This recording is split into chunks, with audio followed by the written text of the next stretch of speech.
The following podcast contains mature language and spoilers. Listener's discretion is advised. What the hell was that? That sounds like something crashed into the Lonely Hearts Romance Comics grotto. From what I can tell, it's just some guy who fell out of the sky. Do you know him? Doesn't look familiar. I'm Spoken Fire Guy, one of the Wham. You don't look anything like Andrew Ridgeley, and George Michael's dead, so I'm not buying it. No, Shag. I think he means he's Wild Agents of Marvel. Wait, you know what Andrew Ridgeley looks like? We both do. He moved to Scotland and changed his name to Martin Gray. But what again is a whack? A Wham. That's like the Marvel Superheroes podcast version of Nuclear Subs. They're still making those podcasts? You're both Wild Agents of Marvel. I don't remember agreeing to that.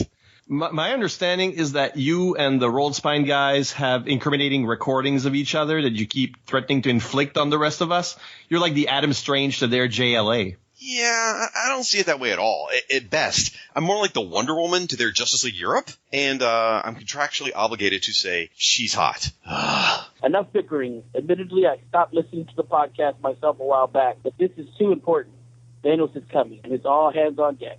You have to call the Marvel Superheroes podcast to talk about Avengers Infinity War. I'm not really on speaking terms with Diabolu Frank. We had a big falling out over the Ohatmu or not turf war and his inability to get women on his show. I wonder why. Look, SNL, this skit's running out of steam. Let's just send the show into the trailer and let some other D-holes carry the rest of the episode. There was an idea to bring together a group of remarkable people. To see if we could become something more. So when they needed us, we could fight the battles that they never could.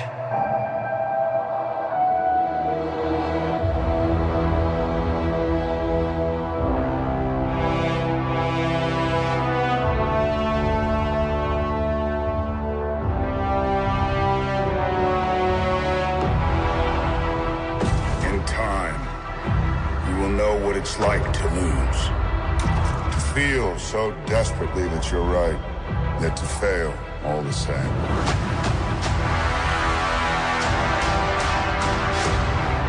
Dread it. Run from it.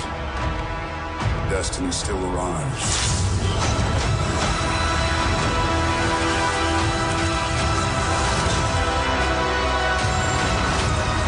Evacuate the city. Engage all defenses. And get this man a shield.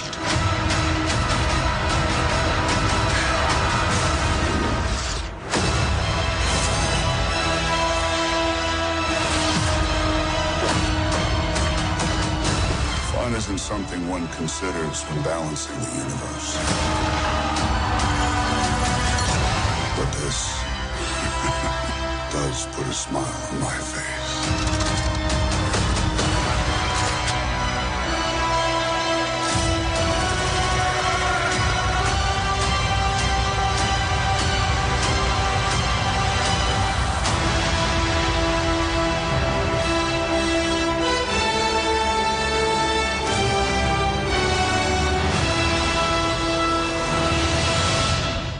My recollection is that your familiarity with the Marvel Universe mostly came in childhood through the X-Men cartoon and exposure to Fantastic Four. Is that about right? Yes, that's about right. In the adult life, pretty much everything that I know about superheroes is thanks to you. And that's mostly the Marvel Cinematic Universe? Yes. And do you recall which of the movies you saw first? Iron Man 1. You saw that on DVD? Yes. I actually never saw it in the theater. I was going to see it in the theater, but that was before I met you, and at that time I was in school and working and doing all that, so I did not have a lot of time to go to the movies or do any social activities. So yes, it finally came to DVD. That's when I finally saw it. And oh man, I heard a lot of my classmates talking about it, especially one friend of ours. He was another classmate being in science and all that. He was like, oh yeah, it's amazing, it's like really cool movie. Yep, an amazing movie. Did you see that at my provocation? I thought that maybe you saw it ahead of seeing Iron Man 2 with us. Did you see Iron Man 2 with us? Yes, I saw it with you guys. And how did you feel about the first Iron Man movie? Oh, I love it. It's my favorite. It still is my favorite of all the Marvel movies. Yeah. How about superhero movies in general? Iron Man is not my favorite movie of all times. That's pretty much right. No, but I'm even saying close.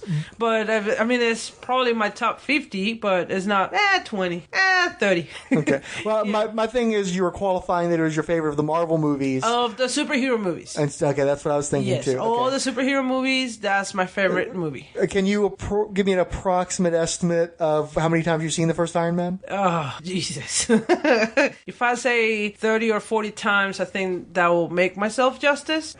More or less, depending. It was a time that it was playing on the cable pretty much almost every day, and I caught myself watching it almost every time that they played on the cable or in regular TV. I think I have watched more Iron Man than I have watched the Harry Potter, and that's saying too much. You mean in individual movies? Individual movies. You've seen it more than any one of the Harry Potters. I think so. Cumulatively, Harry Potter would definitely... I think cumulatively, easily, Harry Potter you've seen more than the cumulative Marvel Cinematic Universe. Well, yeah, because there are 8 movies. What are your favorite aspects of Iron Man, the movie? Technology. I'm a sucker for technology. I love science. I love everything that has to do with building complex systems, and that's what I like. The arrogance of Tony Stark. Not too much of the playboy side of him, but more of his arrogant, him being a genius, dismissive arrogance. And that's, as you and I were discussing earlier, if Tom Cruise would show up in this movie, I will not like Iron Man at all. It has something to do with Robert Downey Jr. being a perfect fit for Iron Man. So, I don't know, it just plays so well.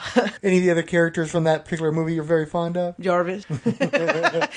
I think it's only those 2 characters that I really like. And Happy sometimes. Happy on the first movie. On the second one, okay. After what? I didn't care. But yeah, Iron Man. How many times relative to the first Iron Man did you see the second? Like 50% as often? Not even. Maybe in a quarter. I can only watch it like 5-6 times completely. So yeah, I don't watch them as often. I like it. Yeah, it has its own things, but I really don't enjoy it as much as the first one. The first one, I just like the fact that he's in a cave and he's able to work out all this technology. And I know some people might say, well, it's not realistic, but I don't know. It sounds pretty awesome. So yeah. Wait, what's that noise? I don't know. It smells like balls. It sounds like there's some sort of struggle outside. Crack. Count Druncula, Fryhole, why are you two fighting? Oh, Fryhole. It's great to finally meet you. Count Druncula, you're in the wild agents of Marvel.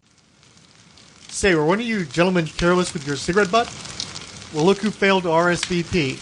What? Hey, how's it going, man? It's going pretty good. How you doing? Doing pretty good. I'm glad you saw the movie then, right? Yeah, I did. I saw it the other night. Hello, token fire guy. It is an honor to finally be in the same room as you. It's good that you're here. In the absence of the regular Rolled Spine crew, it's up to you, gentlemen, to review the Avengers Infinity War movie. Come inside. This is Paquita Trotamundos. Hello. So, as the Marvel Cinematic Universe has unfolded, which series do you tend to like? Which ones do you tend not to care for? I don't care too much about Guardians of the Galaxy. Don't like that sense of humor. I thought it was not funny at all. And the second one is better than the first one, but I wasn't too crazy about it. Let me see. I like the Thor ones. I don't know why I like Thor. I think it's because of Loki. But you've enjoyed Chris Hemsworth with his shirt off in the past, though. Yeah. But mostly Loki? Mostly Loki. I think Loki is way better looking than Thor by far. And pretty much all the ones. Although in this movie, I have to say, Doctor Strange was pretty good. Oh, handsome? Yes. Well, you like the Doctor Strange movie anyway. Yes. I think that's one of my favorites too. Doctor Strange, because I like everything to do with fantasy and magic. So, aka Harry Potter. You know, it's weird. That's my favorite Marvel movie. Yeah, I mean, I could watch that like once a week. I can't explain to you why. I find it totally entertaining.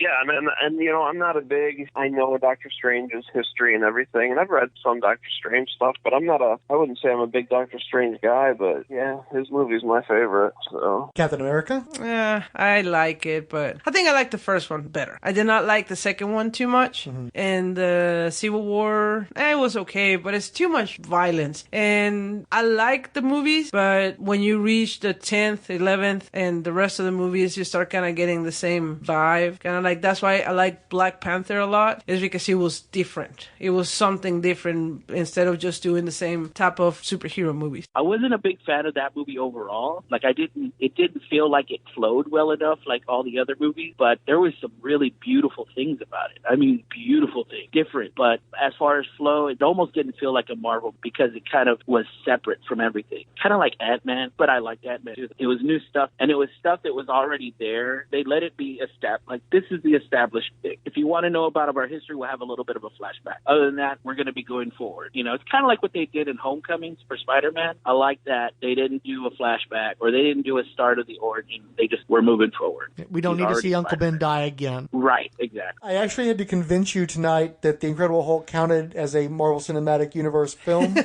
But how do you feel about the Hulk in general? In the movies, as Mark Ruffalo, I love him. I love the Hulk as a Mark Ruffalo. I remember watching the other two Hulk movies. I did not enjoy them as much. I did not like him. And I never counted the Hulk as the Marvel Cinematic Universe. Never counted him because I did not see him as kind of tied into one another until you pointed out that Tony Stark is in The Incredible Hulk at the very end. Yes. And at that point, I'm like, okay, fine. It ties up into it. It's just that I didn't like Ed Norton.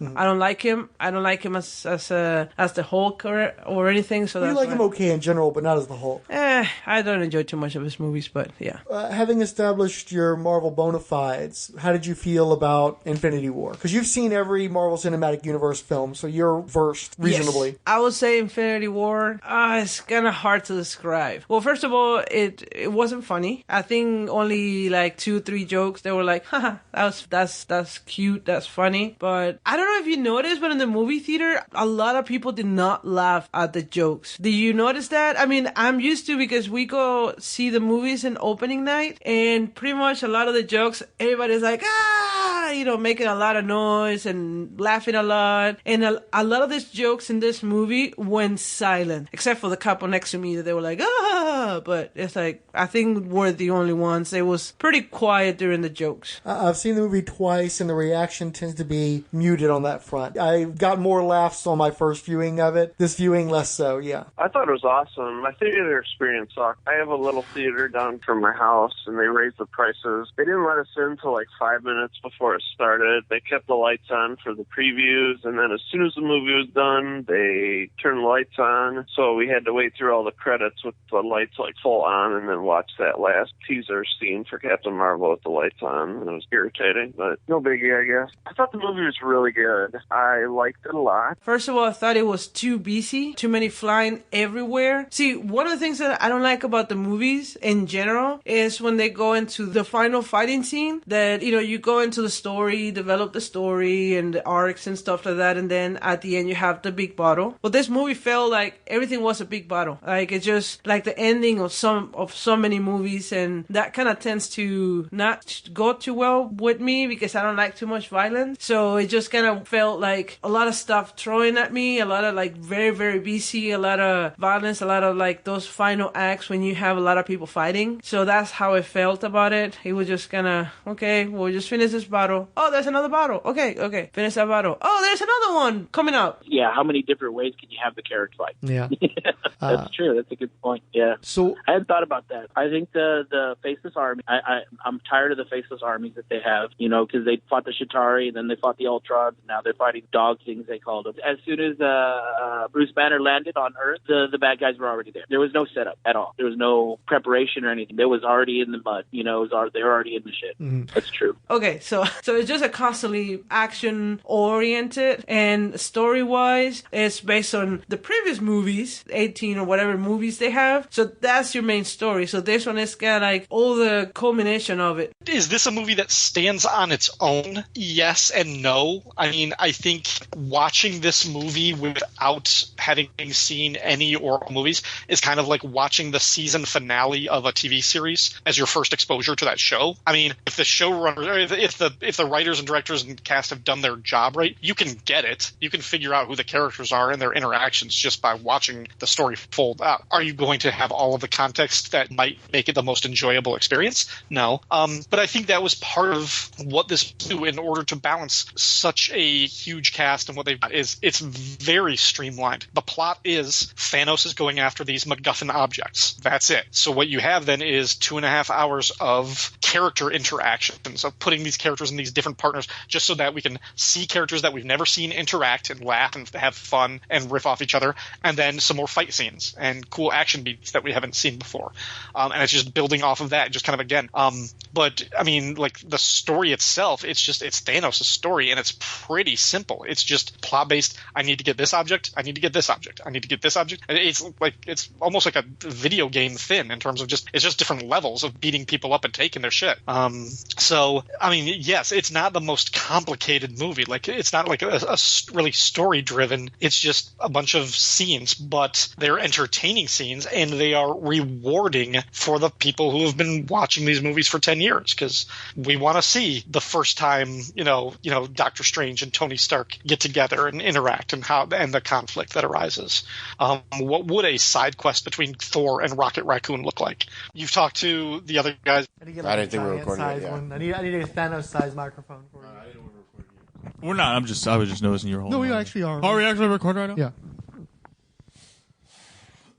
You talked to Paquita about the movie. I recorded like a review episode last night with Al Sedano and John Wilson from the Warlock Thanos podcast, and we still might end up doing a review sort of roundtable on Rob's Film and Water. So, yeah. Okay, so basically, what I enjoyed about this movie was that the jokes were a little bit more subtle. The stakes felt higher. Every time Thanos showed up, felt like, oh shit, he's gonna get another Infinity Stone, and every time he got another Infinity Stone, you felt like the stakes got higher and higher and higher, but you didn't really, there was still like a sense of like a Marvel sense of like everything's gonna be okay, like they're gonna solve the problem at the end of the, or it's gonna be a cliffhanger, but it's gonna be one of those cliffhangers where he's got to get the last stone maybe in the next movie, and so that's how I kind of felt going through it, and I like the idea that they separated Iron Man, Doctor Strange, Spider-Man, and the majority of the Guardians of the Galaxy from everybody else. They didn't try to put everybody in one gigantic screen, like all in one spot. They broke characters up pretty well. And the only one I really felt like they wasted away again, like they did in the second half of Thor Ragnarok, was the Hulk. They put the Hulk. They have him letting Earth know that he's coming right before they get. So what's the point of him getting there? They didn't even get a chance to prepare. They're like, it's coming, and they were there. And then later on, and then they had the whole thing where the whole shtick where Hulk didn't want to come out. Like, it didn't jive with the kind of character that the Hulk is, like, to me. I mean, it was kind of cool where, I guess it was kind of like Bruce Banner wasn't mad. He wasn't angry. He couldn't get angry because he was so scared. Maybe that could be argued, but they didn't do anything. They didn't give you any story behind it. They didn't say anything. They just, he's not coming out. Come on, buddy, you can do it. What? The Hulk, is he not coming out just because he took his first ass whooping? And when he was in the Hulkbuster, I wanted to like it, but I didn't like it because, I mean, even in the background, I mean, that was one of the CGI points where it didn't work for me. He didn't look like he was in the armor. It looked like too much of his arms were showing. He I don't know, weird. Yeah, and it kind of bugged me that Bruce would just be able to run. I mean, I know that he had the moment where he trips, but otherwise he's competent in this suit of armor. It's like, why would Bruce Banner, scientist, be any good at driving this damn thing? Yeah, he's like, oh, I'm getting the hang of this, and he trips, and that's it. Okay, that was his folly. That was his fail of the week, kind of. But it irked me a little that Hulk was just so wasted and not used. And then they throw him in the trailer like he's going to be there the whole time, and he's not. He's just not. Nothing that really pissed me off, although I could get a little like nitpicky, like stupid fanboy nitpicky about a few things, and it is mostly to do with like costuming and like the looks of some of the characters. But yeah, I liked so much about this movie, and I knew this was going to be bothering me long before I sat down, like from the trailers and from a lot of the promotional material, like the magazine covers and everything like that. It's like, this is why fanboys can't have nice things. And it's because I'm sitting there and I'm watching. I was like, I am watching a movie about Thanos collecting the Infinity Gems. But in the back of my head, I keep thinking, God, I hate that they cut Thor's hair. I hate that they cut his hair. I hate that they gave him those stupid silver sleeves and the eye patch and everything. And I was like, and Captain America, I know he's a man without of country right now. He's kind of doing the nomad thing. He's persona non grata. I was like, but the beard, the lack of the shield and everything, and like all this time they've been hyping up. You know, it's 10 years of Marvel. This is the culmination. Everything has been building up to this, and I keep thinking, then why don't you want the most classic, most iconic versions of your characters? Why don't you want to see Captain America looking like Captain America? Why don't you want to see Black Widow with her signature red hair? Why does she have like this silver blonde? And Thor, his look just bothered the hell out of me, and it's such a stupid, nitpicky fucking thing, and I realize that, but I can't stop myself from thinking about it, and it's like this one little thing that takes me out of it. So my one hope is that with Avengers 4, which I am calling Avengers Forever, I'm putting my prediction right now, that's what it's going to be called, is that I think Avengers Forever is going to be the last ride of the original Avengers, because they're the ones who are left standing. So I'm hoping that we will get more of the classic look for those characters, for Cap and Thor, and maybe a redheaded Black Widow again. God, I'm such a stupid fucking fanboy right now. Why do you care about the sleeves on Thor's outfit? But I do care about it. It's just, it's not my Thor. Hashtag not my Thor. I was a little bummed out that at no point in this movie do we ever get to see the classic Thanos suit, which we've already seen in previous Avengers movies, especially in the flashback sequence. Yeah. I wasn't a fan of like the gold armor, and actually that I thought that would bother me a lot more. I expected, like, just from seeing all the promos, when he's just like wearing like a tank top and like black like rough-hewn jeans or something without the classic outfit or whatever. But I ended up feeling fine with that because I wasn't such a fan of just like the gold armor that they saddled him with in the very beginning. So it was I wish he'd looked a little bit more like the classic version. But the one thing I wish they'd done is done the Avengers kind of like when they were going through all their 80s travails, like with the Captain, Thor, and the Simonson suit after he'd gotten scarred by Gila and stuff. I wish they'd done those variant costumes for this movie, and in particular, since Scarlet Witch already has she doesn't look right without red hair, but if they'd given her the severe buzz cut, the Annie Lennox thing that she had back in the Frank Miller days, and maybe worn gray, that would have been nice. Because the actress has short hair all the time. Yeah, like, especially I think she's probably wearing a wig in every one of the movies. But yeah. So they would have been really easy for them to go that route, and it would have been more striking. So I'm sorry they didn't go that way.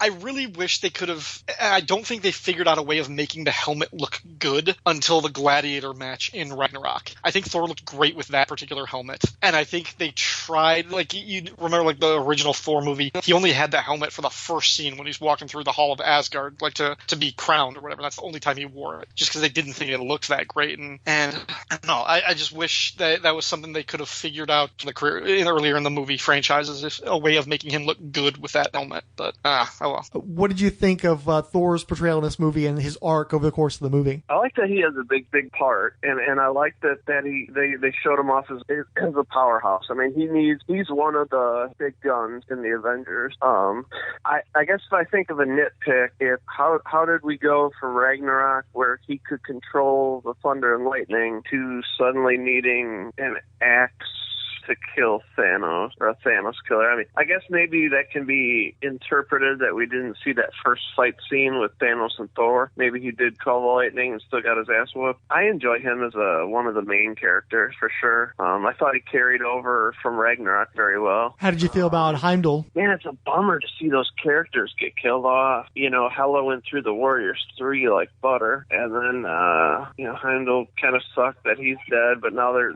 saying that Thor can control the Rainbow Bridge, which to me is pointless. In the comics, the Rainbow Bridge goes to Asgard, so I mean, what do you really need it for? But it's weird that they're killing off those, not B-listers, but like the strong supporting characters of like his universe. I don't know if that's going to hurt him in movies come. Also, kind of a buzzkill if you just like, we just watched Thor Ragnarok the other day, and then going into the movie, and it's like, holy shit. I mean, you find out later he only killed half the Asgardians, but you think everyone's dead, and it's like, oh man, that just kills the ending from Ragnarok. So yeah, they don't address Valkyrie either. Oh, you know what? You're right. They didn't address her at all. But Mac did say that he saw Valkyrie's body among the Asgardians. It's sort of up in the air. Loki. He is a villain, or he was a villain. Although I'm gonna throw it out there, I don't think he's dead. But maybe because I don't want to believe it, but I don't think he's dead. So I hope he's not dead, because my interest in the movies kind of will decrease a little bit, because this is one of my favorite characters, because I like Loki. Besides, I like Loki. But anyhow, he's a villain, but you still have a more in depth of why he's a villain, because he never felt like he fit in into this kingdom, and he knows that he's never gonna be the king because, he's the... he's not a blood heir. Yeah, and he's the red-headed stepchild, kind of... Well, that, and he also recognizes his intellect should make him more suited to being a king, and his doltish, impulse-driven brother is the one who's in line for the throne, and he's just going to be his, major domo or something. Exactly, and then you go into the whole suffering when the mom dies, because he really cares for the mom, and so kind of all this complex He's an anti-hero. He's not a hero, but he's not a pure villain either. So you don't hate him for all the bad stuff he does, and sometimes you feel compassion for him, kind of saying, he's a trouble person, he's not just pure evil like Mike Myers. Yeah, baby, yeah! Born to be evil. Yeah, I don't know, you look at me kind of what? Oh, behave. Michael Myers? Oh, Michael Myers. What was living behind that boy's eyes was purely and simply evil. I don't think he's dead, he even said right before he got killed, he's a god of mischief and trickster, so I do like that he has that familial connection to Thor. I hope they don't go too close into turning him into a hero, because he's a very good villain. Yeah, they have definitely been playing with anti-hero status for him for a while, and I'd rather see him do some more villainy. Yeah. It made sense to me in Ragnarok, because it was about Asgard, and regardless if he's not Asgardian, it's always been told that he wants to be the boss there, to run it. So it makes sense that him and Thor would team up on that. But not so much. I guess I would have saw him just maybe giving Thanos the Tesseract and being part of his Black Order. I didn't see him trying to assassinate. But then again, he just killed all those Asgardians. So who knows? But yeah, I don't want them to take him any farther into the anti-hero stage than he is already. Your hero's only as good as his villain, and he's a very good villain, very good actor. Don't really want to see him go the way of the anti-hero or whatever. They like Thanos. I was surprised to like Thanos. Now, you have no exposure to Thanos outside of our discussions on the podcast and what you've seen in the movies, correct? That is correct. One of the things that I was going to ask you, he's that deep in the comics? You understand that Thanos is one of Mr. Fixit's favorite characters. He is definitely a complex character. He is a deep character, but in the comics, he's actually somewhat darker. They make him a little bit more relatable in the movies than he would be in the comics necessarily, but he's always been extraordinarily intelligent and extraordinarily ambitious. And what about sentimental? I was deeply surprised with Thanos. I've been meaning to ask you in the movie theater, but of course I wasn't going to ask in the movie theater. It's is it really that smooshy, sentimental? Is that how it's really in the comics? In the comics, Thanos has always been very fond or shown some amount of affection for Gamora, but never not love or anything like that. And I think that was a good idea and made Thanos more relatable to the audience. Marvel did it again, and they've done this in their TV shows quite a bit, making that main villain humanizing him a bit. They made him much more affectionate in the movie than he is in the comics. He's much colder and more psychopathic in the comics. The major changes include the fact that he was part of a royal family. He basically goes insane and falls in love with a female incarnation of death itself. And so in order to show his love and affection for death, he murders his own mother and a large percentage of his own people. So that element of his backstory is much different in the comics. And also he does seek to kill half of the universe, but it's to appease this avatar of death, not because of his concern for overpopulation and the like. So those are major new wrinkles in the character added for the movie. But he's a character that you tend to respect in the comics because of his intellect,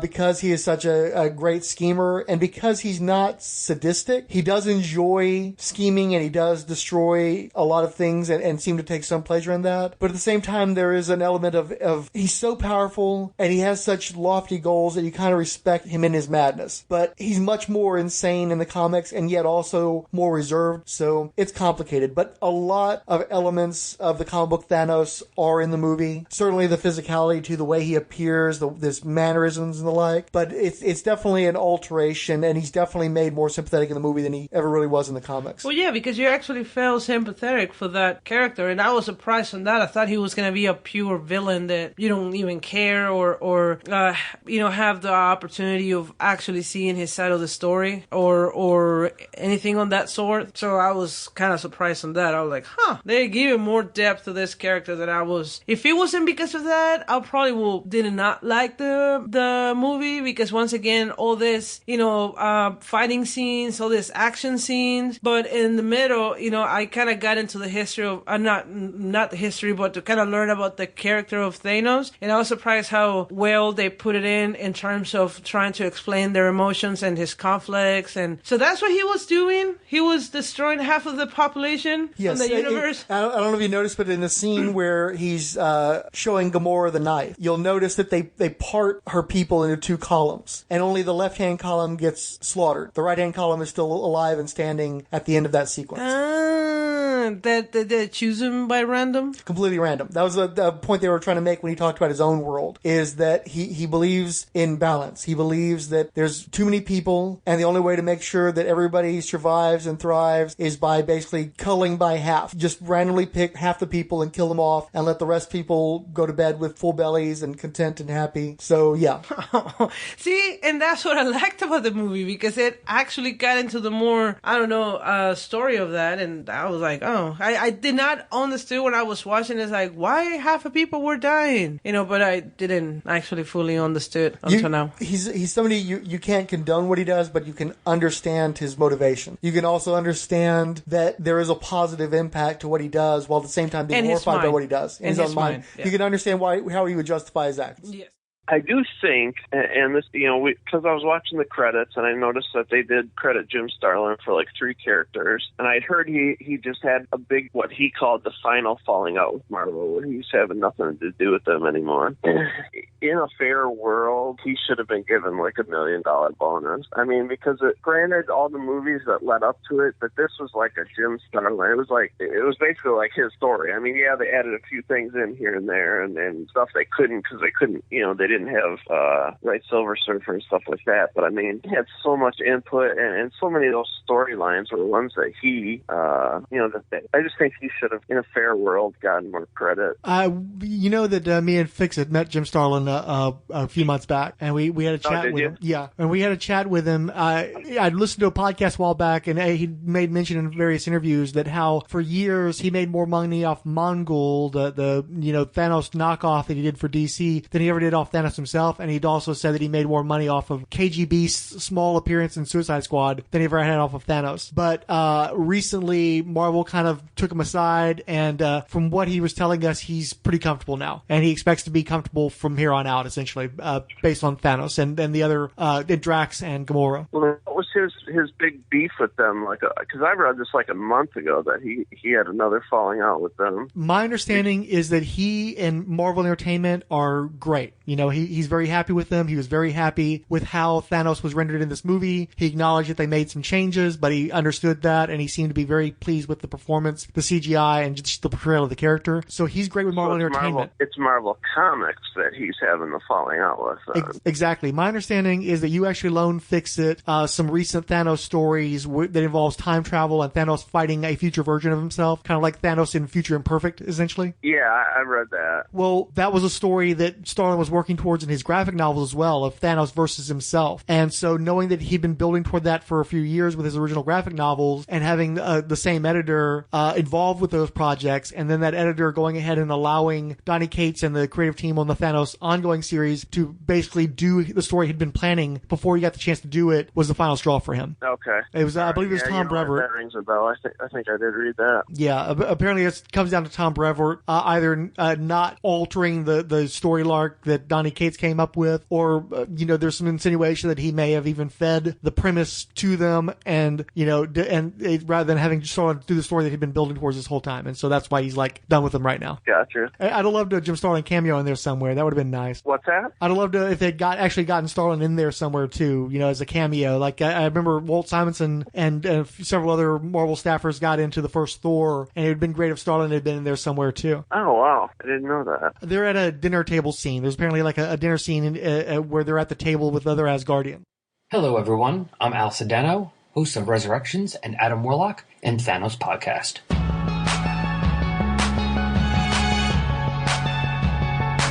Over the last few years, this show has covered Adam's life, from his early appearances in Fantastic Four and Thor, to his run as Space Jesus on Counter Earth. Now, we have made it midway through the 1970s and Jim Starlin's iconic run on the character. The Magus, Gamora, Pip the Troll, and Adam finally meeting Thanos. Speaking of Thanos, we haven't forgotten about him. We will soon be starting our coverage of Starlin's hardcover graphic novel, The Infinity Relativity, starring Thanos. So join me, along with my regular co-hosts, John M. Wilson and Brian Zeno, as well as others, on Resurrections, an Adam Warlock and Thanos podcast. Found on iTunes, Stitcher, and Podbean. ResurrectionsAdamWarlock.tumblr.com. How's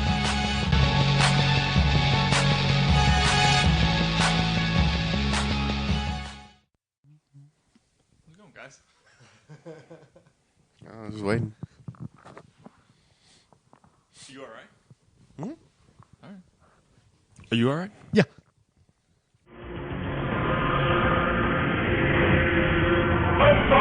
Superheroes have arrived. The Captain America's Fantastic Four. Hulk, Spider-Man, Iron Man, Spider-Woman.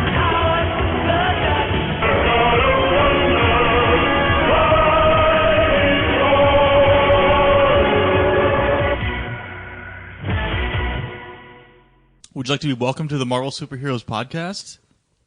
I'm not sure that I do want to, actually. Oh, all right. I was going to let you guys just talk for a little bit. In the event that you were, I'm Illegal Machine, and with me is... Mr. Fixit. Diabolu Frank. And today we're going to talk about Xfinity Wars. Infinity War. I saw somebody's phone auto-corrected to Xfinity War. I thought that was funny. Xfinity's the Comcast. So, this movie came out. And, I went and saw it. Did you guys go see it? Yeah. Opening night.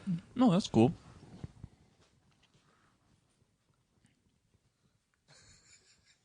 What is up with the vibe in this fucking room, dude? I don't know. Like, I'm just waiting for you to talk about your experience. No, I'm waiting for you. No, I'm waiting for you to talk about your experience. I'll let you go first. Because we already know I'm going to love the movie no matter what. On y'all two, it falls either way on the scale. So, theater was packed to the brim. We got there were maybe a handful of seats left when I bought. Every other showing, it was nothing but seats, the breakneck seats right up to the screen. Like there were seats available, but they were all first two rows. But this one we were able to get two pretty good seats, and it had sold out by the time we showed up. Saw it. Could only describe, and maybe I'm taking this word from one of your guys' texts. Somber was the vibe. Somber, melancholy. When the movie was over, it was a very weird vibe. You know, a lot of these movies, when it's over, they all like jump. People are all clapping like or whatever. Like even after the stinger, nobody was lighted. They were not lit at all. They were just like, whoa. What just fucking happened? in my theater, we had people openly weeping. Openly weeping? Yeah, crying as we were walking out of the theater. And I went with my cousin, who's not a big comic book guy, but he likes the Marvel movies. I could only say was in a state of shell shock, maybe. Shell shock is good. I think a lot of people were just shell shocked. He was on the way home at 3:00 in the morning. He had several dozen questions asking me, how does this work? Like he wanted to know, and I'm like, dude, this is not based on the books. Like I read the books. This is a movie, totally different. But he was in shell shock, because we had just watched Thor Ragnarok earlier that night. For the first time for him? No, him and his daughters have seen it. I think he's told me at least over 20 times. They love it. We watched it last weekend. It turns out to have been a really good idea to have just come out of Ragnarok and into this movie. Because there's a lot of, the whole opening sequence is right out of the end of Ragnarok. So, packed theater. For mine? Yeah. Yeah, for some reason, but we had to go see the 3D because that was the only showing that was still available. And we got actually pretty good seats on the far back where y'all like to usually sit, dead center, which I thought was just amazing. Yeah, we were slightly off center. It was pretty good. And we had 3D too. I didn't find it distracting or anything. No. I kind of forgot about it, honestly. Yeah. I didn't see anything that made me be like, oh, 3D. It kind of just made it a normal movie. It was really... I didn't see any... You know how they'll do the... I always remember the one... Which Resident Evil movie was that? that was like really like one of the big first 3D Resident Evils. Yeah, the fourth one, as I recall. Where they did nothing but the Saturday Night... Was that Saturday Night Live skit where they would be like, whoa, like putting things towards the screen? That's where like everything that got thrown at you had to like come out of the screen. Whereas this movie, I didn't feel like they put any of that jumpy shit. You know what I mean? So I kind of forgot my glasses were even on. Yeah. During my showing, it was irritating me that I was not seeing any 3D. So about a third of the way into the movie, I just took my 3D glasses off. I don't know if it was projection in 3D or not. So I just took my glasses off and watched the entire rest of the movie without them on. And then on my second viewing of the movie, I kept my 3D glasses on. I still saw elements of 3D throughout the movie, but very subdued. It's not a very good 3D movie at all. This wasn't a shot for 3D. This was like, okay, we can charge more money for 3D.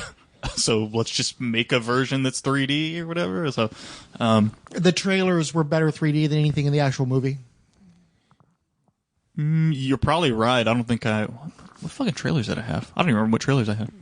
No, you don't remember either? Definitely Deadpool 2.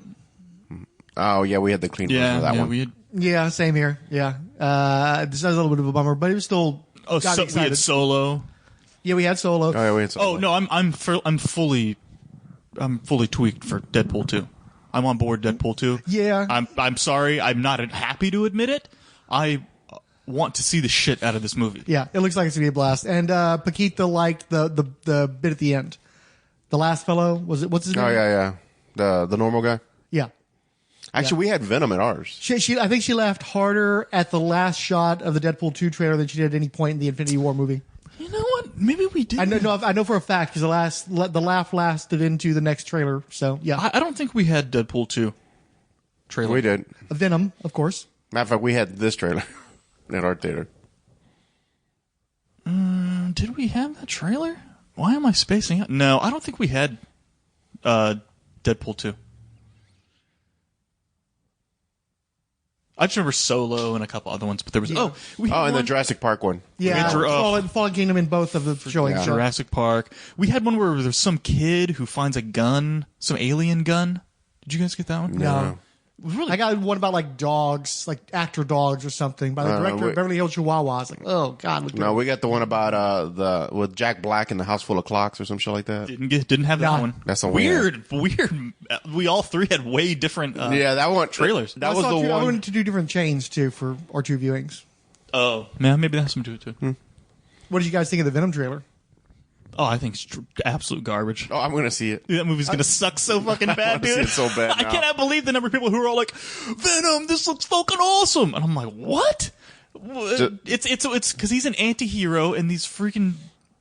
Well, no. The part when he goes, I am Venom, we are Venom, there was people laughing in our theater. Like, I was laughing because it's just so goofy looking. The CGI is really bad at this point. CGI is real bad. Bro, that's real bad. Early 2000s. I'm thinking about like the lickers from the first Resident Evil. I think that Spider-Man 3, and I never saw Spider-Man 3, but just the degree to which I saw it, the effects were better than that, I think. So, and that was like 12 years ago. No. This one, the effects are definitely better than Spider-Man. Trust me. Okay. Topher Grace as Venom is a fucking joke. But I'm saying the effects. Oh, no, even his are goofy. He has fangs when he doesn't have the symbiote on. He actually has fangs. I'm like, is he the Wolfman or why does he have fangs? And then there's Tom Hardy's accent. And I'm sorry. Is Tom Hardy a good actor? I still do not know after all these years if he's any good. He mumbles through entire movies. I love him in Mad Max where he speaks like 6 words. That's like 4 words. Yeah. Like I know it's freaking ridiculous.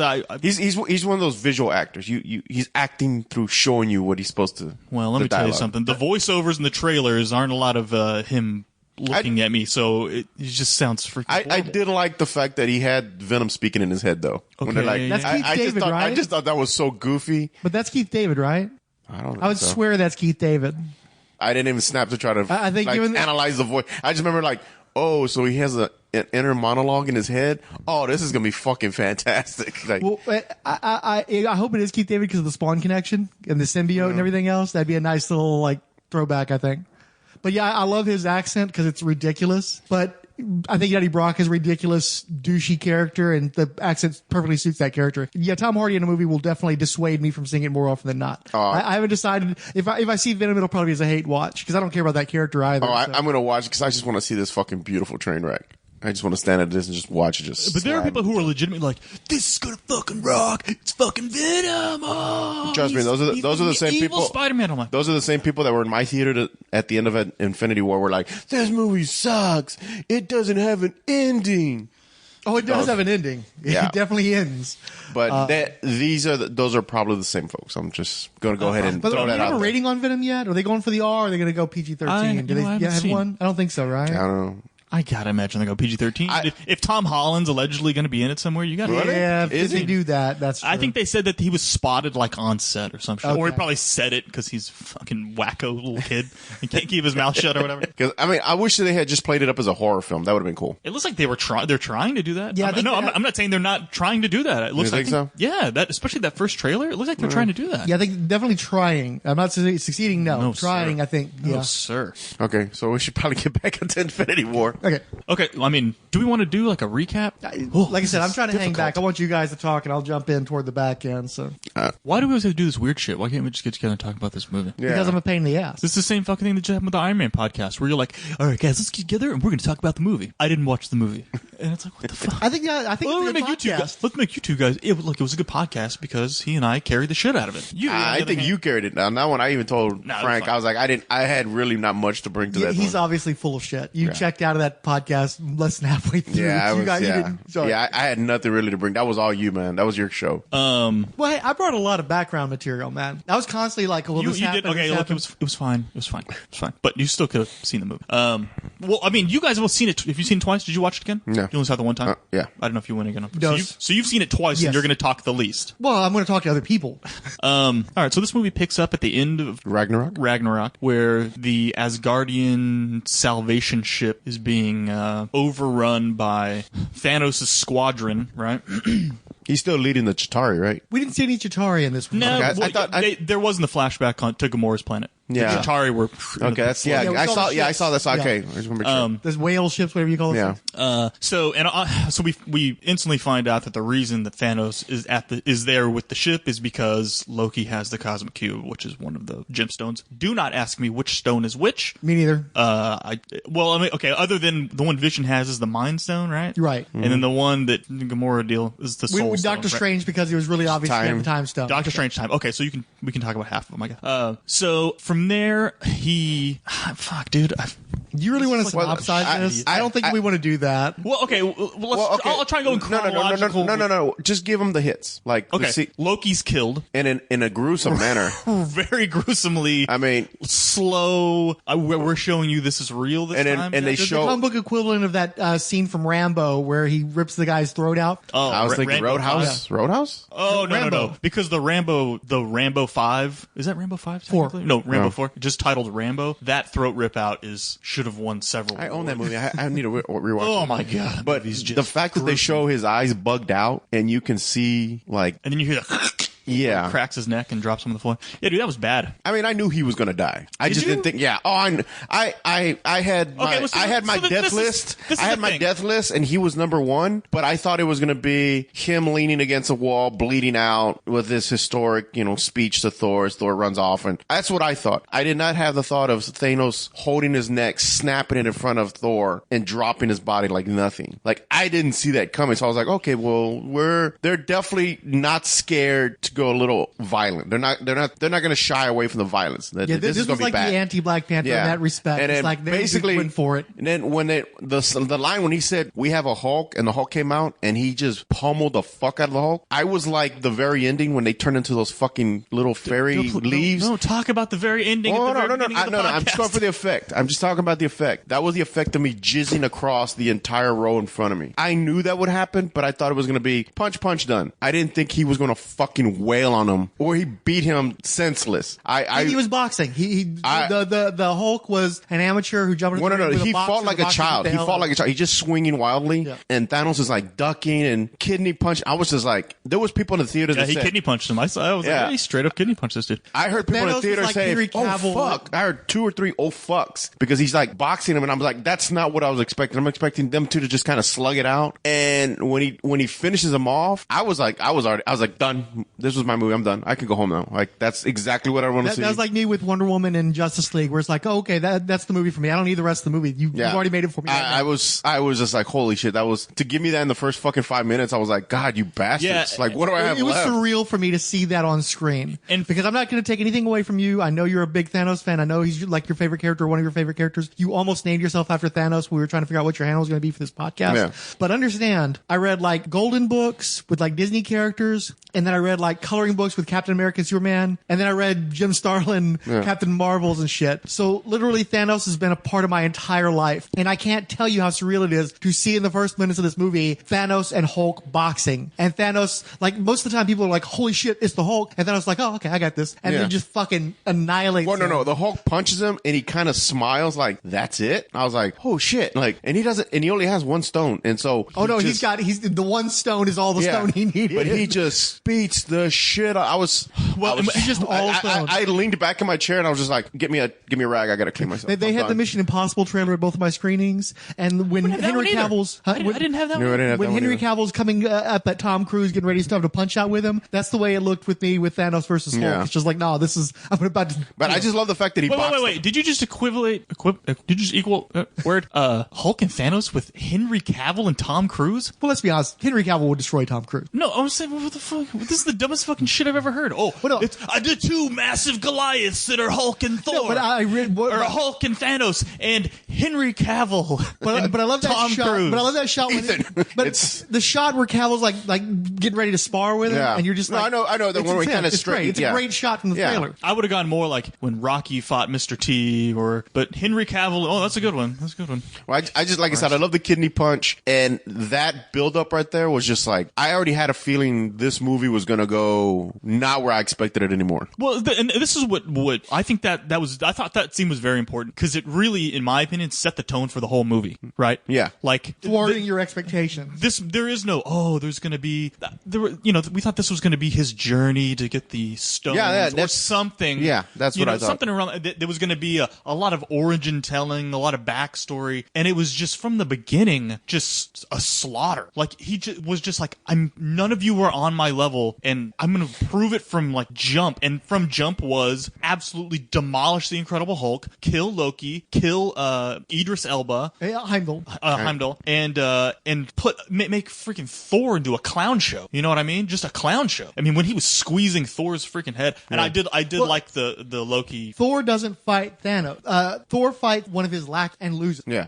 That's scale established for sure. And so where did we go from that scene? What would be the next big scene to you? Hulk falling into the Sanctum Sanctorum, which is straight out of Infinity Gauntlet, and I appreciated that. I mean, it's not they swapped out Silver Surfer for still basically the same scenario, same image. Yeah. The next scene was Pepper Potts and Tony Stark having their talk in the park, which they've reconciled, it appears. Yeah. And then Hulk falls in the Sanctum Sanctorum. Right. No, before that actually, because that's when Doctor Strange creates the portal and tells Tony Stark, "We need you to jump through." That's right. Yeah. I think they reconciled in Homecoming, didn't they? Kind of at the very end. At the very end. I mean, they show that she's back in the universe, but this one is, I guess, I like the fact that Tony's talking about how he had a dream that they had a kid, and I think that there's something to that. Probably. Yeah, I think we're going to learn about that in the next movie. Yeah, I had me too. I was like, maybe they're setting up something. It felt like it because they're like, oh, we had a kid. I had a dream we had a kid, and you know what that means. And she's like, no, we're not pregnant. But I was almost waiting for her to say, like, I'm not going to tell you we are now. Like, almost. It felt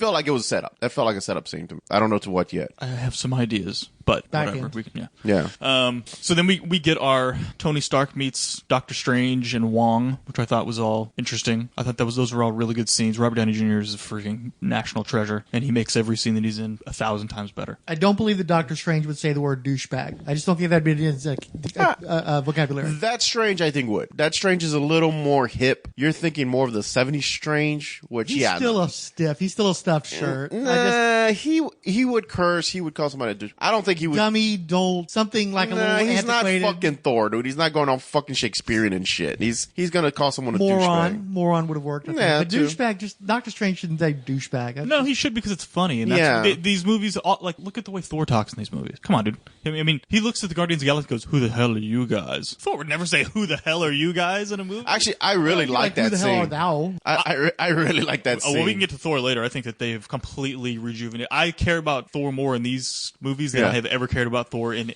any of these. the new hilarious dumb blonde. Wait, Point Break Thor. That's my favorite Thor now. This is the best Thor there has ever been, Yeah. and he's so damn good. And he's phenomenal in this movie. And he was phenomenal in Ragnarok. I am on board, but he's totally different from Thor that was in Thor 1 and 2. Yeah, this is a totally different character. I actually prefer this Thor. I would read a comic about this Thor because he's just fun. He's fucking fun. Even just the way he interacts with people, I think it's hilarious. Yeah. Anyway, so anything from the so that was the other thing too, and this kind of goes back to the Thanos thing. They talk about, okay, well, Thanos is coming. And Banner comes out and he's freaking like terrified. He's like, Thanos is coming.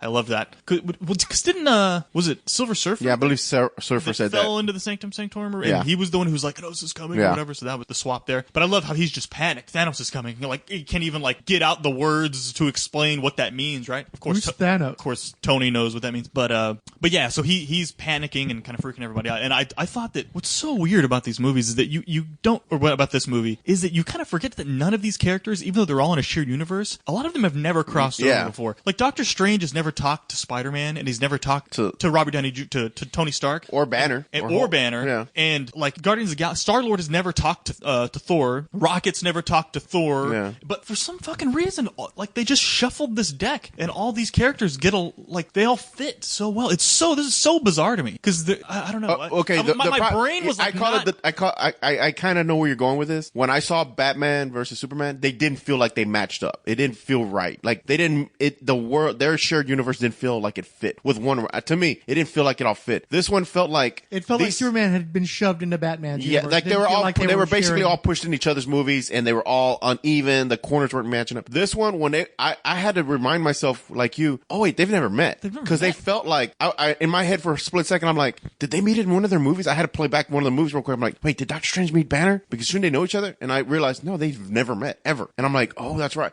That felt really. It's because this movie got a lot of weird emotions out of it. It made me feel a lot of weird things. I didn't have a problem with the Doctor Strange because he's been so isolated for the most part, aside from meeting Thor and Ragnarok. But Ragnarok was so of a piece with the Guardians movies that it felt like they should have already met. And it's like, oh, they haven't, right? This is a new thing. So it just depends on the characters, how well that kind of clicks. But I think it just has to do with the fact that, they've got a few little rules for all these movies, and that's some of it. You got to have some lighthearted humor. Yeah. And I think that little lighthearted humor, the little kind of quippy thing they can do back at the Josh Whedon one-liners that they can shoot every now and then, that whenever you take this character from movie A and put him into a movie C with character from movie B, the interaction works right. It was just so weird to me that I was like, man, they're able to take these puzzle pieces from different movies and they still fit together in this movie. It was just very, and I know they did this on purpose, right? Well, I think there is the whole Marvel DC thing too, where DC is a universe made up of isolated characters in their own separate universes that kind of got smooshed together and never quite worked. Marvel was always created to be a shared universe in the cinematic to match the comics, but also because they knew they were going to be dealing in teams. The very first movies was about building to the Avengers, and then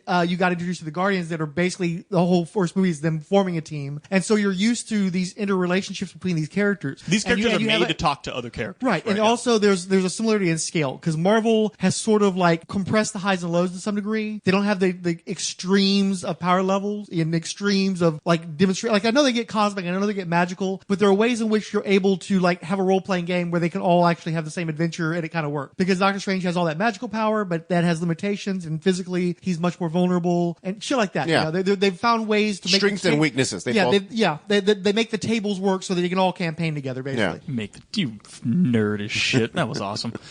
So from there, anyway, that's what I'm saying about how they kind of talk like Thanos is coming. Like, we need to find something to do with your Infinity Stone. We got to protect your Infinity Stone. So you think, okay, so that's what they're going to go try and hide the Infinity. Well, and but before it can even get started, they fucking land. Like they didn't really name the donut ship. The donut ship shows up, and it's like, well, fuck. Like, I thought this was going to be. Nope. Well, okay. Well, here we're going now. We're going to fight. Let me ask you. Getting everybody together. It's like, no, this is happening now. Yeah. Let me ask you, Mac, because you're an Iron Man fan. How did you like the nano suit? It was fine. I've given up. Worked? I've given up on these suits. Yeah, so okay. if it makes it easier cinematically to have him take his helmet off so he can talk to Robert Downey Jr. and put it back on, and he's not having to take a shell off his head and then clunk it back on, then just do it. Whatever. Okay. No, I was wondering. I fucking hate it. I fucking hate the nanite. I fucking hate that everybody in the Marvel Universe now has magic masks so that it magically goes on and off, with a bit. And the CGI on that is like really blatant, and it really starts to feel like you've got all these floating heads with CGI bodies. It bugs the shit out of me. And I hate that Iron Man can just hit a button and he's got this super powerful suit on, that just magically appears. You don't get to see any of the engineering anymore. It's all about, magic technology. Didn't we already pisses the fuck off? Didn't we already have this? Fucking, they already talked about it in Black Panther about the whole nano thing. I know that, but for starters, I still associate nanites with Valiant, and I still feel like that's a Valiant thing. And I do think the Marvel Universe are intentionally like grabbing stuff from other comic book universes to neuter them as they know they're coming out, because they've been threatening the Valiant cinematic universe for a while now. So this like kills Exo. Yeah, exactly. Just like I think going after Thanos really kills Darkseid. So I think that they're that killed it long ago. That killed it long ago, man. That killed it. I know, Avengers 1. Okay, that was dead on arrival. Yeah. He wouldn't have put up with any of that shit Gamora was giving him.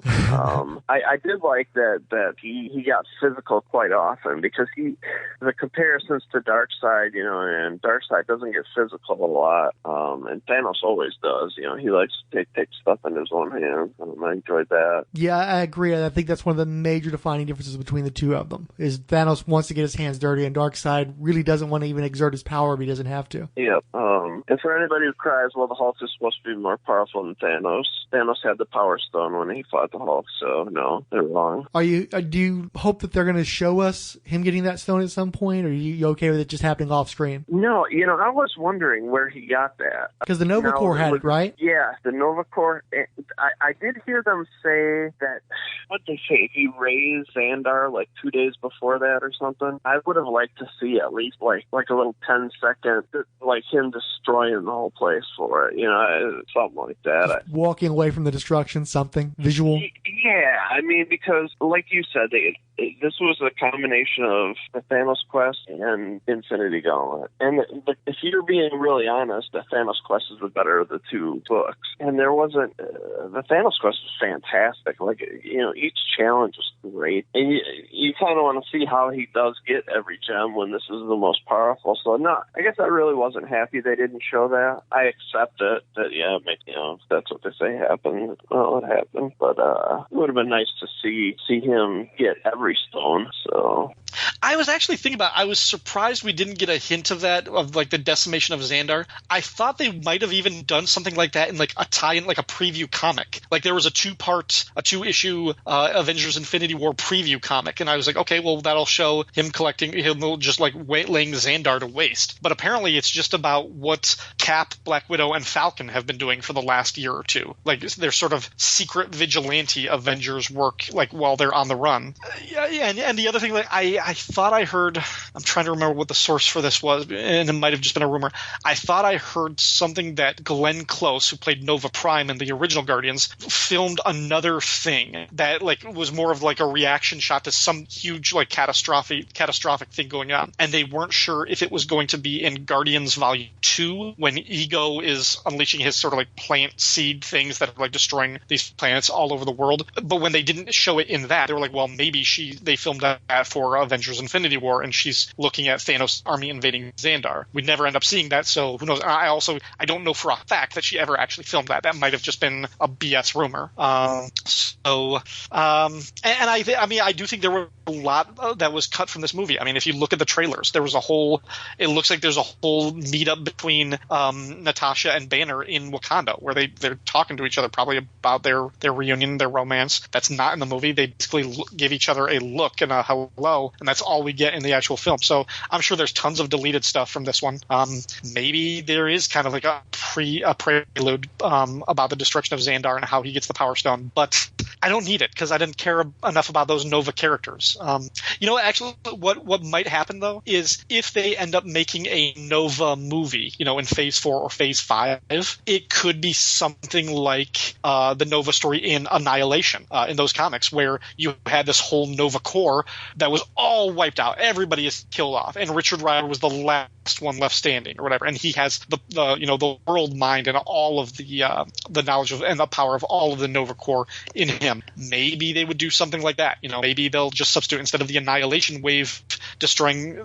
They'll cut to you'll see Thanos destroying Xander to take the Power Stone, and it'll have one remaining Nova taking up this power, and it'll cut to 3 years later, and whenever Nova's story takes place. That's how I would do it. If they ever need to show that scene, and I don't think they need to, I would do it in a Nova movie. But I hated Extremis, and I hate that Iron Man is now like an armored mech in it's like we're seeing Dragon Ball Z sometimes with all this shit. We're just I'll just get this super weapon that shoots out of my back. Where's it coming from? Doesn't matter. It's magic. It just bugs the shit out of me. I just got that version of you on the porch screaming at them damn kids to get off your lawn. No, but it was now I need rocket boosters. Rocket boosters come out. Now the cool thing about Iron Man was that he has different suits to do these things, and now he just got a suit that does everything. Look, man, I get it. Yeah. But look, well, it saves to me. Don't you want something to be left over for Exo Manowar when he gets his movie and shit? It just pisses me off. No, dude, because there's a thousand robot movies, Terminator, through everything, and they're all different, and there's always some robot that's killing somebody. That's fine. Each universe can have their own. I don't care. I'm going to walk into your universe with a fresh pair of eyes. I get why they did it for this. The reason I asked you is because I thought about it. I was like, it made sense because I don't want to see him run home and change every time because it just would be fucking annoying. It would slow down the movie.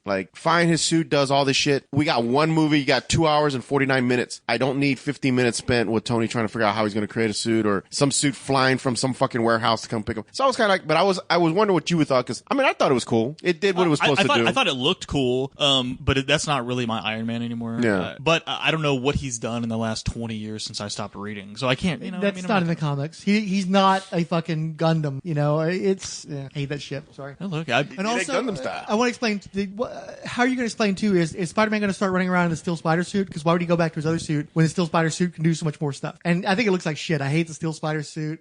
Iron Spider. I actually thought it looked pretty whatever. good. I actually like the Iron Spider suit. I thought it looked good. I thought the So you want to see that in the next Spider-Man movie then? I don't. You want to see him with the 6 robot arms coming out? I would be surprised if there was maybe 1 or 2 left Spider-Man movies, and then they reboot again because by then he'll be in his mid 20s, honestly, 30s. If the movie was as good as Homecoming was, I don't care what his suit does. Yeah, I don't care if the writing is good and I like the characters and the villains are good, then I'm not going to sit here and be like, man, his suit's too powerful. This is bullshit. I'm not. I'm kind of over that. These movies have been too good. I trust them too much. You're gonna give him a fucking Spider-Man, Iron Man suit? That's fucking fine. Because now Tony Stark is his Uncle Ben. So it makes as long as there's a reason for it.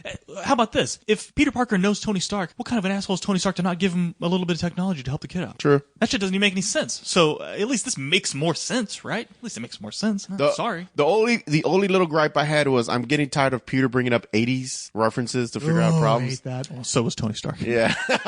That's why it was funny when he said that. I was like, that's the exact thing I was thinking at that moment. No more pop culture references. No more pop culture. When he said that, dude, I was dying laughing because I was like, as soon as he did that, that aliens movie? I'm like, oh god, another fucking reference. Stop. Okay, so we'll get to that because that whole scene was great. So what did you think of our first 2 baddies that we see? Semi boss battles. The wizard guy and I like the wizard guy. I found him very interesting. Really creepy. Yeah. He gave me a very Interpol evil video. Yeah. I was like, Rosemary. I don't know. He was really creepy. I got a very from the Silence of the Lambs. Oh, Hannibal Lecter. Hannibal Lecter feel to him, very calculating. The other one's just a big brute. No speak. You gotta swing a cool looking hammer. He's the Hulk plus Thor. Yeah, so I was kind of like, okay, I already know what he is. He's just a muscle. Or what's his name from Superman? The Dark 2. Elf? No, Superman 2. What's his name? You had Zod. Nog.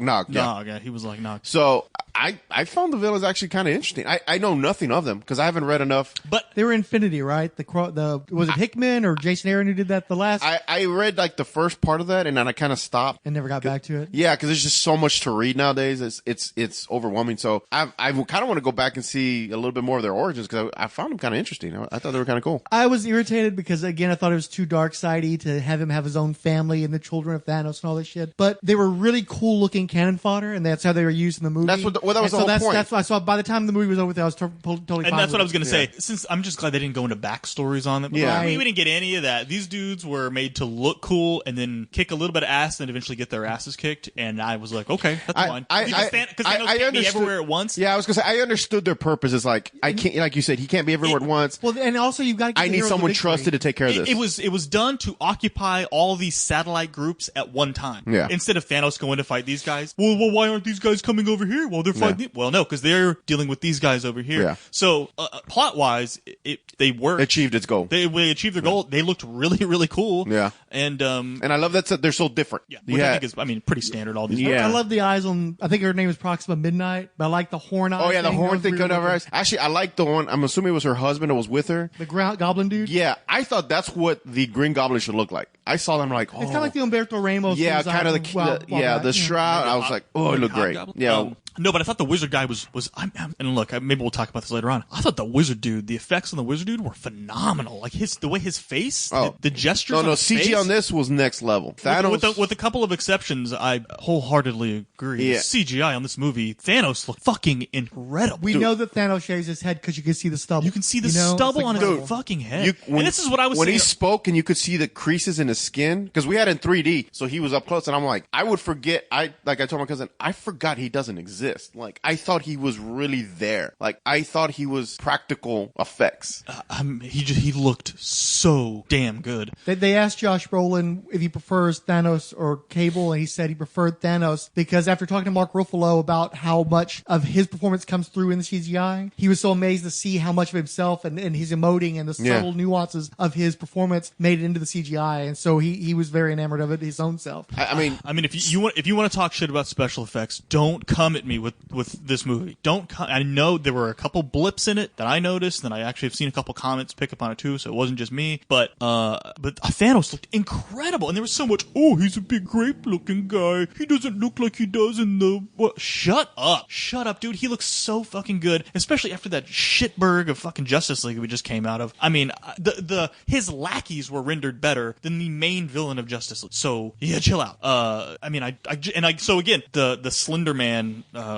Guy, when he was talking to Stephen Strange, like up in his face, and I'm like, oh my god! Oh, and he does that moment is just creepy as shit. I mean, his mouth is CGI'd correctly. Like it looks a little more like a practical effect than just a weird cutscene. And I've heard people try and say this movie's a bunch of cutscenes. I'm like, you people are fucking what? Again, I go back to this. Anytime I hear people shit on these Marvel movies CGI, what movies are you watching? Show me these movies. Is it the Transformer movies? Which movies have these incredible CGI? This incredible CGI that makes the Marvel movies look like shit? Because I haven't seen one. I just haven't. I'm sorry. These Marvel movies, with how much CGI they pack in for the budget, these are the fucking gold standard of what we're watching right now. I didn't see anything in Star Wars that blew me away. Yeah. Either of the recent Star Wars. I'm sorry. I don't see it. So just show me. What movies? Is it fucking, what's the... Jurassic Park? Till I die. What the fucking dumb movie was that?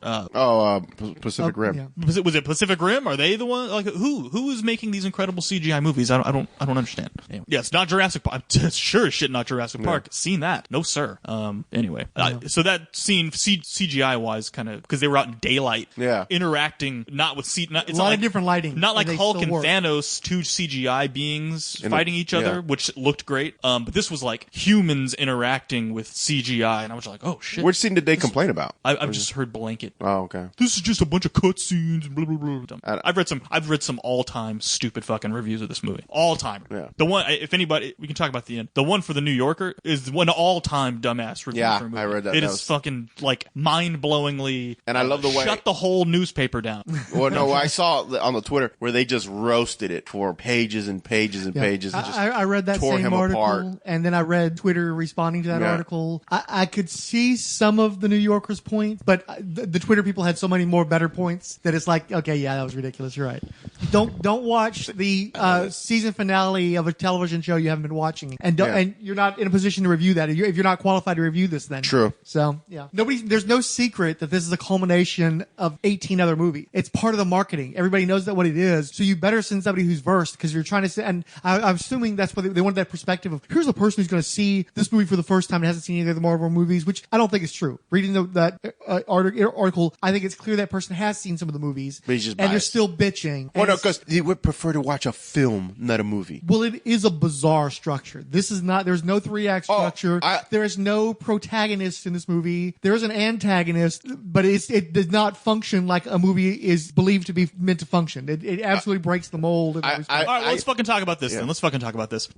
So when this movie ended, did you guys understand why they didn't call this Infinity War Part 1 and Part 2? I'm so glad they didn't do that. I'm sorry they called it Infinity War, period. I thought they should have. I'm so glad they didn't do 1 and 2. That would have been really lame. But you know why, right? Why? Because this movie's self-contained. Yeah. Oh, absolutely. The people who try to say it does have an ending, it's like, no, it's got a fucking downer shit ending. It fucking ended. Fucking ends. They fucking lost. The hero of the movie wins and it has a seat and grins at his accomplishment. Thank you. I don't understand why people are like, oh, it's a cliffhanger. This movie's not a fucking cliffhanger. It's over. You could watch this movie by itself and that's it. It's as over as any other. other. Well, no, you can't watch it by itself, but it's gonna be the last movie that you watch in a series of movies. But it's like saying Captain America Winter Soldier. Oh, well, yeah, it is a sequel, but he appears in a third movie. That doesn't mean that the second movie doesn't end. You know what I mean? That's what all these movies. Personally, it's one of my favorite endings of any Marvel movie when they're playing Trouble Man and showing the consequences of the Hydra reveal and everything else. It's like, this is incredible, right? But it's also a downer. But would you say, oh well, that's not this Captain America Winter Soldier's not self-contained? It's not the ending you were expecting. Yes. It's not the ending you wanted necessarily. But it's a very definitive motherfucking ending.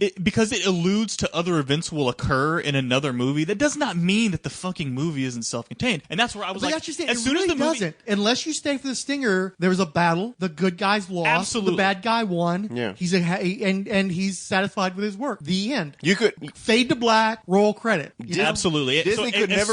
As soon as the credits rolled, I was like, I fucking get it now. This is why they didn't call it Part 1 and Part 2, because this movie is fucking over. Well, that and a lot of normies don't know how to respond to this. Oh no! I wasn't. We'll talk about that in a minute. This movie. If Disney decided never to make another Marvel movie, they could walk away and they're fine. The entire series is done. The bad guy won at the end. That's it. Yeah, and some of the heroes survived and some of them didn't, and the rest of the civilization is going to have to carry on without all these people that died. Yeah. The universe is dead. The rest of everybody's going to live. Those credits at the end when they were showing like the actors, I felt almost like it was the in memorial. Like a memorial. I was like, holy shit! And it's because Thanos didn't do this to then rule over everyone and enslave everyone. Oh, I loved his reasoning. They asked him, and and I hope you love that they have the same ending as Infinity Gauntlet. Yeah, pretty much. Yeah. Well, but I love so we're kind of jumping way too. I loved when I actually did enjoy the Gamora flashback. I thought that was really nicely handled, and I love the way he kind of turned out to be very important later on. Yeah, and I love the way he's showing her the balance of the knife. It is interesting too, and I missed it the first time too, that you don't necessarily notice that they only wipe out half of her people. Yeah. Oh no, I noticed that on the left side they draw the line down and they just shoot everybody on the left and everybody on the right. You're okay. I remember thinking like, wow, like he's doing this one planet at a time. He wants to find a faster way to do it. It's taking too much time. But I love that whole like balance. And when she tries to look, he gently, no, pay attention. It's with that scene leading up to. I was just like, oh man, that was a gut punch. That I did not see that coming. I really thought they were gonna find the soul gem in some fucking Indiana Jones type cavern guarded by demons. The or some shit. whole soul gem scene completely blindsided me. Yeah. When they were going for the soul gem, Gamora and Thanos, and they're going up towards, I was like, well, he's going to get another gem. It's going to happen. There are only two people here, When you hear the voice come across and you're like, wait a minute, that sounds like freaking Elrond, man, from Lord of the Rings. And I was like, there's only one person, Elrond. That's the Red Skull. And so when Red Skull came out, it blew my mind. I was just like, yes, that's pretty cool. Like, he's the protector of the soul gem, or a protector of a gem of something that he could never have. I like that concept. I like that idea. And it was a cool little cameo. Like, they didn't overdo it. They didn't overuse him. He was just there for like, this is your punishment for wanting this so bad. You have to be the guardian of it, but you can never use it. When the Red Skull showed up, dude, I lost my shit. I nearly dove out of my seat into the row ahead of me. I was like, it's the fucking Red Skull. And I'm like, nobody gets it. Yes. It's the fucking Red Skull. Have you not seen Captain America? What the fuck is wrong with you idiots? Well, real quick.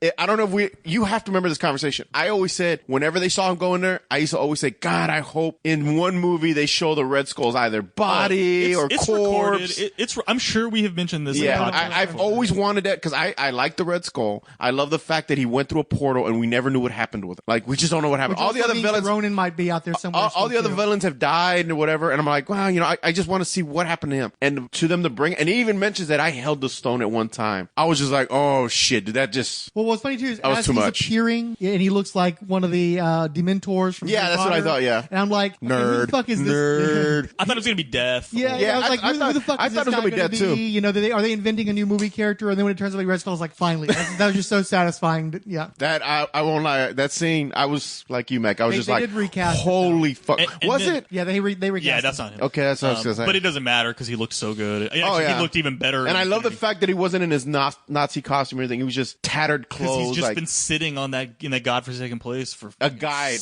Like he said, I 70 guide years. people to the test. That's my only fucking job. And I love that. And so then man, whatever. We're just gonna jump over everywhere. When he's with Gamora and Red Skull's explaining it, you have to sacrifice something you love. And I love that she didn't get it. Yeah, She she's was like, you don't love anything, so you lose. The universe has played the ultimate trick on you because you don't love anything. And he started. No, and he turns when I around saw with that tears. tear, I was like, oh my god, no fucking way, they're gonna make him kill her. And then he had to pick her up and and I then like too, they had that moment where this isn't love. This isn't love. It's love for him. Yeah. And it's not for her. And that's a very 2018 moment. And then he fucking kills her. Also a very. It just picks her up and just drops her, and the look in her eyes where she's like, this is not supposed to happen. Well, not just the look in my eyes. I'm like, this is not supposed to happen. I get we're gonna have some fatalities in this movie, but it's not supposed to be like this. Like, it's not supposed to be like you said you saw Loki's death coming. I didn't see Gamora's. I did not see this one. I did not see these going down like this. I didn't see any of this going down. Like, okay, Loki nobly sacrifices himself in battle. It was a possibility it could happen.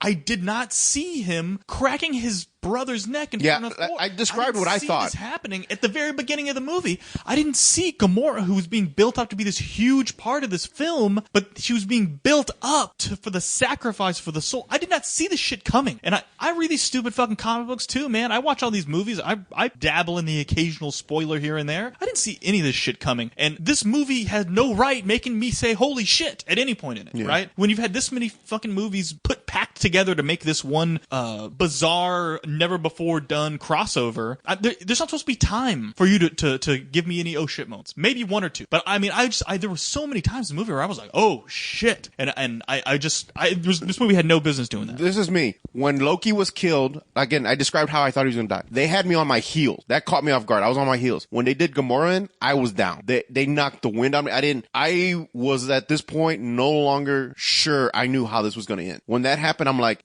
I don't think Captain are going to win. For me, it was when Loki got killed in the very beginning. I'm like, I've got no clue what's going to happen in this movie. No. When Gamora died, up to Gamora, I was like, oh, they're going to find a way to win, or they're going to snatch defeat right at the last moment. I'm waiting for that. When Gamora died, I'm like, I don't know where we're going anymore. Like, I was in a dark room with the lights out, and I'm bumping into shit, and I'm like really confused. Yeah. I felt like everyone else, because at that point in the theater, I felt a little cocky because I'm like, I've read the books, I know what's going to happen. At that point, I was like with everybody, I was like, I have no idea where we're going anymore. We're all together in this. I don't know how this movie's going to end. So I'll say that I thought that this movie, and it kind of goes back to what I was saying, where, right from the very beginning, you've got Thanos wrecking shop in the Asgardians, and then almost immediately after that, you've got Tony and Stephen Strange and Bruce Banner, and they're like, all right, we got to figure out what we're going to do. And then boom, the circle ship lands, and everybody starts kicking ass. This movie, even though it was 2 hours and 40 minutes long, I was like on the edge of my seat the entire time because it set me up for the fact that I couldn't. So then the next scene is with Wanda and Vision, and they're talking about how we gotta run away.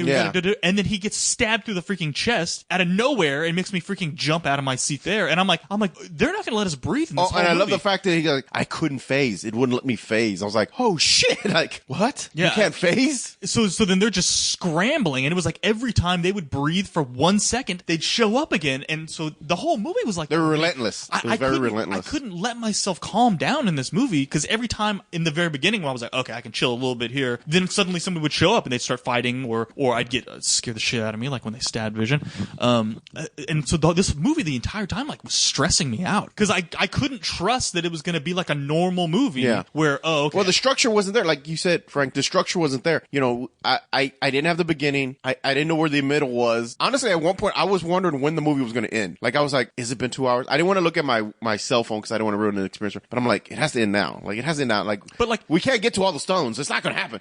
We have to stop. Right? Like, they're not going to get to all the stones. Yeah, they're not going to get all the stones because the next movie's got to be about maybe the last stone. Like they're not going to actually keep. And he just kept getting them, and I was like, oh my god, holy shit, gotta catch them all. Like no, this should be like a normal movie. Don't they get in a ship and just travel for a long time and talk? Like that's what movies are supposed to do. That are 3 hours long. There's supposed to be some just exposition where they're just talking, and I can relax. And they wouldn't let me fucking relax, and they would just go to the next scene, and there would be more people fighting and trying to kill each other, and some people dying, and it kept freaking me out, dude. Stop. In my first showing, I decided it was a late showing, so I knew it was going to be a rough night and an early morning besides. And so I decided, okay, if I'm going to see this movie, and especially because I waited till the last minute to buy tickets, so it's like, okay, I'm really stressing myself out because I couldn't, like the whole day, I couldn't stop thinking about what if I'm not going to get to see this movie tonight. My whole day's planned around make sure I see this movie somehow, some way. But I figured if I'm going to do this, I want to go to one of the nice theaters that have the actually full reclining seats. I want to be real good and comfortable, especially if it's going to be late at night. So I'm in the back row, reclining, and there's a couple next to me, and they're just like me. They're like laid back reclined. But the dude was obviously into it. Fairly early on in the movie, he sets his recliner upright and then sits at the edge of the seat that's no longer reclined, and he just stayed like that the whole time. And I thought at some point maybe he has a back problem because his significant other was like reaching over and like affectionately rubbing his back. The theater was so silent, it was driving me nuts, the sound of the woman's hand brushing against the material of the guy's shirt, because it was that quiet as everybody was watching it so intent. I think he was just that stressed out and that freaked out and that excited to see what was going on and afraid of what was going to happen. He literally was on the edge of his seat for the 75% of the movie. Just, I think that I agree, because that's exactly what happened to me. Yeah. The theater we had, the recliner, I was reclined by the beginning. By Gomorrah, I was upright sitting, pushed the table away from me, and at the edge of the seat. So yeah, that could have been me for 2 hours and 40 minutes. Yeah, it was quite the ordeal. This film, quite the ordeal. So next big scene. Well, you guys didn't really address the introduction of the Guardians that much, and the scenes between the Guardians and Thor. Well, we didn't talk about Wanda and Scarlet Witch very much either. Yeah. Okay, we'll go to that one first. What did we think about Wanda and Vision? And Vision. Do you think that we needed a little more backstory about where they were? Not really. Not really. No, I got the gist of it. Did you kind of get it? Yeah, you kind of get it. They got a thing going on. He's making himself look more human. He feels more human. The stone makes him feel more human. Pinocchio feels more like a real boy type feel. So I was like, oh, okay, I get it. They're falling for that. And she's got not many avenues for love interest, so that kind of worked out for her. So yeah, I was like, I got it. It worked for me. Okay, good. I mean, it worked for me too, and I was like, I don't need them to show me where they've been for the last several months and why he's turned off his transponder. So I was good with all that too, and I thought that they worked really well together. I thought that their couple little scenes where it was just Olsen and Paul Bettany were pretty good. I did not like the story about Vision and Scarlet Witch. That was so ridiculous. I was kind of like rolling my eyes all the time. Have you ever developed any great affection for those characters? Nope. Never liked Scarlet Witch and Vision. I mean, he's Jarvis, and I like him, but as a Vision, it's just like, blech. It was funny because before we watched the movie, I went ahead and quizzed you to see what you needed to have brought up to speed. And one of the questions was, where are the Infinity Stones? And one of them was, the guy who flies. And then you started flapping your arms at your waist. Like, I thought you maybe were talking about the Falcon for a second there. So, yeah, it's pretty clear that you don't have a great interest in the Vision. Yeah, that guy. The one who flies with the beams. How did I call it? Looked like you were talking about a goddamn fairy. Tinkerbell has the Infinity Stone? He kind of flies like that, kind of. But yeah, no, I did not care about those characters. I felt like they were asking us to assume a lot about their relationship, because the last time we saw them, they were kind of hinting at a flirtation together, and now we cut to them like a year or two later, and they're lovers, and we don't even really address the fact that one of them is an artificial being, an artificial creation. We just kind of go with it. movies. So I did think that, I don't want to say they didn't earn it, because I just want to think like they just, we had to just assume, like go along with it for the purposes of the story. And I was okay with that because I thought Elizabeth Olsen gave a pretty strong performance. I thought they did a great job showing off her power set and how powerful she was and her emotional range. I thought she was great in this movie and what she was doing of being the protector, being the one who was taking care of Vision, who for the second movie in a row now, they've kind of nerfed Vision. I did kind of notice that. I was like, for showing how uber powerful he was in Age of Ultron, they've really gone out of their way to sideline him the last two movies. So I did think it was, we had to just buy in that, yes, these are characters who are in love, but I'm going to go with it because they're characters that I like. I kind of felt the same way about the Banner and Hulk romance in Age of Ultron. It's kind of like, I've never really seen these people as a couple. We're kind of like jumping into this thing without any real precedent for it, but I like their flirtation. I like their interaction in the movie, so I'm kind of okay with it. I sort of felt a similar way about Vision and Wanda in this one. And I also, it was giving them something to do. They had a meaty presence in this movie because they won't have anything to do in the next one, probably, because she was one of the ones who was wiped away. With the exception of like Tony and Thor got a lot to do in this movie, and they're still left standing. They're pretty much the only ones, because like Captain America, as much as I heard like people like cheer in the theater when he showed up in Scotland at like the rail yard or whatever, Cap didn't do anything in this movie. He got a few good, that's really it. Black Widow didn't really do anything in this movie. She got a few good fight scenes. Now I'm hoping that they'll have a lot to do in the next one, and that's why they've been saved up. But yeah, otherwise it's kind of, I mean, we got to see Doctor Strange do a whole lot in this one. We got to see Wanda do a lot in this one. We got to see Spider-Man and the Guardians do a lot in this one. But they're off the table for the next one, which frees up the survivors, the people still left standing, to do more. So yeah, and it's just a way of balancing the characters. You got two movies. Some of them are going to play out in this one. Some of them will play out in the next one. Yeah, I don't think they've ever invested in those characters enough in the movies for me to really give a shit about them. And I don't think that they have chemistry, and it does bother me. It bugs me. The age difference bugs me, especially now that he's full human. It's like, you guys are really disparate there. If they were going to invest in those characters, they should have done it in earlier movies. I don't need them to spend too much time with the characters. I got everything I needed to from them out of this movie, so I was fine with that. But it's not going to have the emotional resonance for me because I don't give enough of shit about those. Oh, no. For me, we'll get to that scene. No, that. Now, Guardians of the Galaxy, I thought was fun. Like, that was really, again, Ragnarok or Point Break Thor really came out swinging on that one. Loved it. All of that shit was so good. Dude, when he's laying on the table and he was like, "Who is this dude?" And he's like, "This is not a dude. You are a dude. This is a man." The whole theater just fucking erupted, man. Dude, that whole theater was fucking dying. Like, what does he call him? A pirate angel? Yeah. Dude, it's like a pirate made a baby with an angel. It's like a pirate made a baby with an angel. Dude, I heard people fucking saying that line as we left the theater. Like, that line stuck with a lot of people. And they were making fun of Star-Lord for putting on some weight because I thought I noticed. I was like, that's a bit chunkier. And he goes, in the neck. I was like, oh my God. Dude, fat shaming in a Marvel movie was amazing, dude. I thought it was hilarious. He's like, I'm in pretty good shape. And I'm like, oh, no, I love when he did the voice change. He goes, did you deepen your voice? No. Are you speaking like him? I've always thought I spoke like this. And then Mantis. They did it again. Mantis. That whole scene was, and I'm sorry, man. Every time I see Guardians now, I need some fucking song to go with that scene. They knew too. And James Gunn came out and said they let me pick that song. They were like, "We're gonna introduce them. What song do you want?" He's like, "Rubber Band Man," and I was like, "Love that scene, dude." Where they're all singing along. I was like, "Oh, this is great." I didn't like Groot, dude. Dude, such a little asshole, dude. I'm like, the first time they say anything to Groot, he just goes, "I am Groot." Like, you could not have more perfectly summed up what that character is supposed to be by just having him go, "I am Groot." And I was like, what the fuck, that teenage asshole? Like, all he said was, "I am Groot." And I was like, I know exactly where he fucking is in his life. Yeah. He's an asshole teenager. Yeah, and I love they're like, whoa, watch the language. They're all like, the acorns on this kid. Yeah, the acorns on this. Oh my God, it works so well. That scene was fantastic, dude, from start to finish on that one. Crying again, laughing. Dude, I died. Yeah, the whole scene had me just nonstop. It was just...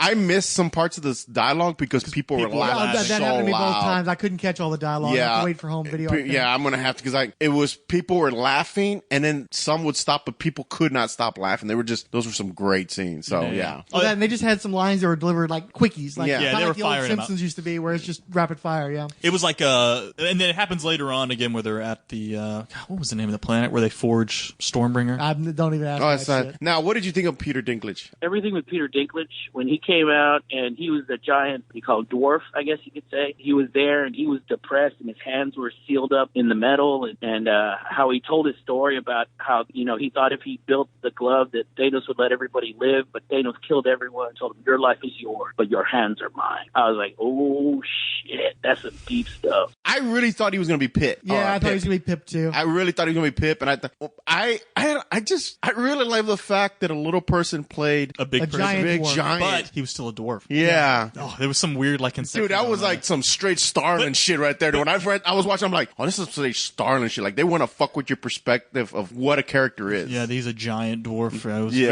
That was Starlin-esque. And then his hands are like sealed up. Thanos. I'm like, oh, dude. I really liked that scene, and it was because we didn't need an origin for the gauntlet, right? But when you think about it, you kind of need an origin for the gauntlet. It doesn't really make sense that nobody can even hold these gems, but you need this weapon that can unify the universe. The guy who makes the most powerful weapons in the universe would be able to hold the gems together. Yeah, absolutely. So Thor has to go there to forge, and I think they talked about him in Ragnarok, right? Mm-hmm. I think they briefly mentioned him in Ragnarok about where Mjolnir, yeah.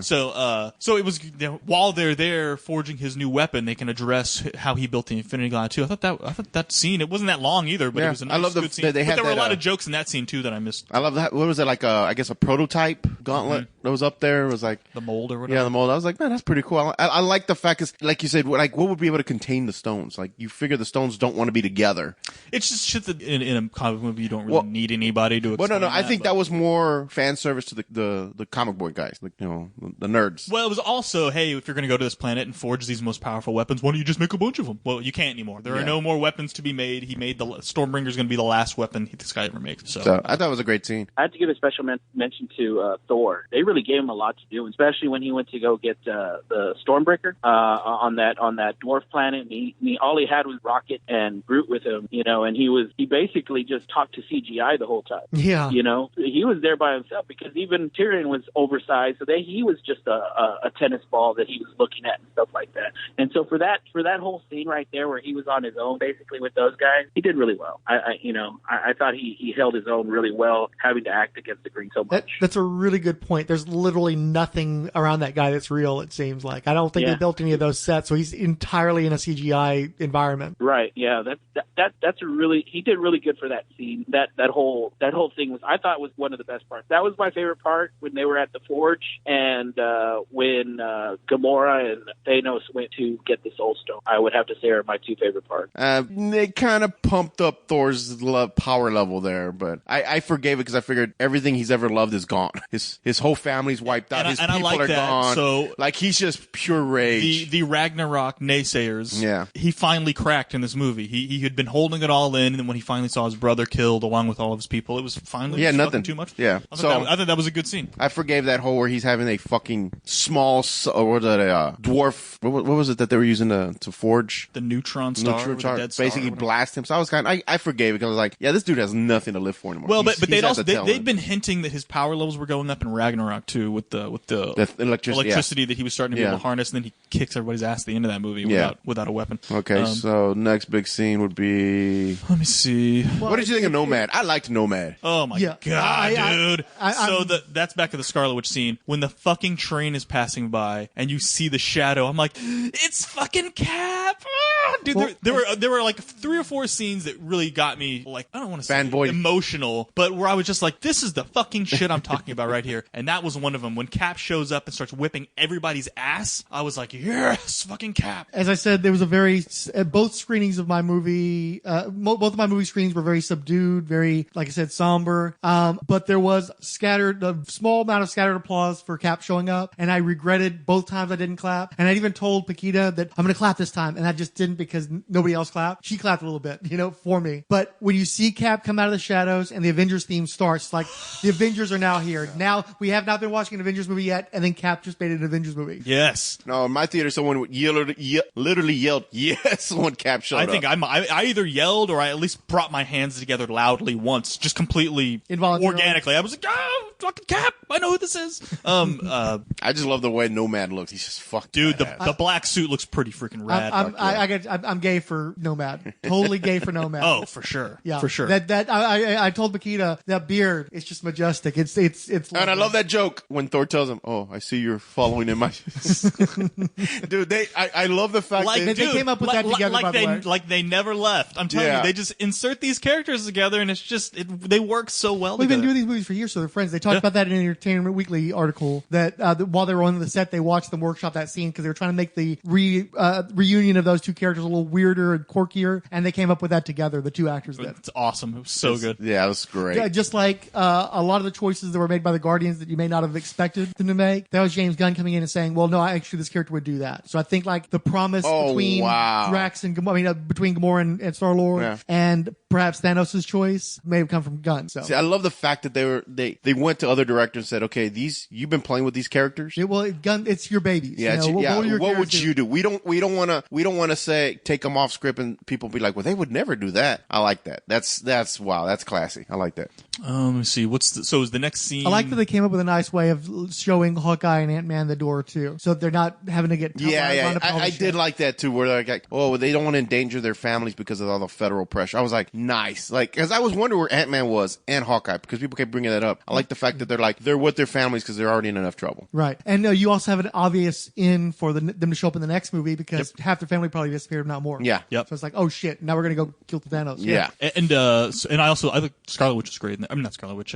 Black Widow was awesome too. Black Widow kicks a lot of ass in this movie. I don't think people talk about it enough. She didn't have a lot to do. She had some nice scenes. I really love when Proxima Midnight, I think is her name, was going after Scarlet Witch, and then the Widow shows up, and then flanking on the other side is Okoye, and the two of them teaming up. That was badass. So this is what I'm talking about, dude. Okoye and Scarlet and Black Widow and Scarlet Witch have never all been in the same movie together. Right. But they're able to plug Okoye and Scarlet and fucking Black Widow together, and they're fighting side by side, and I'm like, this shit is nobody has ever done this shit before. This is like if in fucking 1980 or 1992 we saw a movie with goddamn fucking John Wayne and Rocky and Rambo and fucking who else? Dirty Harry, and they were all teaming up. Foxy Brown. And they were all teaming up to fight the Terminator. Like that's what this fucking is. These characters are all the biggest action heroes of our day right now. Robert Downey Jr. and Chris Evans and Chris Hemsworth and Chadwick Boseman. These are fucking Rocky, and these are the characters. I mean, I've mentioned this in the past, but sometime in the 90s we lost all the iconic action stars. All these guys kind of aged out, and they weren't really played. Clint Eastwood aged out, Sylvester Stallone, Arnold Schwarzenegger. All these guys got old, and the replacements were guys like Keanu Reeves. And don't get me wrong, I think Keanu Reeves in middle age has actually finally earned that place with roles like John Wick. Oh, fuck but yeah. in general, we don't have those kind of action movie icons anymore. And what a lot of these assholes don't understand is, the superheroes have replaced them. These are our action icons, and they're all teaming up together in the same movie, which has never been done before. And there are still these fucking naysayers was like, when is this going to end? James Cameron's like, I'll be glad when superhero fatigue kicks in. It's like, you fucking asshole. You know what's fatiguing? You trying to make 3 fucking Avatar movies that nobody wants to fucking see. Yeah. Putting all your money on Black Number 9 or whatever, and somehow managing to pull it off in roulette. It ain't going to happen this time, motherfucker. No, dude. I watched something, and they made a very good point. The only reason Avatar did so well was it was the first 3D movie. And you paid 3D prices, which meant you paid 3 times the normal ticket price. Very expensive to go see this. But I mean, I saw the movie and I thought it was just cowboys and Indians. Like I wasn't blown away by it. Wolves, in space. Yeah. This was next level. He should sit back down, old man, and just. I still think all those people that were cosplaying were just like exhibitionists who like to have an excuse to run around half naked with blue paint on their bodies.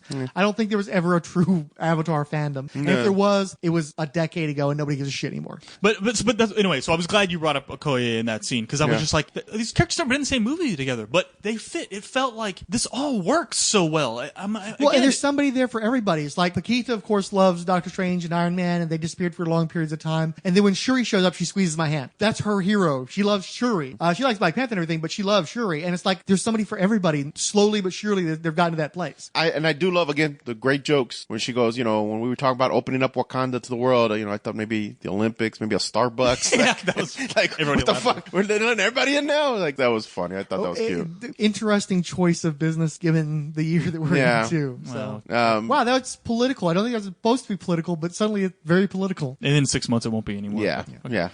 Let's see, what else? The next... I think it's them on the ship now, right? Yeah. Spider-Man and... Strange and Iron Man. Which, by the way, when they were fighting the dudes, Peter Parker and Tony work so freaking well together. Yes. Tom Holland and Robert Downey Jr. work so well together, dude. So that whole fight scene where he was like, "Where did you come from?" And he was like, "I was on a field trip or whatever." And it was like, "What the fuck?" That all worked awesome. I love that Peter's stowed away because he's like, "Hey, I can't be a neighborhood Spider-Man without a neighborhood," or something like that. I thought it was a great line. Good line. Well, by the way, one of the better Stan Lee cameos too. After the bummer of Black Panther, it was nice to see him come back and strong. Yeah, just driving a bus. Yeah, and I love that part where he goes, "Ned, I need you to create a diversion. We're all gonna fucking die." Dude, theater buzzing out laughing, dude. I was like, "Holy shit, that was fantastic." There was a lot of cursing in this movie too. By the way, I don't even think Ned heard what he asked him. Oh shit, we're gonna die. Yeah, he just responded to seeing a spaceship. Yeah, he just saw the spaceship and said, "Oh shit, we're gonna die." He jumps out the window. Dude, that caught me off guard. I'm like, whoa, like that's great. Yeah, it was mostly the word shit though. Yeah. Shit, bullshit. Yeah. Shit was a lot. But yeah, that's pretty tame nowadays. So well, no, there was a partial F-bomb from Star-Lord at one point. Was there? Yeah. Well, I know at the very end there is something. I will blow his effing head off or something like that. Yeah, maybe he might have said that. They didn't say the actual word, but they did. Like D-hole, they said too. So we know they're talking about dick holes. Yeah. So they pushed the line as much as they could. Didn't he call his chin a nutsack? Nutsack. Yes. Yeah. I thought that was great. I'm going to blow that nutsack of a chin off your face. Yeah. I thought that was a great scene. I do like the scene where when they're going to Thanos, they land on the plane. They can't land the ship, number one, because they don't know how to land it. I love the way Tony goes, "I don't think this has a self-parking." Right. And the ship goes crashing in. Into Titan. Yeah, the Titan. I do love, actually, I want to go back real quick. I do love the scene where when the Guardians catch up to Thanos at the Collectors and everything looks fine and they're going to attack and Drax is just losing his fucking mind. So they have to take him out. Gosh, he tells him to go to sleep and he falls so hard that it makes noise and they all jump. God. And then it's the most Guardian shit ever, dude. I loved it. They did a great job of having the Guardians showing how different they are from the Avengers by constantly fucking up, taking initiatives, not having any leadership. And I love the fact that they go walking up. Hey, wait, you didn't catch that? No. During that sequence. Oh, yeah. Well, he he kept putting his hand up for them to stop. They just all walk right and they would walk right by him. And he's like, "You go right." And they're all like going left or whatever. And it's like, oh, God. Yeah. I did love that. Yeah, that was a great scene. Because they're fucking horrible, dude. They're like they're not a team, man. It's just like a bunch of people together hanging out and they're just kind of doing their own thing. Well, like Rocket said, he's the captain. Yeah. But I love when they get there and Gamora goes for Thanos and stabs him. I really was like, they're gonna, wait, what? Like, I thought, oh, okay, now this is where Thanos is wounded the whole movie and he can't get all the stone. I really thought, like, he's wounded through the movie, Gamora got to him. It's gonna slow the pace of the film for the next one. Nope. And then all of a sudden he's like, it was a reality and everything burning. I'm like, fuck me, dude. Like, no, you can't do that. And he turns Drax into cubes. Like yes, and then fucking Mantis into like a spring and she like jumps and she springs out. And who turned into ribbons? That was Mantis. That was Mantis. He turned into ribbons, like the like scene, in the comics, right? Yeah, I love that we got a little dolly action in this too. Just like with Doctor Strange showing some cool new manifestations. Yeah. He had some awesome ones in his fight with Thanos that were like, "Ooh, this movie is fucking rad." Yeah, Paquita clinched when he had all the arms. Oh yeah. I don't want to go there yet, dude, but I love the fact that when they showed him doing the 14,800 something variations of the outcomes. Very important scene. And he's like flying all over. I was like, oh, what the fuck? And they did that. That scene got me, dude. I was like, oh shit, that is so awesome that he's doing that. Well, I think it's really clear that he's not an Avenger in this movie. Yeah. It's like he's working with them, but he's not an Avenger. He's never going to be an Avenger. And I like that you show the disparity in power levels. Like, you could not have Doctor Strange in the Avengers because he's one of the only guys who can actually tackle Thanos for any length of time, mano a mano. Yeah. When the Hulk got fucking owned almost immediately. Tony held his own all right. Tony did okay. Yeah, he did okay. But the point is like, you can't have him in the team with these people unless you have a scale like Thanos. You have to kind of have him isolated, doing his own thing, because there should be some goddamn defenders. Sorry, it's a personal thing. Oh, and I thought when Doctor Strange was opening up the portals for Spider-Man to jump through and punch them all over, I'm like, dude, this shit is so good. This was working so well. I'm telling you. And then, here's another, so now that we're kind of at that. Okay, what? Oh, yeah, because I got a question for y'all on the scene. So, is Flashdance still considered to be the best movie in American history? It was never considered the best movie in American history. No, you mean Footloose. I love that scene. Footloose, my bad. Like Footloose. Flashdance. What the fuck are you talking about? That one either. I fucked it up. Yeah. Well, hold on. But How that was the only pop culture reference that I did like out of Peter's mouth in this movie. Really? It was Well, never the I did greatest like movie. when they're kind of bantered about, like, you know, what else did Peter ask him besides the I just like Footloose? that everybody, even Peter, gives Star-Lord shit in this movie. Yeah. So I love that, you know, there's the one moment where they could maybe bond. It's like, no, dude, not a. The only scene that I'm still kind of, I don't know if I'm not 100% bored on was, it felt really weird was when they finally take on Thanos and Mantis is on his back and she's trying to put him to sleep. Strange has one arm taped down with his power. The Thor, Crimson Bands of Sidorak, which made me hard because it's like that. Here's an actual Doctor Strange thing. The sling ring is like his default, even though that's not Yeah. in the comics. But the Crimson Bands of Sidorak, fuck yeah. Yeah, he got really excited. That was really scary. I've seen it mentioned several times Yeah. that he actually used the Crimson Bands of Sidorak, which is legit. That's fucking legit, dude. And then you had the Iron Spider in Iron Man trying to rip off the gauntlet. And I love the fact that they show where she's describing he feels lost. He feels like, you know, that they don't know what has happened He's yet. in mourning. Yeah, he's in anguish. mourning. And Star-Lord puts together that it has to do with Gamora. Well, not just that. Nebula literally asks, "Where's Gamora?" Yeah. I don't know. It bothered me. Star-Lord dropped in my eyes when he started hitting him with the gun. Cause it's like, Well, he's you a moron. asshole. They almost got the fucking thing off and you fucked it up. Because if you see him, he actually hits Mantis, which then makes her release. Yeah, no, I know. I just, would he have done that? I thought it was a little hokey. I thought the acting was a little hokey from Star-Lord when he was like hitting Thanos in the face with his gun saying, "What did you do to Gamora? What did you do to Gamora?" But overall, that seemed really well played out, where like they almost got the glove off his hand when Thanos came back to when he woke up because Star-Lord fucked it up. I thought that was excellent. You know, when they were taking Thanos' gauntlet, I was really missing Silver Surfer. and you know, I know he's tied up, but it was just like, man, this is the perfect time for him. And it's weird to me too. I really wish that they would have introduced Warlock somehow before this. And I realize we won't see him probably till Guardian 3. Maybe not even then. My understanding is they're not going to address him in that one either. Really?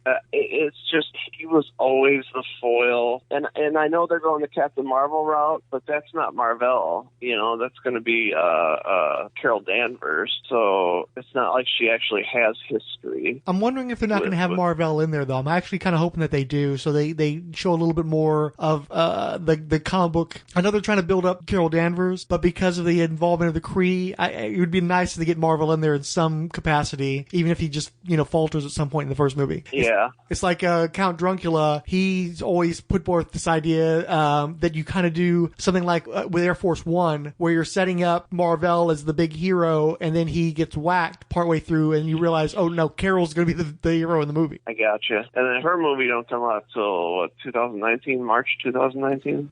Yeah, are you anticipating the Captain Marvel movie? Oh yeah, and anything cosmic I like. Brie Larson's easy on the eyes too. So when I got into Thanos, I got into Captain Marvel at the same time. I had actually picked up.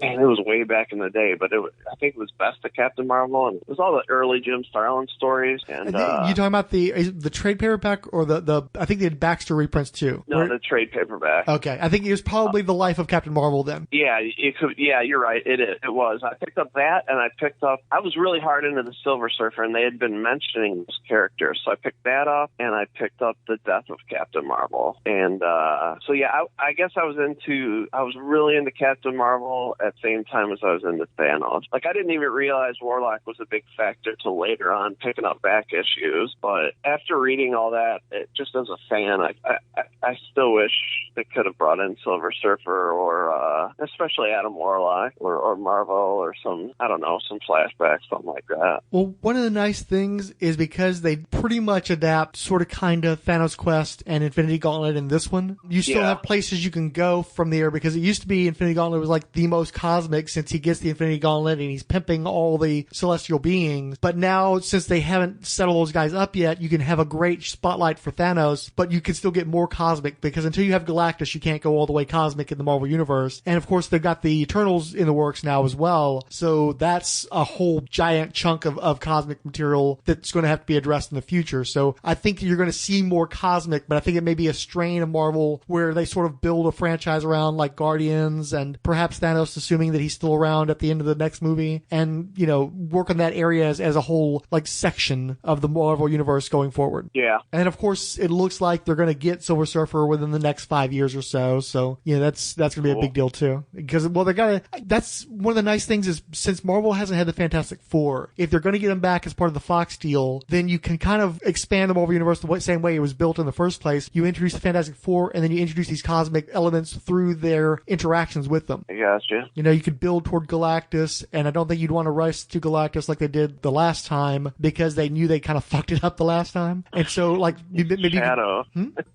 I said he's a shadow. It's, you know, so you can kind of let them kind of help flesh out that part by developing the Fantastic Four, because Adam Warlock comes out of there, the Kree came out of there. Now, obviously, they've already been set up in Marvel's Agents of S.H.I.E.L.D. and, you know, further in Captain Marvel, but a lot of this other cosmic stuff could potentially flow through the Fantastic Four. I gotcha. Oh, yeah, and then the entire time that when they were trying to remove that fucking glove, the gauntlet, is that what they call it? The entire time, I'm like, seriously, guys, are you gonna remove it instead of just cutting the fucking arm? I mean, that's like common sense right there. The entire time when they're starting to go on and on and on about it, it's like, why you don't fucking cut the arm? You have the weapons, you have the means of doing it fast and easy, and who knows, maybe in the meantime, you're gonna kill this guy.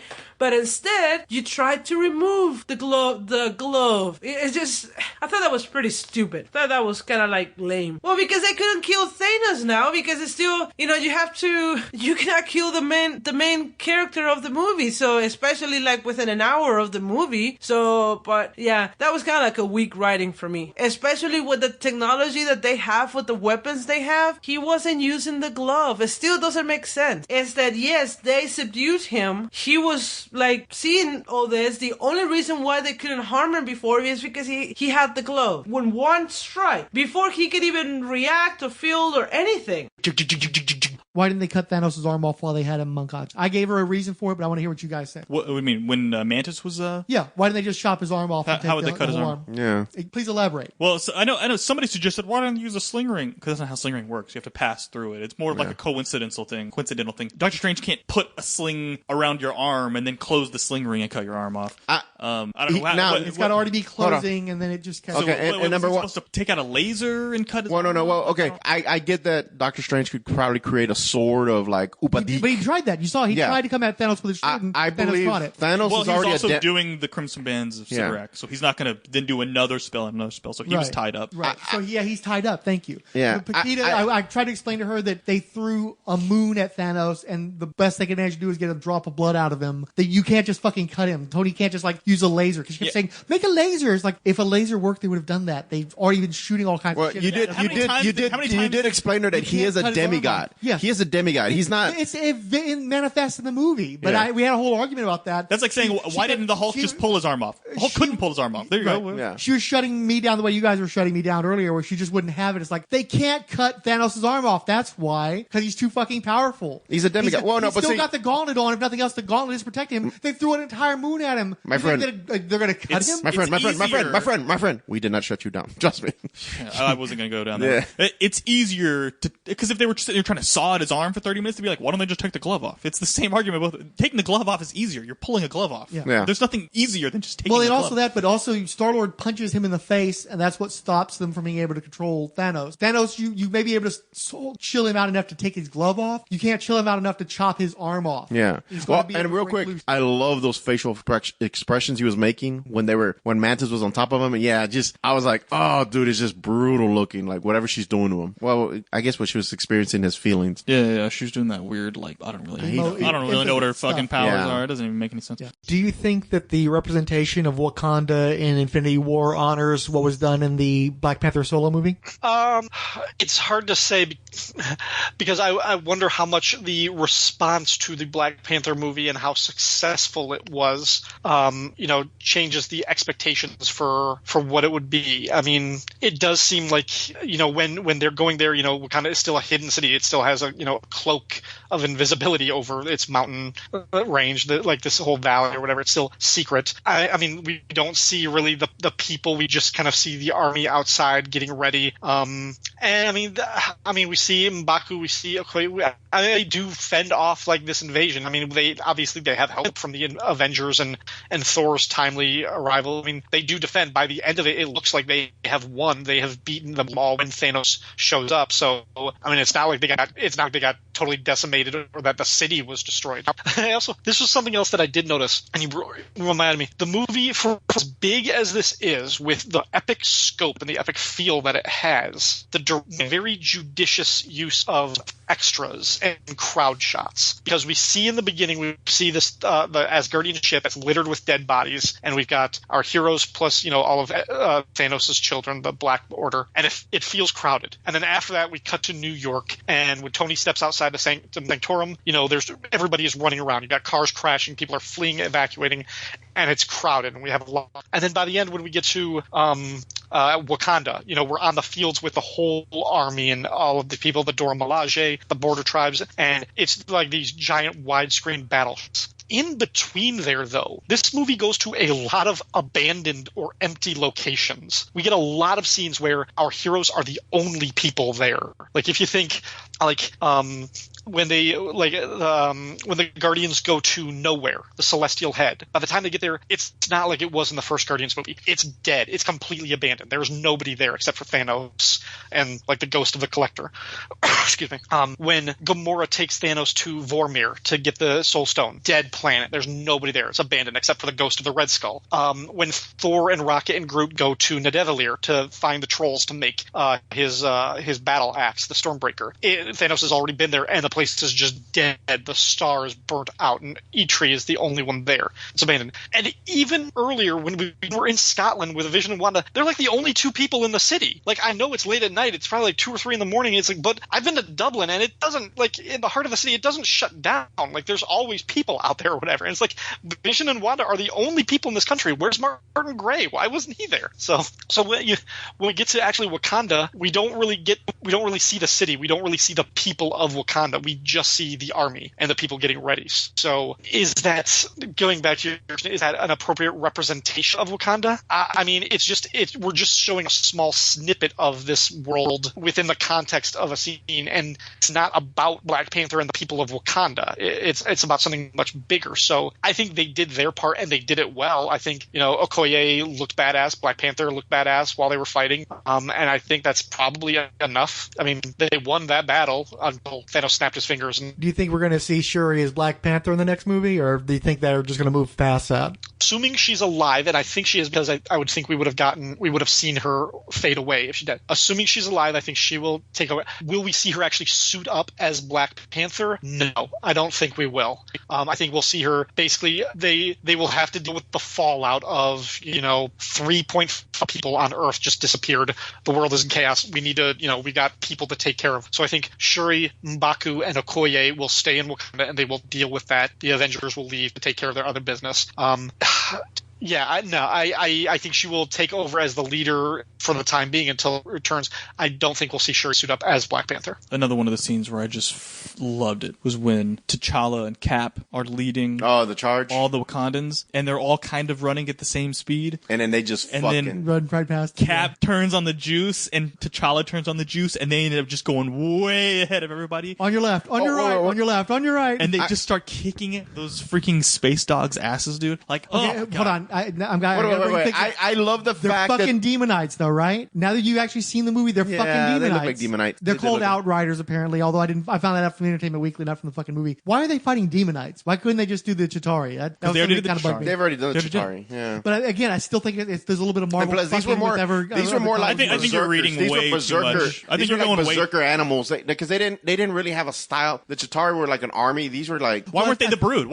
Yeah, they don't have the rights to the Brood. Why might they try and spoil X-Men movie. Because they're going to buy. Not everything they do in these fucking movies is them trying to steal it. But the design is strikingly similar. Honestly, to the Brood would have been pretty fucking cool. They didn't. The Outriders didn't fly, did they? They jumped. What? They didn't fly. Which ones? The Outriders in the movie were jumping. No, they would weren't flying. jump. They didn't fly. Right. But wait, I just want to go back. I love the fact Damon that don't fly either. I want to go back to the fact that I love the fact that the Hulk is fucking broken. Yeah. I loved all that too, and that's what they were saying. And he's scared. He's scared to come out now. No, I was like, hold, because that part where you're like, come on, and he's about to change. We're going way back here, but whenever they're with Doctor Strange and Iron Man, and he's like, come on, buddy, and he's like, and you see it coming up, but it's not coming out. And he's like, and Tony's like, you're embarrassing me in front of the wizard. You're embarrassing me in front of the wizard. Yeah. I'm like, wait. At that time, I'm like, wait, what's going on? Like, did he get hit so hard he can't? And then later on, when he's like, come on, Hulk, and he tries to bring him up, and the Hulk screams no. I'm like, the Hulk is scared. Like, and I'm a huge Hulk fan. I'm like, the Hulk is scared, dude. And that's some really Peter David shit too, yeah, where he's fighting with the Hulk inside of him. They understood the character. That Hulk is so used to me, big, strong. No one beats me. And then he gets his ass handed to him, and he's like, I don't want to play. Well, it's not just that though.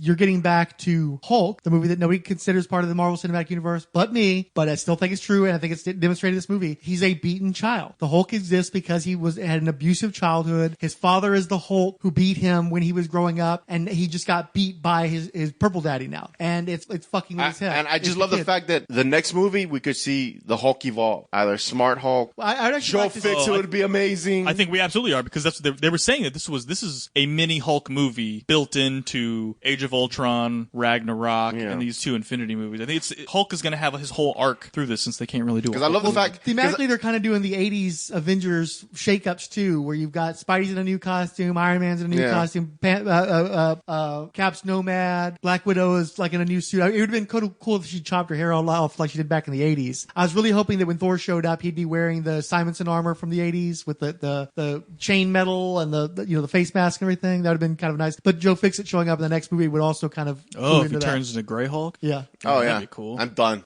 fucking done, dude. I don't know how you don't make a. I drop on my knees and just movie, start crying, weeping like a child in a fetal position. Well, I hope at the very least we get like the some of those Peter David sequences where you've got the multiple Hulks, or you've got like Banner and Hulk in the thought sphere trying to work their shit out. I have no idea. All I know is the Hulk is scared. Yeah. And I was like, holy shit. And I did like the way that Banner took care of the bruiser. I don't even know his name. Where he put the gauntlet on his hand and it launched up, and he hit the shield, and he's actually being run through the shield. And also like, cool. it's sort of like that's sort of how they took care of Hulk in Age of Ultron. So he's like kind of replicating what Iron Man did. So that kind of worked. Yeah. I like that. Let's see. That was a really good scene that I remember. I will really say I had a few problems with the Wakanda sequence. They did the Wakanda thing was just another generic faceless army that they had to fight. I guess that was just filler. I like that they didn't waste a lot of time on the Wakanda thing. It took a little while, but like they kept cutting away to other things and bringing in new characters to do something different. They had, I don't even know what you call those, that rotary wheel thing with the spike on the ground. That was like random from like the movie Battleship. I was like, oh, that's weird. Problem number one, and I'm going to keep beating this drum, there's War Wheel. Like literally a few weeks ago, they announced that Steven Spielberg was going to try to do a Black Hawk movie again. And War Wheels are part of Black Hawk. It's part of DC history. And they have War Wheels attacking Wakanda. It's like, okay, are you sure you're not doing this on purpose?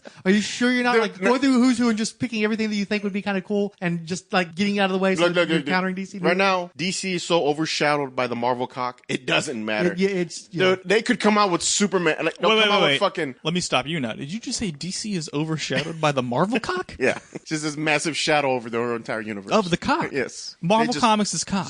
What? Labias? I don't know. And there's a shadow cast down on a movie franchise for that? Yes. Oh, all right. That was vivid. quite the visual. I had a visual of the big Marvel M. And it just like peels out this large in the member. center of it, and you just see this massive shadow. There's this weird backlighting behind it, so you see like an M with like a line coming. Well, the middle of the M is the cock. Yes, and it's just overshadowed. It's two legs and then the cock. My letter anatomy, I'm not up to date on. Thank you.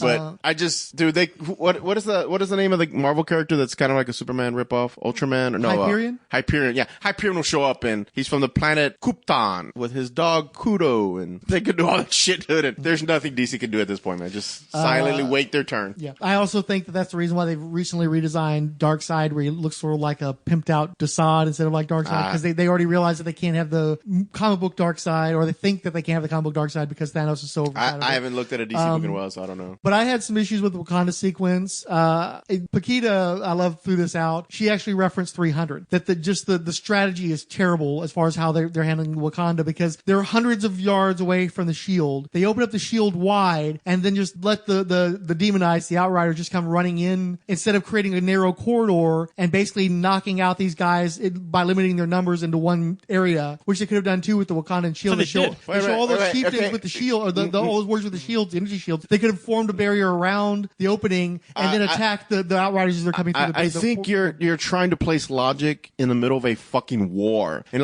well, if you do the logical part, dude. No, I think they realized that they realized these creatures were going around them and were able to get through the gate. They wanted to make sure. So they're like, no, we have to open it. Now, I don't think they're going to be like, okay, open coordinate 742 and close it. No, I thought they did. I thought they we simply opened up a hole. One portion, yeah, and they're trying to control the flow to keep them from. They bottled them in which is a basic fucking military term. Like that's what you want. Exactly. But why didn't they fucking encircle the area with the Wakandans with the shields and go after the Outriders? Because those shields didn't mean shit on those guys, because those guys were getting knocked out just as fast. Well, but you don't just open the fucking gate wide and let them just roam wherever the fuck they want to either, though. It was bad strategy. Again, and also it was a lose-lose. Either they don't open it and they come around all the way. No. This is Wakanda. Why are these guys having like jet chariots and stuff? I mean, back in the 60s, the Wakandans had their hollow crafts and shit. Why are their fucking Wakandan warriors walking around on foot? Fucking stupid. It's a fucking super technological environment, and they're walking around with fucking swords and spears. It's bullshit. Why the fuck was Wakanda this? Well, their spears shoot lasers. Yeah, I was gonna say, dude, they were shooting lasers and killing creatures. Foot, dude. Why isn't there any fucking strategy? And this being Wakanda, we've seen in the comics how Wakanda's got fucking booby traps all over the fucking place. They've been turning back colonialists for centuries, and yet they've just got this wide open plain where these fucking Outriders can just run out with no fucking. So then you would assume they would put booby traps all around their city. Yes, I think that they would have, or have more defenses than dudes with spears. They would build this giant wall around their city to keep everything out. Right. I think the wall was pretty good. The wall was pretty good. The wall was pretty good, but they don't have any fucking tanks. They don't have any fucking air chariots. They don't have any of this fucking shit we've seen in the comic books. They're just walking around on foot. Then it would look like we're engaging in a foot war against alien Then we would be monsters. on the planet Apocalypse watching tanks hit each other back and forth. And oh my god, they stole another Apocalypse theme. Yeah, I don't want to see tanks being shot. They were trying to bring out the soldiers because they wanted to bring out all your characters that you loved from Black Panther. They're all here. Look, they're gonna fight. We got them out here. They're gonna fight with the weapons you saw in Black Panther. Yeah, no, it's a callback to Black Panther, man. They're not trying to fucking steal another I don't think it would have mattered. Another. Then you would have just seen them blow up their ship. What do you think? Like if they would have shown up with more armory, they would have turned the tide and defeated Thanos? No, I think they should have shown more of the technological superiority of Wakanda, which we've already seen in the Black Panther movie and in the and you found out. Guess what? You can have all this technology, and if you have a bunch of hordes of these mindless creatures running full speed at you, tech will only get you so far. Agreed, but it'll do you better than walking out in front of them. Numbers out. Or what do you call it? Numbers. I just think it's a weird hang up. I think it's a weird hang up. That's how that. But they should have done it. I mean, dude, they're sorry. Use some they are surrounded by a force field that they thought would hold. They thought that would hold. Right, it did, and they didn't have any strategy. There's a fucking African warriors. They didn't realize highly technologically advanced nation using no fucking strategy and the most basic weaponry. That's already ahead of everyone else in the world because they had a fucking force field that no one else. Then maybe they should have a fucking car. I don't. So then the dogs would have jumped in the car toward the car park. I don't understand why this is a hang up in this. I think there was just part of why it's a hang up is because we see all those Wakandan warriors get overwhelmed by the Demonites, the Outriders, which they would have whether they were in ships or not. But White Jesus shows up to kick everybody's ass, and everybody fucking lays down and is like, "Oh, thank God, Thor's here! Thank God, the guy from the Nordic nation, the guy that fucking white supremacists still worship in this country." I mean, I think that's one of the reasons why a lot of these guys are so anti-Marvel is I think they're pissed off about Idris Elba playing Heimdall, and they probably got off on seeing him get killed in this movie. And the white Jesus shows up and saves the day for all these Wakandans. No, fuck that shit. Not down with that. I thought we were gonna get through it, but I guess not. Oh yeah. I would have. No, I'm starting to bet there towards the second half we're going to get something like this, but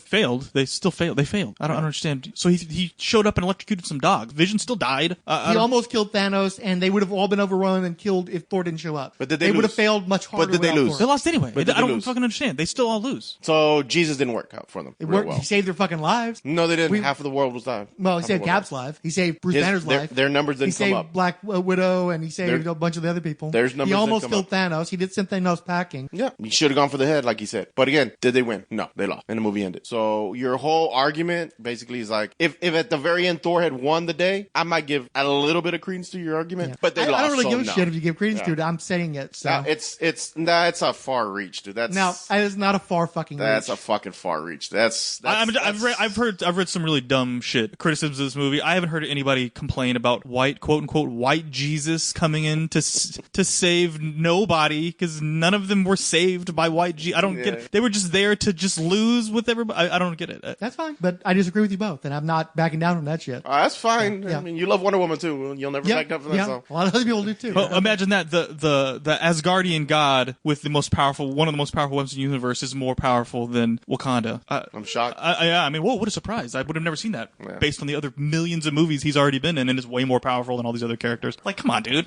It wasn't like they gave the hammer to Cap, and now Cap, who was supposed to just be a normal guy, they did give White Jesus Black Heimdall's powers so that he could actually arrive in Wakanda in the first fucking place. Because that's how he gets there. Is he calls down the Bifrost, which was Heimdall's power. Yeah, they told him it would do that. So you disempowered a black god, and then you have the white guy show up and save all the black people. Dude, far. This is the craziest shit I've ever heard in my life. I seriously am completely floored with this series of connections. You literally look like Charlie Day from fucking It's Always Sunny in the meme, where it's got the fucking all the connections all over, and you're all like bloodshot. This is bizarre to me. This is very, very bizarre. Yeah. Watching that scene, I was like, whoa, holy shit! Thor's back with that hammer. He's gonna kick some ass now, or with his axe. He's gonna kick some ass now. And he showed up and kicked some ass, and I was like, wow, this is gonna be for naught, because Thanos is still gonna whip his ass, and that was it. Got him.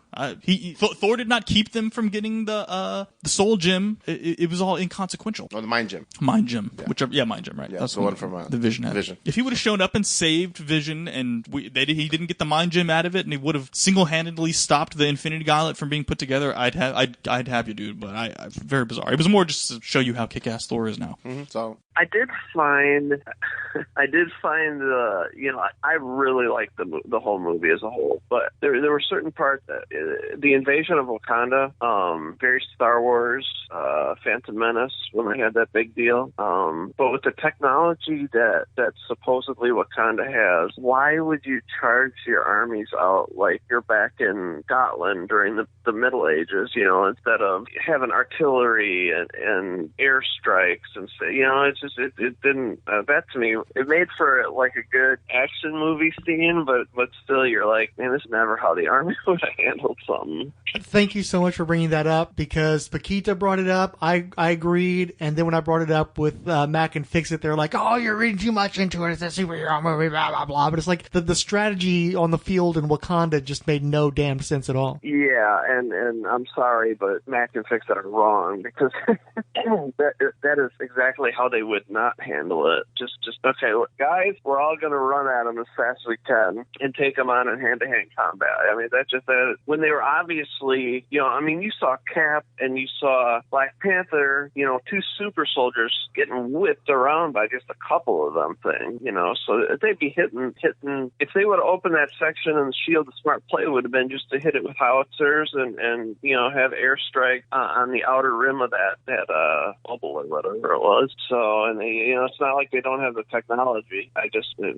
To me, it was a little impractical. So yeah, Paquita was pointing out they should have done something more like 300, where they have a narrower opening, or maybe box them in more with the shields they showed, and so that they could basically restrict their flow and take them out more easily. Yeah, I agree. I think if you have, they could have done that a little different, made it a little bit more believable, in that if that shield would have got breached and they had to fall back to the city, that's when you make a charge like that, when you're trying to break a line or buy time. It just seemed odd. There's definitely part of me that was like, man, that's dumb. So well, that no vehicles, as you said, no air support except for like Falcon and War Machine. It's like we're no booby traps. I didn't even think of that till you said that. Not only was it only Falcon and War Machine, but like Falcon flies out by himself way into enemy lines with no air support, with no support at all, with two machine pistols. It just doesn't make sense. So yeah, that part could have been done better, I think. Still enjoyable, but do you enjoy? If you have any kind of interest in like military tactics or like watching military documentaries or anything like that, you're going to be like, wow, that's like the dumbest thing that you could have done. Just send in infantry with no support as far as artillery or air support. So again, against aliens. And, I mean, they didn't even have. It's not even like they came at them. Hey, we're driving Jeeps into this, or like Hummers with a machine gunner on top. No, they were just going to run at them. If one guy would have tripped, half their line would have gone down. down. So. What did you think about the Outriders too? The guys, the aliens themselves. The four-armed? Yeah. Dog them. Is it just Thought me? they were cool. They looked an awful like Damonites to me. Looked like what? From Wildcats? They did. They did look like Damonites. You're right. Wasn't, you know what though? In that Avengers animated movie, I think the Chitauri looked like that. Like almost exactly like that. I never caught that one. I think if you watch Ultimate Avengers, the animated movies, there's two of them. And I think in one of them, it shows the Chitauri look exactly like that. I can't remember which one it was. It's been a while since I saw them. Was it the one with Panther? I think that was the second one. I think it was the second one because it had Black Panther in it. So.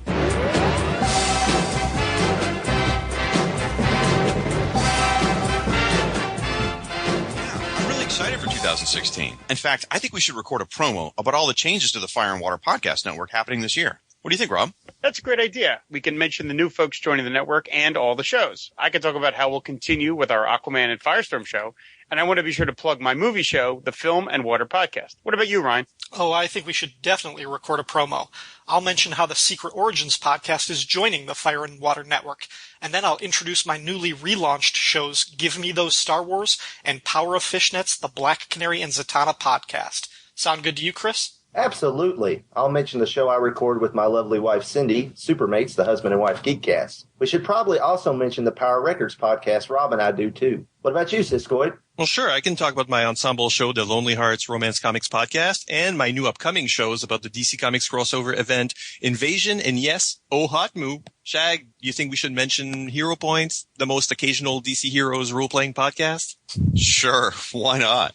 And I can talk about Who's Who, the definitive podcast of the DC Universe, and mention my new upcoming show, Justice League International, Wahaha podcast.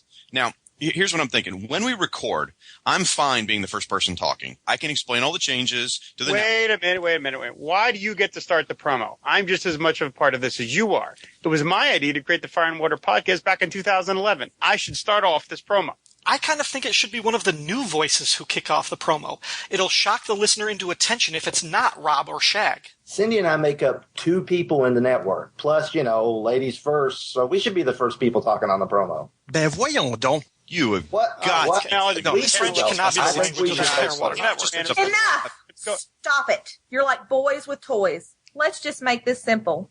We can tell the folks at home the Fire and Water Podcast Network is growing in 2016. Several new shows are joining the network. We'll have a new dedicated website, a Twitter account, and Facebook page, and folks will be able to subscribe to each individual show or all of them. See, now was that so hard? Fire and Water Podcast Network. Available soon through iTunes, Stitcher Radio, and fireandwaterpodcast.com. Seriously, Shag, you had to get the last word, didn't you? The scene that got me was Vision, where I hated the fact that Wanda apparently is so powerful that she can destroy. But she's always been like that. Really? In the comics, she's always been the wild card in the comic, where she can just do crazy shit with her powers. It didn't bother you that much? No. I hated the fact that they're like, your power's so powerful, you're gonna affect the integrity of the stone, and the stone will collapse on itself. And I'm thinking, you can't wipe out something that's so essential to our universe. Like, I thought they were gonna do some shit where, like, she destroyed the stone, and they're like, because you destroyed it here, it will appear somewhere else. Like, it's essential in this universe. No. But I did love the fact that she kills the Vision. Didn't she know more mutants in the comics? I mean, Scarlet Witch has done this shit. She's altered reality with the whole fucking throughout comics forever, dude. She's always done stuff like that. I guess you're right. Yeah. It's not like they said, Tony, shoot it with a laser really hard. No, it's not. true. It's this. We're talking about a different. And her powers are what they alter chance and time and all kinds of bullshit. Yeah. No, I mean, but I did love the fact that she destroys the Vision, and then Thanos just walks up and then reverses time, puts them together, and then just fucking yanks it out of his head, dude. And it wasn't like he just plucked it. No, he caved dude, it. you see his fingers go into his skull and just like pop it out of his skull, and just this gaping hole. And I'm like, oh, Vision is dead. Like, there's no coming back from that. No, there is coming back from that. He's going to come back as the tan Vision, probably. Because he was all monocolored. And they kept hinting throughout the movie that he's moved beyond the gym. Yeah. So I have a feeling feeling Vision will be back. I think we're going to get the West Coast Avengers, John Byrne, blank slate Vision. I think that's why they turned him monochromatic. Is I think that sure he's going to hotwire him and he's going to be part of the Avengers team going after Thanos. Maybe, but he's going to be like cold and it's going to kind of freak everybody out that he's not the Vision anymore. He's this robot. Yeah, I agree. But when he pulled the gem out of his head, that was fucking brutal. To kill a robot, that was about as gruesome as it kind of gets. And you can hear the metal crunching. You hear the metal crunch as he just yanks it out of his skull, and I thought that was a great scene. Well, and it's also great too that Scarlet Witch is so completely devastated, and it's just like, yeah, that's too bad. He kind of pats her on the head and moves on. Yeah. Oh yeah. Yeah. I'm beyond your ability to stop me at this point. So. I felt really weird because during the film, I felt very sympathetic toward Thanos. Like I really. Well, you would. You're holding a purple microphone right now. But I never once was like he wasn't trying to rule the universe, or he just wanted to bring balance so that, because I love when he brings up the fact that on Gamora's planet they were on the brink of extinction, and because what he did, now no child born after that knows poverty or pain. They live in this fucking utopia universe planet, and I'm just like, oh shit, man, like he's making a really good case of why he's doing this, and I can't tell him. I mean, it's evil, it's wrong, right? But he's got the final solution shit. I mean, Nazi Germany was way better off for the people who survived after the fucking Holocaust, but that didn't make it right. The views of Diabolu Frank do not support the views of the rest of the Marvel Superheroes podcast. No, I mean, I know what you're saying. Yeah. The Nazis could have invested all of that work and technology they used to murder and kill people into developing better farm work and shit like that, right. But they didn't. All right, it's the same thing with Thanos. Could use the Infinity Gauntlet to create crops, but he's psycho. That's the point. Like, he's got reasoning. His end game makes sense. Is that yes? But it's scary as shit. But he's doing it the backwards psychotic way. I mean, yeah, because I love it when they're on Titan and he's like, I told him this would happen. They didn't listen. Look at Titan now. And I'm just hoping. I really do hope though that in the second movie you do find out that was some bullshit rationale. He really is in love with Death still, and he really is still. I needed that. I needed something. I don't want him. You want him to be an anti-hero. Yeah. Well, not even an anti-hero, because he even says you don't pick. It's just a random selection of people. And I'm just like, dude, that's like rich and poor. Yeah, I'm like, no, like it was really weird, man. It was weird. This movie really invoked a lot of weird emotions and we talked about it before. They can't introduce Death as a character and that he worships at the feet of Death. Yeah, I thought it was going to be Hela. I really thought Hela. No, yeah, we can't. I'm just saying we can't do that. Yeah. It was weird for the comics. I don't know how moviegoers are going to understand that there's a cloaked person who is literally Death of the universe. Well, dude, I thought that was the Soul Gem. The Soul Gem Guardian. I thought that's Death. No, I know, but it wasn't, because they're not going to do that shit. This is that was his motivation. Everyone just, that's it. Chill out. It's okay, but it does feel a little off-brand Thanos to me. I'll be honest. That kind of, but it worked. Like, Paquita was much more interested in Thanos as envisioned in the movie than I think she could have been if he had been played more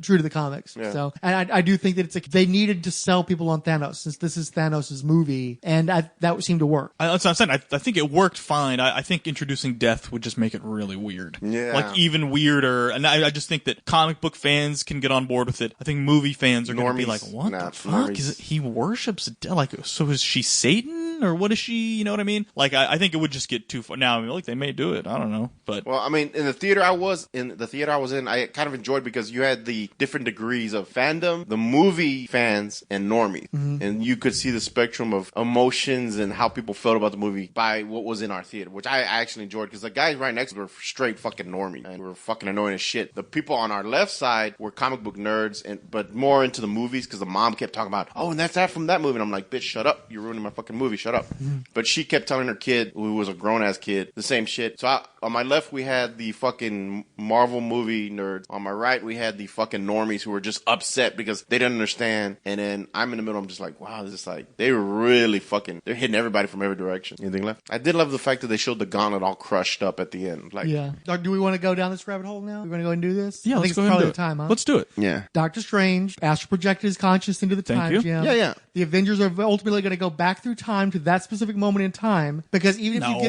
to that specific, they're going to eventually travel through time to that specific moment in time to deal with Star-Lord's fuck up. That's the point where they break everything that's going to happen. So I think they're going to travel to that specific point in time with the Avengers. Because here's the thing: even if they remove the gauntlet, what are they going to do against Thanos? You know, maybe you can sling ring the gauntlet somewhere, but you haven't dealt with Thanos. You need all the Avengers. Well, you think Captain Marvel's going to put it on and save the day? That's what it's going to be. Possibly, yeah. But I think that's where the Avengers are going to show up. They're going to go back through time using Doctor Strange in the time gem, and that's where the Avengers are going to show up. No, because I don't think you can go that far back in time. time. They've never described, like, they've never said, well, technically, that's not how time travel works. If that would have happened, then we would have seen it in this movie. Yeah, because, I mean, then Strange could have just gone back in time. You don't think that the time gem that Doctor Strange was holding on to throughout the movie is going to play a part in the next movie? You don't think they're going to reverse it played an amazing part in this movie. Here's why I don't think is because they kind of did that at the end of Doctor Strange. They used the time gem to reverse all the fucked up shit, and all he could do was loop time. So right, but this time you're going to have the Avengers show up at this key moment in time, which is also from the Infinity Gauntlet, if you may recall. They did that exact same thing. They did. We're not following the book anymore. They still follow it reasonably close because we don't know what's going to happen in the next one too. We don't know what kind of cosmic shit's going to happen in that one, or if there's going to be cosmic shit. We don't even know if the Infinity Gauntlet exists anymore based on what we saw at the end of this movie. Yeah, I didn't know this is when you said, "Are we going to do this now?" I didn't know what you're talking about.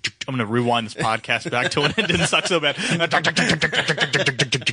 You know, one more thing I really did like was the Infinity Gauntlet itself. I thought that they portrayed each element and the way that Thanos used them very well. I don't know if your regular audience is going to catch up on it, but I knew just from reading the comics and stuff what he was doing and what he was using, and that was kind of neat as a old school fan, you know, to kind of get all right, you know, he's using the reality, he's using space gem, time gem, you know, to use the time gem to go back. Oh, that was one that just clicked right now. You know, how to use the time gem to go back and get the soul gem after Scarlet Witch destroyed it. But if those things are supposed to be indestructible, am I wrong on that? That's my understanding, but again, they've got their own rules in the cinematic universe, so they can kind of play with it. And obviously, it took a pretty extraordinary thing for that to happen, even within the context of the movies. Okay. She's pretty powerful in the movie, I thought. Yeah.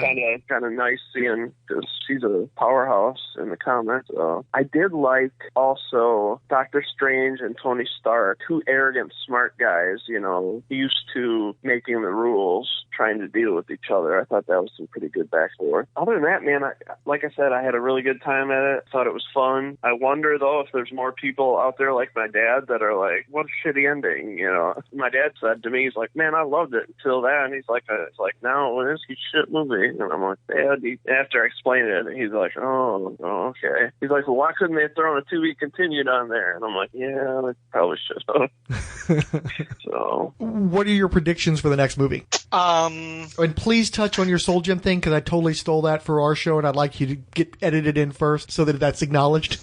Oh yeah, no, that came to me the day after I was taking a shower, and I was trying to think. Okay, I was thinking about who dies and who's like standing, and clearly all of the people who were wiped away by the snap of the finger at the end, they will all be brought back. They will be resurrected at some point because they've got billion-dollar franchises, and it was all the guest stars, and you know, it was the non-Avengers mostly with a few hangers on. But I was like, so they will be resurrected. I was like, who won't be? Who is dead?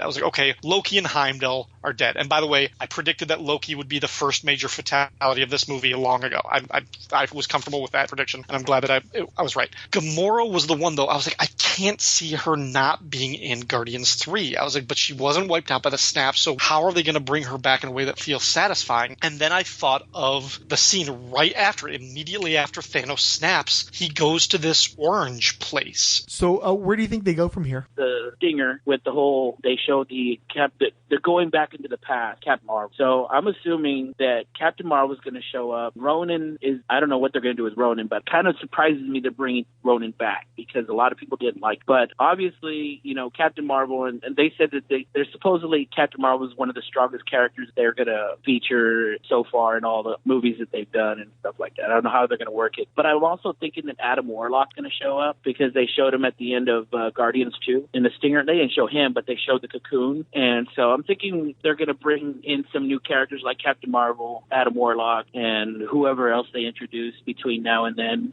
Because, you know, they phased out a lot of characters that they're just pushing aside for now. They're just like, okay, we're going to get all these people out to make room for these new characters that are come in and be the heroes of Infinity War or Avengers Part 4, whatever they call it. Somehow Gamora is in maybe the Soul Stone because that's where he saw her, like where he woke up in the water after he snapped his finger, and she was like, you did it. And he was like, I Frank did. And then after that, they showed him out, in his little cubby looking at the sunset, and he had that little smile. I wonder if maybe he's either in the Soul Stone or she's in the Soul Stone, and somehow she convinces him to change his mind. I wonder if he doesn't regret it, and I wonder if they go back to that moment where he's on the top of the mountain ready to throw her off, and he balks, he hesitates, and he knows that maybe the cost was too much. Maybe he doesn't want to kill her again, doesn't want to sacrifice, and they sort of non-violently get him to stop his quest, and it doesn't end with a major fight or throwdown, but there's more of a surrender. That would be interesting. I don't know if that would be satisfying for the people who typically go to these movies. I mean, I think that would be the most ideal situation where instead of him being defeated, because, he was always one step ahead of everybody, no matter how hard everybody tried. And the only time they got the edge on it was when Peter Quill messed it up with Gamora, because he loves Gamora just as much Thanos did, except he's not willing to sacrifice, That was the difference between Thanos and Peter Quill, is that he wasn't willing to sacrifice. And Thanos wasn't letting anything get in the way. And he kept saying, he was like, there's been much sacrifice today. And when I think Gamora asked also, like, what did you do? She goes, did you do it? And he's like, I did it. And what did it cost? At everything. I believe that's what he said. Most of the stones being collected are associated with a death. Loki dies over the Tesseract. Doctor Strange dies over the Time Stone. And I'm wondering if maybe there are characters in each one of those stones that are going to be acting within the stones. I definitely see it with Gamora and the Soul Stone. I think it would be interesting if there was still something of Vision in the Mind Stone. It would seem tactically sound to suggest that Strange did something with time manipulation before Thanos arrived on Titan, because they were waiting for him and he'd already seen the future. So presuming he saw, he tells Tony, he's like, this was the only way. So if the one outcome where the 14 billion that he saw, if the one outcome where they win means they had to lose first, maybe he backdoor Trojan horse or a bit of himself. Stone. We'll see. Yeah. I also forgot, Marvel in Avengers 4 too. And we've got to get her introduced in her own movie too. I think Ant-Man and the Wasp is going to be taking place either before or possibly concurrently with this movie. I would bet that the final shot of Ant-Man and the Wasp, or probably like one of the mid or post credits scenes for that movie, is the snap effect, and we see some of those characters being wiped away. We'll see. I know both Paul Rudd and Evangeline Lilly, and I think Michael Douglas and Michelle Pfeiffer. I think they all filmed stuff for Avengers 4. So I hope that we see them, and I hope that they have a significant role, at least the heroic couple. But I don't know. I think the fourth movie will have a lot of the surviving Avengers. It's the last stand, because if you notice who's left standing, it's Captain America, Iron Man, Black Widow, Hulk, Thor. They've said, even though he wasn't in this one, they have confirmed that Hawkeye will be in the fourth one, and that he's got a significant role. There's a sort of story reason why he wasn't in this one. I kept waiting for Hawkeye too, and I had heard rumors he wasn't in this movie, but not even a mention. That's kind of... He actually did get a mention. He's in not Witness Protected, he's in house arrest. He cut a deal with the feds after Civil War because he was too hard on his family. When did they say that? I think it was when they went to see Rhodey at the Avengers compound. Oh, you know what? I think I was taking a piss. I had to run out at one point, and I don't remember them seeing Rhodey. I just remember Rhodey all of a sudden being with them. So. Yeah. They fly into the Avengers compound. Rhodey's talking with Thunderbolt Ross via like a hologram conference, and that's when he decides to go against the Sokovia Accords and join with the Avengers. Okay, yeah, I didn't see any of that. So it's the original six plus War Machine, who is a Phase 1 character. He was, even the Don Cheadle version of War Machine was in Iron Man 2. But then I don't know why Rocket and Nebula are still around. Although Nebula still has the personal connection with Thanos, so I think that's interesting. And if you've read Infinity Gauntlet, maybe they will, use the one significant thing that she does in that comic story will play a part in that movie. Wasn't there another anti-hero in the movie? I'm trying to think.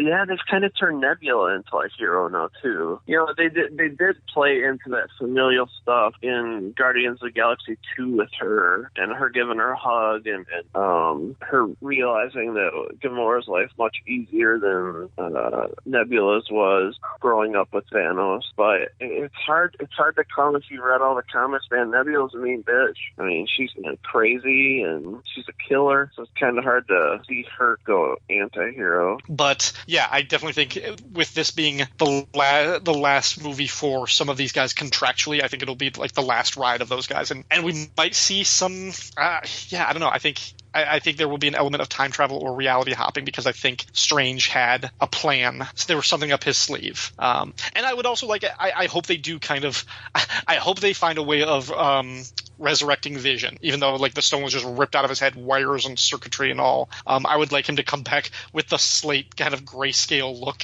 kind of as an homage to the white West Coast Avengers version of the character. If without the Mind Stone, if he's a little bit more kind of methodical and Jarvis-like. But every once in a while, he kind of has a schizophrenic Ultron outburst. And if they could get James Spader to ADR some voice work over Paul Bettany's actor, with his mouth movements, that would be interesting.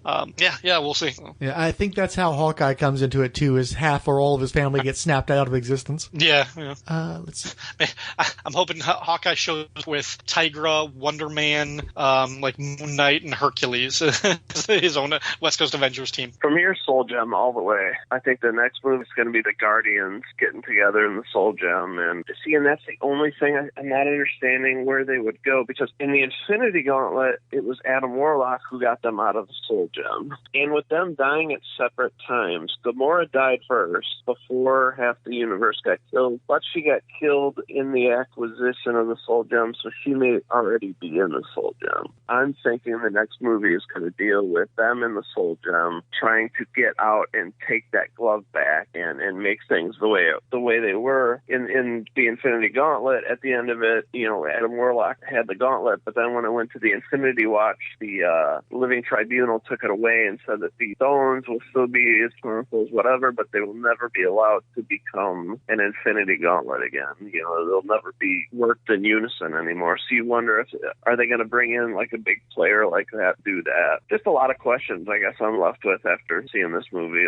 They're going to have to deal with the destruction to Earth and everything, just like they showed that helicopter crashing into that building. If all of a sudden you had half the world's population, it'd be anarchy, destruction, and chaos. So I don't know if Thanos will play as big a part. He definitely went to his retirement. Did he have the Infinity Gauntlet on in that end scene? I'm really not sure. Just like I wasn't sure if he was wounded. And I've seen the movie twice, and I was kind of looking. I wasn't looking for the gauntlet, but I was looking for the wounds. I couldn't tell if either one of those things were in place at the very end. Well, I noticed after he snapped his finger, when they showed him again, he was wearing the gauntlet, but his whole arm was all burned, and the gauntlet was all beat to hell. Which makes you wonder, too, if maybe the gems are spent now? That could be. It's hard to know because they're going off storylines from the comics, but like you said, they are not sticking to them at all. They're breaking whatever rules they feel like. So it's hard to tell, because in the comic, he could click his fingers a million times and, they wouldn't lose any power. Whereas here, obviously, they were tasked to do that big a thing.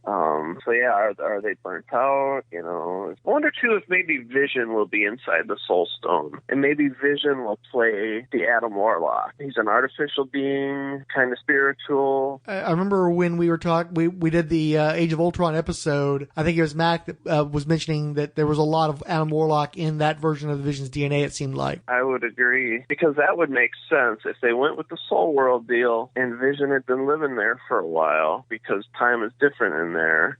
He could be a proxy Adam Warlock, and then it wouldn't make sense to the rest of the movie timeline. I think it's very possible. I'm not going to throw any possibility out. I don't know how they're going to remedy this. I'm not going to pretend. I'm not going to go reread Infinity Gauntlet and try and figure out how they brought all the dead people back, because I honestly don't fucking remember. Keep in mind too that each there's a key character that dies with each Infinity Stone. Loki dies with the Tesseract. Gamora dies with the Soul Gem, and we actually see Gamora and Thanos in the Soul Gem at that one point where they're visiting with one another as a child. We know that Doctor Strange had to have done something with the Time Gem while he had it. He did. I do believe. Obviously, I think Vision is laced into the Mind Gem, so I think Did you say Gamora is in the Soul Gem? Yeah. Oh, sorry. I think Doctor Strange used the Time Gem to see how the outcome turns out, and the only way to win was to keep Tony around. Because I for a moment I'm like, you gave up the stone for Tony. Tony is the linchpin to how they're going to win because he's the the next futurist one. who's been, and which is another reason why this works is because they've set up Tony versus Thanos this entire time. I don't think Tony's going to be like, well, we're going to go back in time. What did you just say? They've set up the Tony with the what's? Tony has been preparing for Thanos' arrival since Age of Ultron. Oh, yeah, Since 'cause his he's been vision in fucked Age up, of yeah. Ultron. So that's why it felt. Isn't it technically his vision in Avengers #1? Because that's where he went through the portal. No, Saw he something. actually says that I've been waiting for, like, you know, he's been dreading that since New York. I think know, the panic but attack since New started York. after New Since York. New You York. said Edge of Ultron. This Yeah. is No, that's been since New That's York. when he has the vision of the Avengers being killed in outer space. And No, it all but being his fault. and shit. no, but he saw Thanos' ship in Avengers as he's launching the nuke Well, at him. it's true. He saw the potential Yeah, of and something that's coming. the seed that was planted for the rest of the cause movie. creation of Ultron. Yeah. But I mean specifically, I guess so. Yeah, you're right. So I don't see Tony going like, That's his we're first going to real go back in physical. That's his time. physical contact. Yeah. Look, again, I don't know how the fuck they're going to I don't either. I don't even want to guess. The reason, and I don't think, and believe it or not, people didn't get it, okay? All this shit goes wrong on purpose. Because you have to They're point in saying, history why did Doctor Strange give him the time gem? Why did he give it to him? Why didn't he just let it? Because he says, and they set this shit up great, and if people don't get it, that's your fucking I got problem. it. He says before they leave to Tony and Peter, just so you know, if I have to sacrifice you two to save this gem, I will. Right. And then he overtly saves Tony Countering and his sacrifices the gem.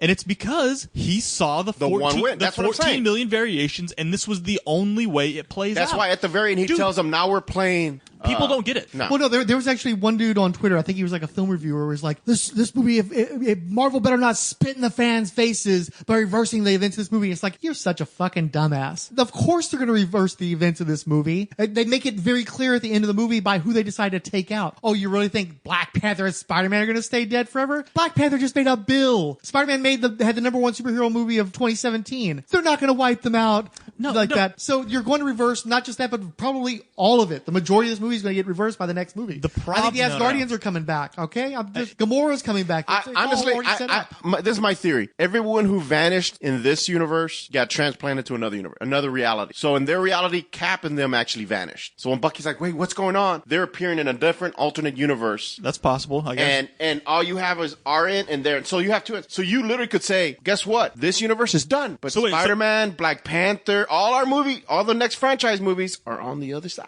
I don't buy that. I don't buy Dude, that. they can do anything. That's my point. No, but my whole thing is Spider-Man's gone because he's got to go film his other movie. He's got the next movie out after the next Avengers. So they just need to get him out of the way. Okay, fine. He's in another universe. But I think he's in another universe. I'm not saying I just believe that they're going to solve it through time travel. You think it's going to be parallel universes? They're both valid. I'm not disputing that. I'm just saying that they'll all be in one universe by the end of the next Avengers movie, and Spider-Man is the next one out of the gate. I think you guys are, and this is okay. So I thought you guys would not be fucking dumb, but you are. Do you foresee a way that they're going to turn the tide? Do you have any predictions about the next movie? I think what's going to happen, something has to play with the time stone, because they did it, Thanos did it, when Vision, the stone was destroyed, and when he turned in time to kind of just go and, it kind of feels weird talking about myself.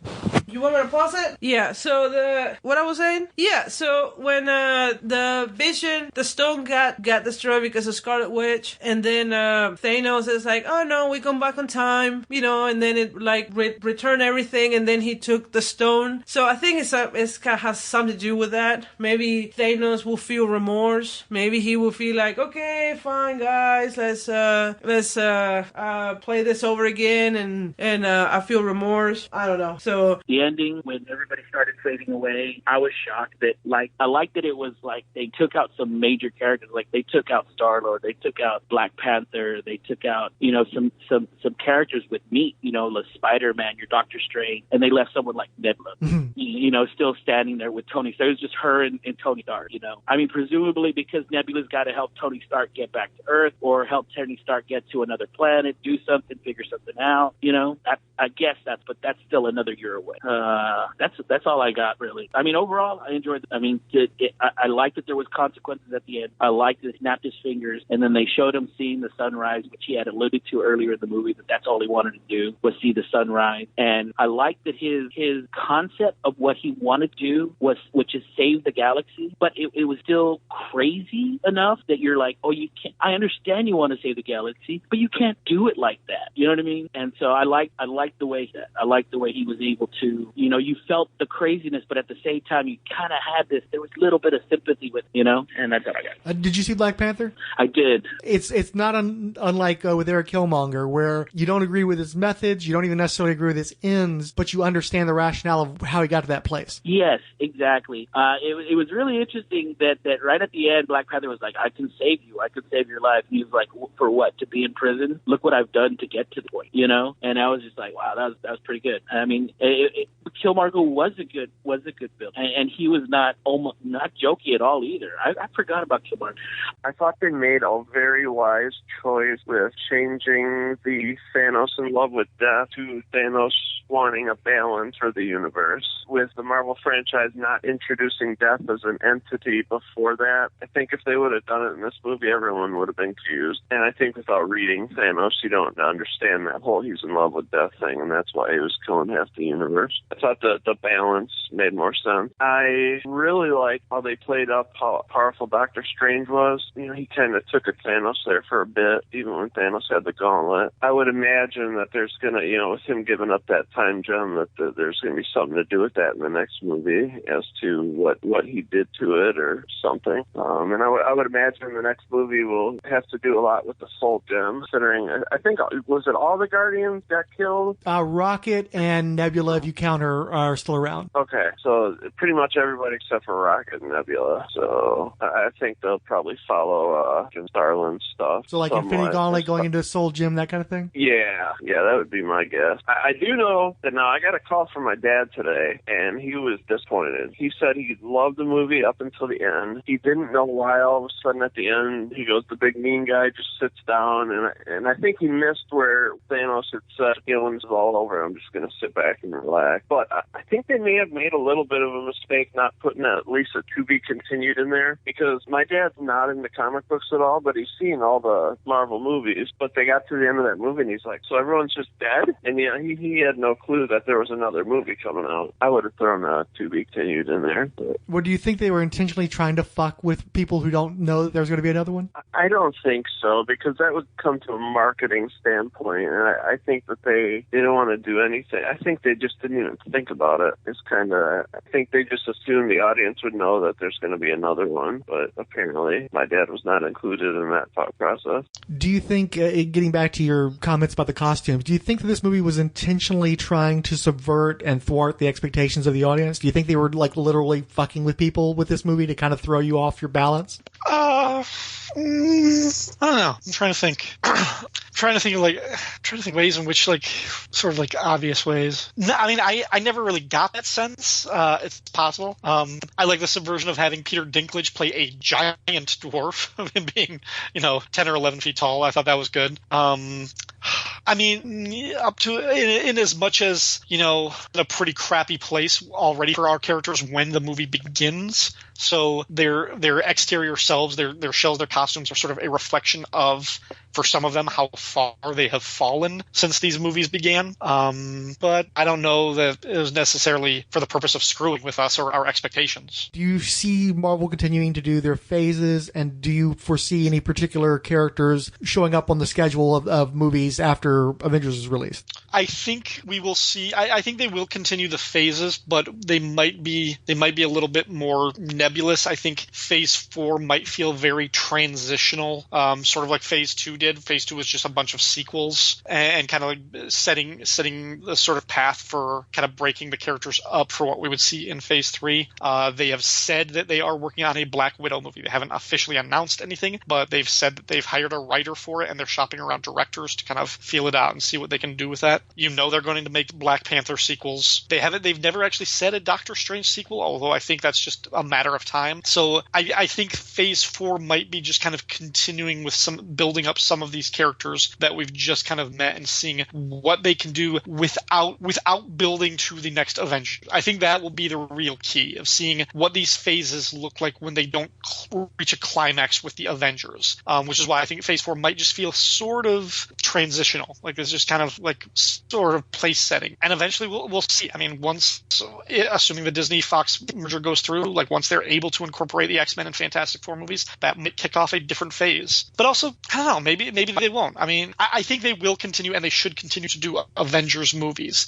But if those aren't necessarily like tied into feeding into them, like if Spider-Man and Doctor Strange and if they're not regular permanent members of the Avengers, then it might not feel like the Avenger is the crucial, the climactic point of the phase, because it's not like everybody coming back together for that. So yeah, the way we think of the phases, those might kind of disappear. But I don't know. I mean, they've been very coy in not announcing what comes next because of this movie and the way it ends. They wanted to hold a lot of secrets. So yeah, I think within a couple of months we'll get a lot more information about where they go next. One of the things that I was going to ask you is like, okay, so how in the world did Thor and the Raccoon and Groot got into Wakanda? Like, did they teletransported? Did they flew with the hammer? I think when he got the hammer allowed him to access the Bifrost like Heimdall used to do, and he transported himself through with the Bifrost. Okay, so now he's going to have that power? For now, yeah. Okay, that's fine. Is that in the comic? No. They explain that in the movie? It's not that it's explained, but they use the same special effect as they use when Heimdall accesses the Bifrost. Okay. So it's implied. So, was there any of the storylines in the movie that you would have dropped for like time, for expedience? The Vision and the Scarlet. Like that whole them walking in Scotland and talking about catching the train and all that. Seriously, I was like, doo. It was very like, you can cut totally that whole thing. For the rest of it, I think they'll can stay, except for that part, that whole Vision and Scarlet Witch. It was kind of waste of time. It just like they'll probably just put another better scene in that, but maybe cut down the fight scenes. Yeah, but if you cut the fight scene, it's pretty much all the movie. So you were saying the movie was predictable. Did you think that the movie was going to end on that downbeat of a note? See, here's the thing. I didn't know that it was going to be a second Infinity War movie, but before going to the movies, when we were looking at all the Marvel movies, they did put the future ones, and they have the Ant-Man and the Wasp, and then they have Captain Marvel, and they have the second Infinity War. It's not going to be called Infinity War 2, though. They already came out and said it's going to have a different title than that. Fine, but I know it was going to be a second part. So if I did not see that coming, like the actual second movie, that it was already planned for a second movie, I would be like, what? Like, it would be more surprising. But because I already knew that it was going to be a second one, and based on the titles that they have the Ant-Man and the Wasp and Captain Marvel, that it didn't have anybody from the older movies, and then the second Infinity War, it kind of prepared me mentally for saying it's something that's going to left in a huge cliffhanger, like a huge one. Everybody will be in peril. Everybody will be like hanging by a thread. And especially when Doctor Strange saw like all these different outcomes, and many times, except for only one outcome, is when they win. And so when he did everything after that, giving him the stone, in my mind, it's like, well, obviously you're playing the plan that it's gonna work based on your outcomes, based on what you saw in the future. So,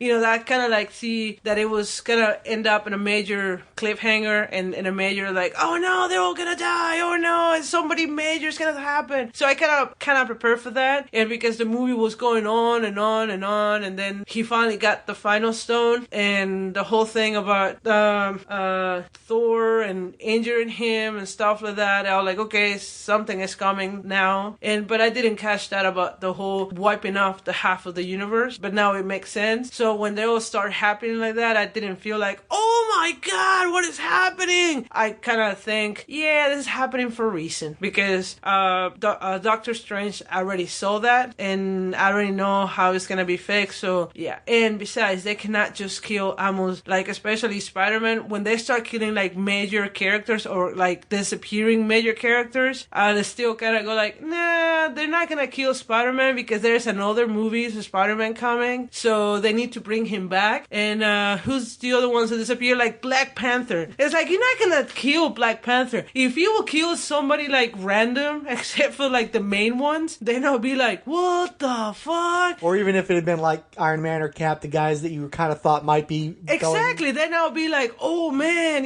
that fucking sucks. But then by killing Black Panther, Panther and Spider-Man, some, the actual characters that I know that they're going to have more movies because the first ones made, really good money and they were popular. Spider-Man was the number one superhero movie of last year. Black Panther so far is the number one movie of this year. May hold on to that title before it's all said and done. And it was amazing. So obviously they're going to make more Black Panther. So when all this was happening, I'm like, it's not going to, they're going to have a second Infinity War and they're going to resolve all that, because Doctor Strange already saw it and they will go into they're not going to kill the major characters and they still have to make movies. So I wasn't like, oh my God. So it was kind of predictable, kind of saying it wasn't too impacting. Like when a really movie left you with a cliffhanger, you're like, once you realize that they've overplayed their hand and it's obvious they're going to have to rewrite some of this stuff, take back some of this stuff, it doesn't have the impact that it might have otherwise. Exactly. Because you're comforted by the knowledge that they're going to have to backpedal on a lot of this stuff. Exactly.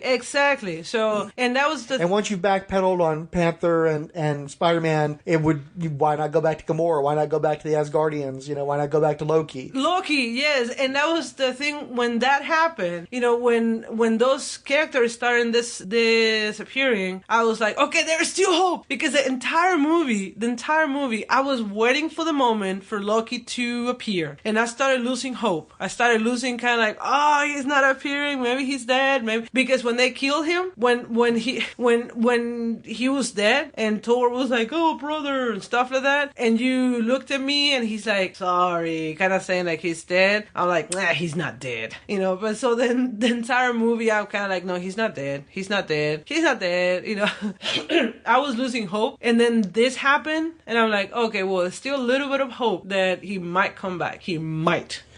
Do you think the movie would have been better if it ended with a few of those major characters still alive so that you legitimately weren't sure if they were going to come back? Or do you think that they needed to do that because they were eventually going to bring these guys back and it would have been too much of a cheat? What do you mean? Like if they just killed a bunch of minor characters at the end instead of killing off guys you knew were coming back, do you think it would have been better to have ended it like that where you don't know for sure? Exactly, because then I would be like, maybe they are dead, and then it would be me losing hope of, oh yeah, Loki is dead. But instead, they kill major characters for which they give a huge spoiler. It's like, oh, come on, guys, you can do better than that. If they kill like that, Michonne, the major warrior. Okoye. Yeah, I love that character. I love that character. But if they will kill her and Bucky and the other characters like that, then I'll be like, holy shit. Because they are the sacrificial lambs. The stuff that makes you feel that, oh shit, no, I like those guys and they're dead. But instead, they kill the major character, so it makes you feel like, yeah, that's not gonna happen. I just love that Thanos had so many fucking great quotes. I love that line. He goes like, when half the universe is gone, I hope they remember you. I was like, oh, dude,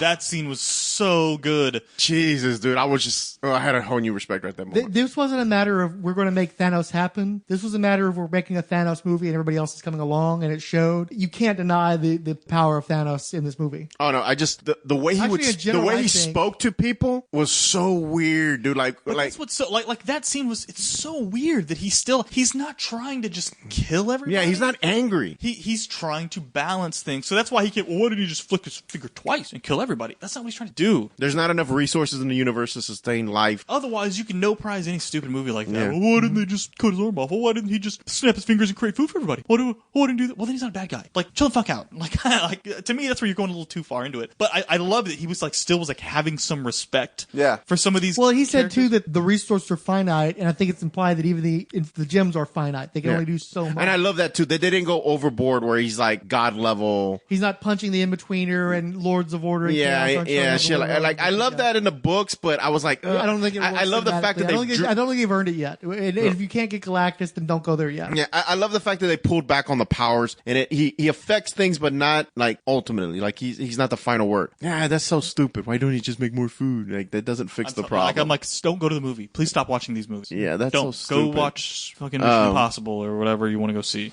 And I like I said, one of my favorite scenes when he tells Tony. Does he call him Tony or Stark? He calls him Stark. He goes Stark, and that look he has, like, how does he know my name? And he's like, I too am cursed with knowledge. I was like, oh. oh, dude, now that he has the stones, like, he knows everything. He knows who you are. Well, and I think it's because I think they had a moment that I still feel like there's a moment that we haven't seen between Stark and Thanos when he went through that portal. I feel like they had that connection that because I think There's that a was reason what why Thanos knows who Iron Man is. Because he saw the suit, maybe, like, coming with the missile or something. I think it's more than that, though. I love that. I just love the fact that fucking Tony, like, oh shit. And that would be disappointing to me if we don't get a little more explanation as to why Tony is so important, which I think is why we are. It's good that Tony didn't get axed in this movie. And again, Like, I still believe Doctor Strange saw the only way to win was to keep Tony alive. Right. That's why he gave up the stone. That's why he says we're so now. Tony must. That's why I'm like, whoa, well, maybe Captain Marvel is going to be the key. No, I think if it's Tony. If it's not Tony, this is going to be kind of like. I think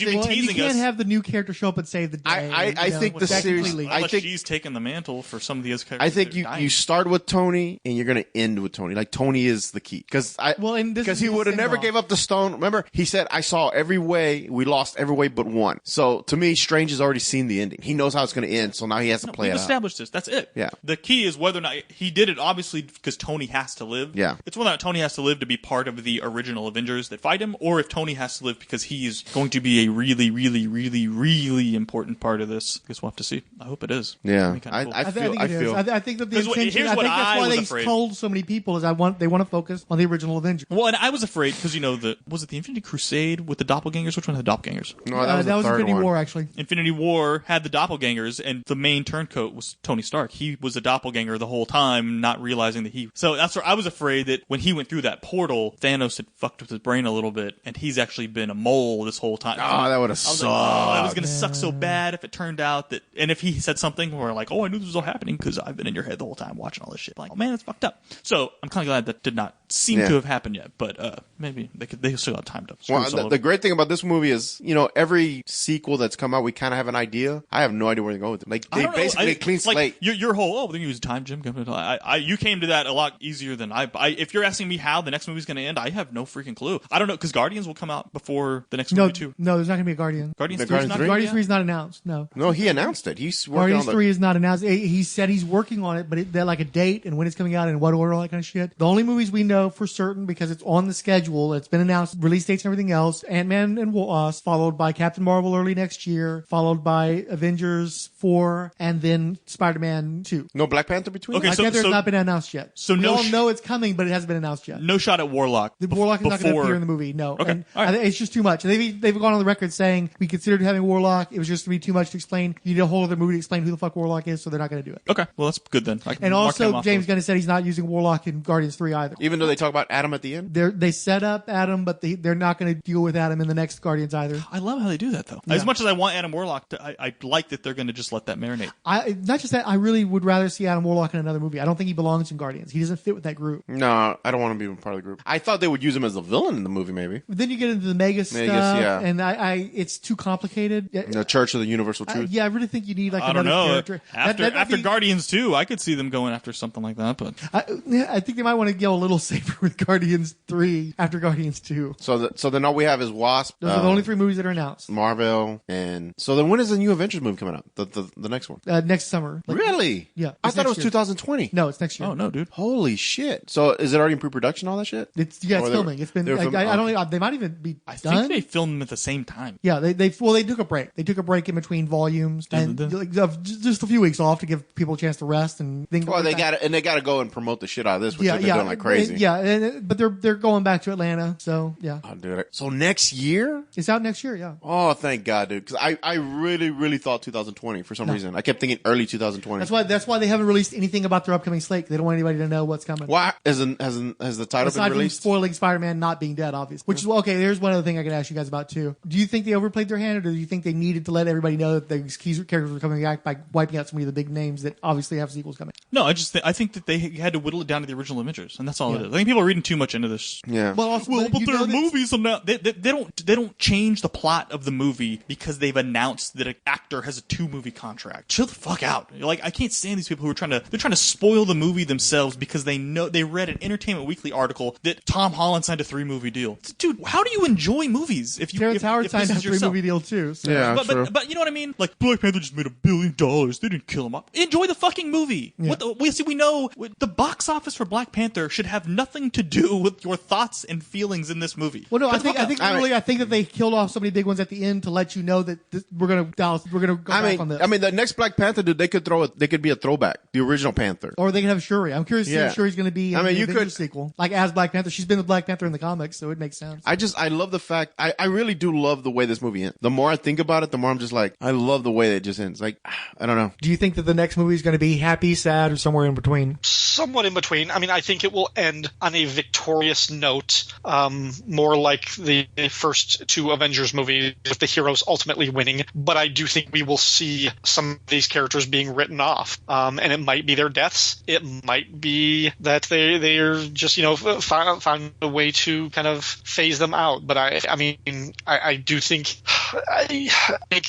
I think the next one will be the end for Robert Downey Jr. as Iron Man. I think it will be the end of Chris Evans as Captain America. Now, I hope they're able to keep the Captain America legacy going with. I mean, it's the only one I feel could carry on the mantle. It wouldn't be the same. It would be a different kind of Captain America, but I would be okay with that because he would be a version of America that's got blood on his floor, and I think that you can have some interesting storytelling that way. Thor. Maybe. I mean, at this point, I've been so disappointed by the Thor movies that I don't really want a fourth one or expect one. So if they wrote off Chris Hemsworth's Thor, I would be fine with that one too. So you didn't like Ragnarok? So I liked half of Ragnarok. When I first saw it, I was like, yeah, I like this. This was an entertaining movie. I watched it again and I realized I am bored to death by everything going on Asgard with Hela and Scourge the Executioner and like the wiping out of the stuff in Ragnarok that I liked was all Thor and Loki and Hulk and Valkyrie on Sakaar with the Grandmaster. That stuff was funny. The action was tight and everything like that. But it's bookended by these stuff in Asgard with Hela. And I was like, I don't care. And they kill off these characters like Odin and Thor's best friends, the Warriors 3. We don't even see Sif. And I kind of realized I don't miss them. Like their deaths should be important, but they're not because you haven't made me buy into them over the course of the last couple of movies.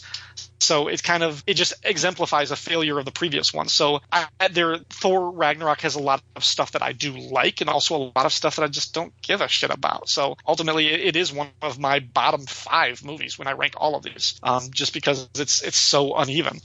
So I think Avengers Forever will be the swan song for the big 3 Avengers and maybe more, or maybe a few other characters too. So with that, I think it will be bittersweet. I think we will bid adieu to characters that we've been loving for 10, 11 years. But it will be a victorious note because ultimately they will save the day. I mean, that's what they do. And we'll get the new franchise kids back. We'll get Spider-Man back, Black Panther, Guardian come back, and we'll see.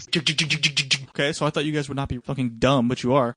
You shouldn't. People were freaking out that none of the people who vanished with the snap are dead. You're looking at it wrong. You need to be worried about the people who didn't vanish in the snap, not the people who did vanish. Yeah, because those are the ones who can die. These are the ones that can die. Yeah. Chris Hemsworth can die in this next movie.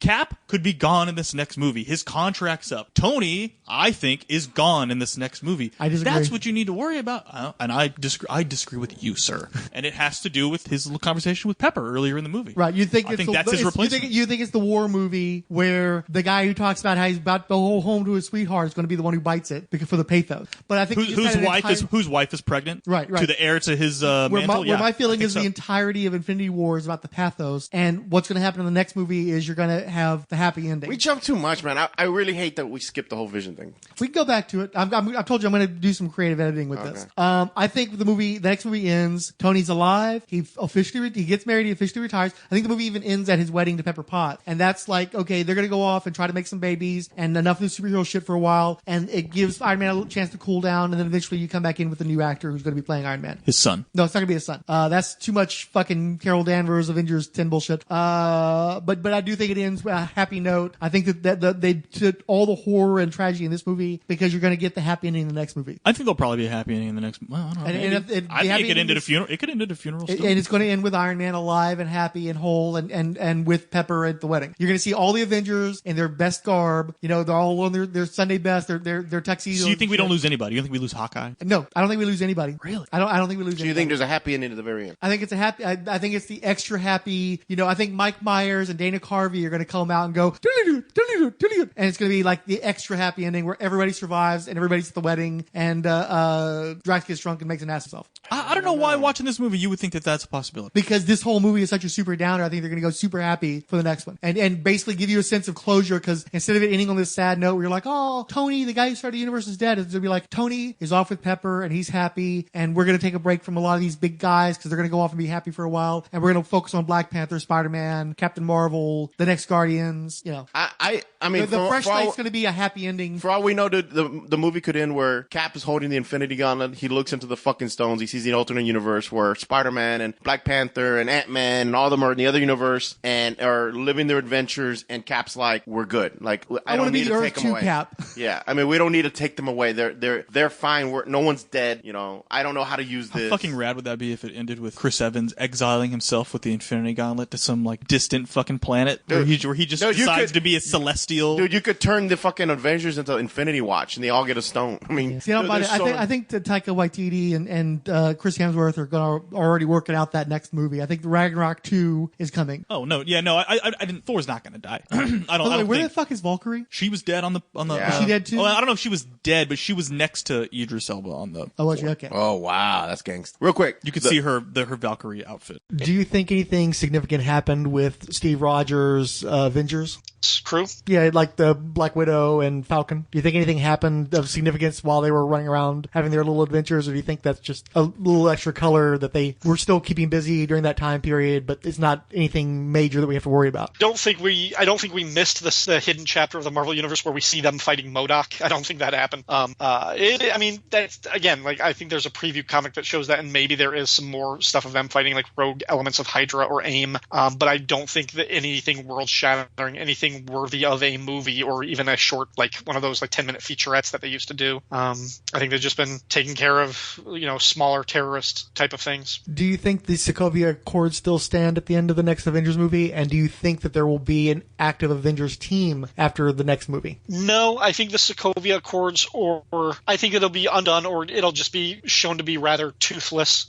There might be. I would be fine if we see the Avengers working with Martin Freeman's character, who I think we both agreed, like watching the Black Panther movie, that he really wasn't playing Everett Ross. He was playing Henry Peter Gyrick, right? Yeah. Yeah. I mean, that's more of the time. So if they kind of like, if we see them sort of like having a kind of liaison type of character like that would be. But yeah, I do think we will see an Avengers team at the end of the next one. We will see a new kind of Avengers, because I want them to make more, and I think they should continue. I think we can have an Avengers 5, led by Captain Marvel and Black Panther and the Wasp, and some of these other characters, and we should be introducing new blood and see. And if we've lost, Thor and the Norse pantheon, the Asgardian pantheon, introduce Hercules. If we've lost, bring in Black Knight or something, some of these characters. So I do hope that we do have an Avengers team on standby for what's coming next. But I think the founding members will be written off. Who do you think were the standout characters in the movie? In this movie, I would say Gamora. Gamora was a huge standout character. Doctor Strange and Tony Stark, the way they had the two interact, I liked they were both egotistical for when they first started, and they still had that egotistical attitude. They're good guys, but they still have that egotistical attitude, so it made sense that they would butt heads. And what's his name, Peter Parker, he was the way he would kind of be like, he still acted like a kid, even though he's Spider-Man. He still had that childish attitude, right as he was about to hear, and he's like, I feel funny, and he goes and runs up to Tony Stark and is like giving him a hug. I don't want to go, I'm scared. I liked that, I liked that he was still a kid, and they didn't give him a man up attitude, because he's still learning, he's still growing. Like I said, the Bruce Banner was wasted. Captain America really didn't have a lot to say. I liked Scarlet Witch. She was a little bit of her vision were a little bit of a focal point because of the gem and everything. But that was about it. it. You know, I think it really came down to Thanos, Gamora, Tony Stark, Doctor Strange, Spider-Man, and I liked Nebula's small little part. Whenever they showed Nebula, I felt like, man, they're using her really well here. Was there anything about the movie that you particularly disliked? The only thing I disliked was the whole Bruce Banner being wasted, and that he was in the Hulkbuster, and that was terrible CGI whenever they showed everybody that was remaining at the very end, and it was just the way they showed him in the Hulkbuster armor in the background. I watched it in 3D, by the way, and it's the first time I watched a 3D movie since Avatar, and it wasn't as distracting as I thought it was being. The glasses have gotten a lot better, so it worked out okay. But I couldn't take my eyes off of the bad CGI with Bruce Banner and the Hulkbuster. The Hulkbuster. I did get the sense that there was a lot of floating heads in this one, you know, with all the digital masks and stuff on and off and stuff. I kind of right. Yeah, I totally agree. I really, especially the whole sequence where they're forging Thor's Stormbringer. I got bored. That shit was just boring me. It's like, I get off this planet. I don't like any of this shit. I'm trying to. There's a Ragnarok argument. I think he hates Thor because you see him as a white Jesus. Yeah, apparently. I think we got to the bottom of that one, Mr. Fixit. What We got to the bottom of that Yeah, one. We figured this all out now. He just hates Thor because he's a white Jesus type character. Yeah, but it's obviously because of the white Jesus. The hammer looks like a cross. We all get it now. It all makes sense. And also, I do think this still counts as a movie serial. I think that it's not a cliffhanger like the old 1940 stuff, but obviously there's going to be the next chapter of this, and it's dependent on previous chapters. So I don't think it's a new thing in cinema, but it's like the ultimate cinematic serial experience. And I do think it is the season finale, the dark season finale of a TV show, because the Marvel movies are basically a TV show writ large. It's a little bitter. Are you saying that as a negative, or you? I'm not saying it's negative. I that's part of what I love about Marvel. I think Marvel is like the biggest budget, most well written and well acted television show ever. But it basically has taken the rules of TV, fantasy TV, genre TV, and turned them into a series of movies. And that's part of what makes Marvel such a new experience, is because maybe I might be putting some of my bias on that quote. I definitely think that the Marvel Cinematic Universe is probably the greatest television show ever, and I love that about it. Real quick, I just had an image of Groot being the cross with Thor. Oh, that's a Roll Spine t-shirt right there. And he says, "I am Groot." No, it just needs to be a picture of Chris Hemsworth that just says "fuck white Jesus" on it. Order your pre-order your shirts now. I giveth me Mjolnir so that you may live. Just fucking Debbie Downer shit with the whole white Jesus. We're talking about Infinity War, and you're complaining about me being the downer? Dude, honestly, dude, the podcast, I'm like, dude, we're doing really good. This is fun. We're talking, and then, dude, you just ran into your social justice warrior rant. I'm just like, whoa, let's pump the brakes on that real quick. Hey, wait, hold on. I'm calling my shot right now. Right the fuck now. You said you talked an hour with Paquita about this goddamn movie. I'm telling you right now, 45 minutes of that is you and her bitching about fucking Wakanda. Fucking sign, seal, delivery. And you're going to go record a bunch of shit and make me wrong. I guarantee you right now that's what it was. No, that's you not said what you it was. talked to her for an hour, 45 minutes were you two bitching about fucking Wakanda. No. Wakanda.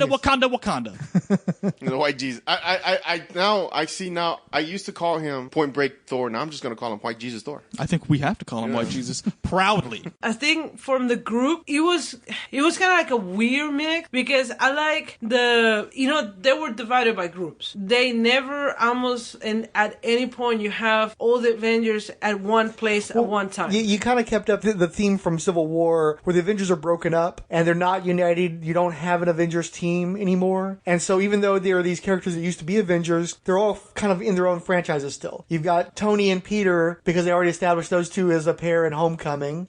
Captain and like the friend Bucky and all those, the ones that they already separated, Falcon and all those. And then you have like the weird combination. I thought it was very weird was Rocket Raccoon and Thor and Groot. That was like the weirdest combination. I thought for like what it was, I think it was my favorite group, of the lot. The problem that I had with the Tony Stark, one of my favorite characters, Iron Man and Doctor Strange in one group, I thought it was awesome because, you guys keep saying like, oh, well, Doctor Strange, the problem with Doctor Strange is like a Tony Stark wannabe. Whereas like, well, that's when then you put them together, it was like that radiating arrogance scenes from both of them that I kind of liked that. But the problem was that you had Star-Lord, and I cannot stand that guy. Like, I don't like him. I just cannot stand that character. There's a lot of on the internet. There's a lot of arguments about who's the best Chris, and 3 of the 4 Chris's are in this movie. But pretty much everybody agrees that Star-Lord is the worst Chris of the 4 Chris's that are in competition. Because the competing Chris's are Chris Evans, Captain America, Chris Hemsworth, Thor, I can't remember which Chris he is. Star-Lord, and then the one who's not in the Marvel Cinematic Universe is Chris Pine, who plays Captain Kirk in Star Trek movies and played Steve Trevor in Wonder Woman. Random. Okay. And so some people argue that he's the best Chris. The 3 Chris's are in tight competition, and then Chris Pine is like the only one that I think generally is agreed upon is not the best. Yeah, but he's the 4th Chris of the 4 Chris's. Yeah, but he's the Ringo of the Chris's. Yeah, but the Star-Lord, I just don't like him. I just don't like his character. I just pretty much the same jokes over and over again, and the joke about I'm gonna make a deeper voice because I'm in front of Thor. That was kind of annoying. I didn't like him. So the group of Doctor Strange and Tony Stark, if they would just leave him alone with maybe Spider-Man and some other character besides Star-Lord, it will be my favorite group. But because they mixed that what was the tall guy? Drax, I did not like him at all. I think the girl Mantis, I think she's okay, but in small doses. So for which in this one was very small doses of her. And so I did not have any problems with her like I did on the Guardians of the Galaxy 2 movie. I have a problem with her. It was just so annoying. It's one of those, people that they're like, "Hi, you're my friend, hi." Kind of like very annoying, kind of just leave me alone, just stay in the corner, kind of, I'm okay with you in small doses. So yeah, and so that was my problem with that group. They screw up that group for me because they put those characters in there. The other groups, where they have Black Panther, Captain America, and all the other people, I didn't care too much. I mean, I like Black Panther, and I thought that they did a great job with the little sister again. I was watching your reaction to various entrances, and your biggest excitement, I would say, was second place Doctor Strange, first place Shuri. You got really excited. You squeezed my hand when Shuri showed up. Well, yeah, especially with the whole thing about, do you try doing this and this, and you have like one of the brilliant minds as Bruce Wayne. No, Bruce Wayne is Batman. What is it? Bruce Banner. Bruce Banner. Yeah, sorry. He's like, didn't thought about it. That was kind of funny. It's just like, girl power and growing technology and science, and I just like that character. She's just so good. I really like that I saw that you were very tense when Thanos' people were storming the castle. You weren't sure if Shuri was going to make it, and you were wiggling your legs together and you were squeezing my hand. I could tell you were very worried for Shuri. Yeah. I think that arguably you were more worried for her than just about anybody else, except maybe Iron Man. Going into this movie, I was almost sure that they were going to kill Iron Man, and then when Thanos stabbed him, I'm like, okay, well, he's dying. But going back to Thanos, I think it was great. I mean, everything about Thanos was really well conceived. Like he had passive jokes, but he was never jokey like Loki was after the first time he showed up. Every time Loki showed up, everybody would start laughing. Whenever Thanos showed up, you're like, oh shit, here it goes. And I liked it that they would give him lines like when he stabbed Tony Stark in the stomach, and he was about to finish him off, and Doctor Strange was like, "Don't do it. I'll give you the stone." And he gives him the Reality Stone. I think it was the green one. And he says, "What does he say?" He says something to the effect of like, "You could have. It's a shame that you had this and you never used it," kind of thing. And then he puts it on the glove, and you just sit there going, "Oh shit, that's true. He never tried to use it, but the one time." And his hands got locked up by his first one of his henchmen when they were still in New York. And then when he didn't die, it's like, the double twist. But it's like, kind of didn't. I kind of know that, kind of knew in my mind that he was gonna die, so I already kind of prepared for that. So I wasn't worried like with the girl. With the girl, it's like, no, don't kill her. She's amazing. But with Iron Man was like, I kind of mentally prepared for that because I thought they were gonna kill him, so I didn't suffer as much. Yeah, I noticed you didn't freak out over Gamora. No, as I think she's one of the cool characters for Guardian of the Galaxy, but I don't care too much about those two movies, so I didn't didn't have too much affection towards her, and I knew that she was gonna die anyway. So it was kind of the movie was a bit predictable. So yeah. So overall, I'd say I like it. I said that it's nice to see all these things coming together for that one movie, and that you have most of the characters in there. Although it was too busy, I'll say I like it, but it's not one of my favorites. And I wasn't like, oh my god, this is amazing, or oh, it blew my mind.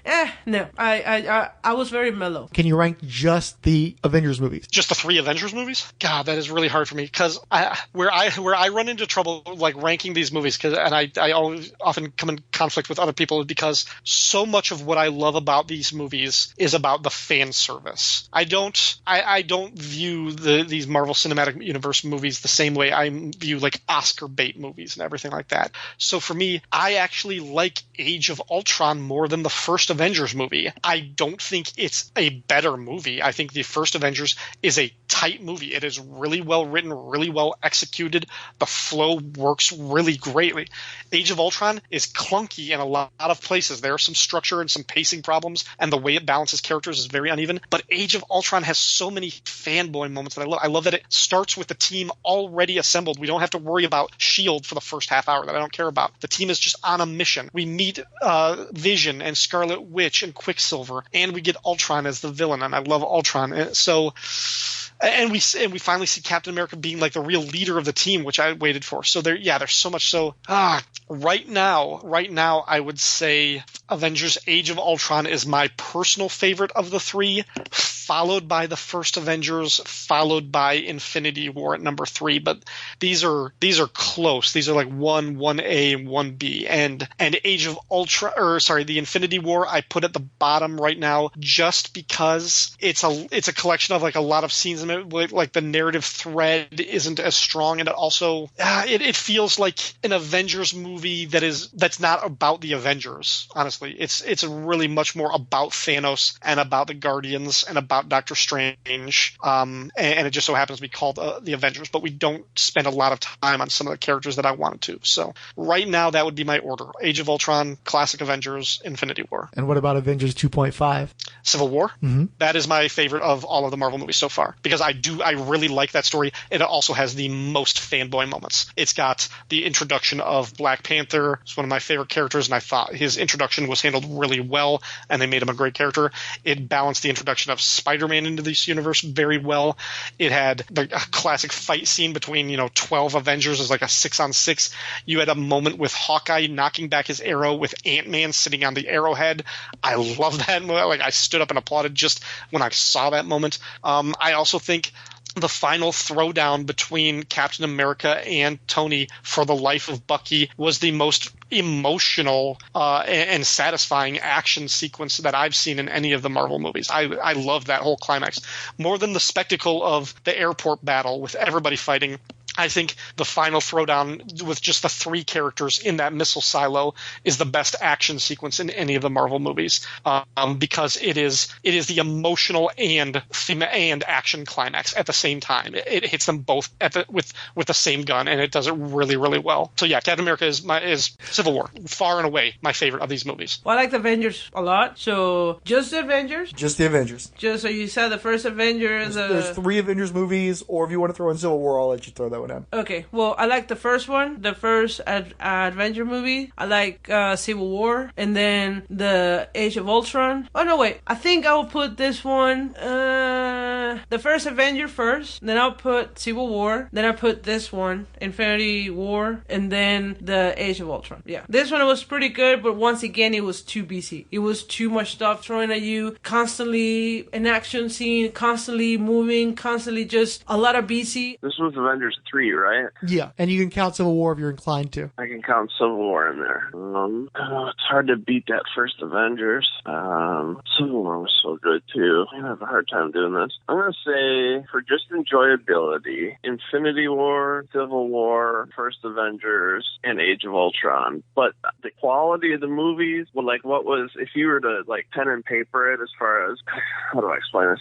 How you feel versus what's, like, if you were doing it like an objective analysis? If I was looking at it without my emotion, without being like, hey, that was a fun movie, and just what I believe was the better movie, Avengers, the first one, probably Civil War, then Infinity War, and then Age of Ultron. Of the Avengers movies alone, Avengers 1, Infinity War, and then Age of Ultron number 3. Yeah, because Age of Ultron didn't impress me that much. I would say that it's still Avengers 1 because it used the Hulk the best, it used the original characters the best, and then Infinity War comes in second because Avengers Age of Ultron just wasn't that great. Yeah. And what about Civil War? Civil War was a Captain America movie, so I mean, I know it had a lot of events in it, but it still was a Captain America movie. I like that you've taken that stand. I know you can look at it both ways, and most people have just gone ahead and thrown it in with the Avengers, but you're like, no, it's a Captain America movie. Yeah, and it totally was because the bad guy was Berenstein. You know, he was instigating everything. There was nothing world about it. And there was no consequences in the fight scene, like at the airport when Hawkeye and Black Widow were going toe to toe. She goes, "We're still friends, right? Depends on how hard you hit me." And you're just like, no consequence, you know. And the only consequences were Tony and Captain America were fighting at the end of that movie, and even then, they were always fighting anyway. I've always felt that they never developed the Captain America Tony Stark friendship well enough to say they were best friends at some point. Yeah, there was always an antagonism there going back to the first Avengers. Right, from the beginning, they've always been just headbutting. Like they get along better with Thor than they do with each other. Yeah, they kind of need that buffer. Yeah, but it occurs to me too, Cap really doesn't have much of a relationship with Bruce Banner either. Right, that's true. You're absolutely right. And Thor has a relationship, and Stark has a relationship, and even Black Widow technically has a relationship, but Captain America doesn't. I would say that now that this movie has come out, though, you could actually, because there's been like 20 movies, they say? I think this is the 19th movie. Okay, so there's 19 movies at this point. You can actually eliminate all the movies that don't count now, that don't have nothing to do with this Infinity War movie. You could say that there's probably like 5 movies you have to watch before watching. And which 5 would you name? So for me, it's the Guardians of the Galaxy, the first one, because the second one doesn't do anything for anything. So just because it's the better introduction of the characters, I would say Guardians of the Galaxy 1, Avengers 1, all 3 Captain America movies, because that's where the Tesseract, that's where the blue box first comes out, the first Avenger. Even though it's not one of the better movies, that's where it started with Red Skull. All 3 of those, and Black Panther, and then you can watch, and then you can watch the you don't even have to watch Age of Ultron. Just the first Avengers movie, and then Infinity War. Right. So those would be where I'm at. You can watch Iron Man because it's one of the better ones, and it's his origin, and then your Captain America's, all 3 of those, the Guardians of the Galaxy 1, Avengers 1, Black Panther, and then Infinity.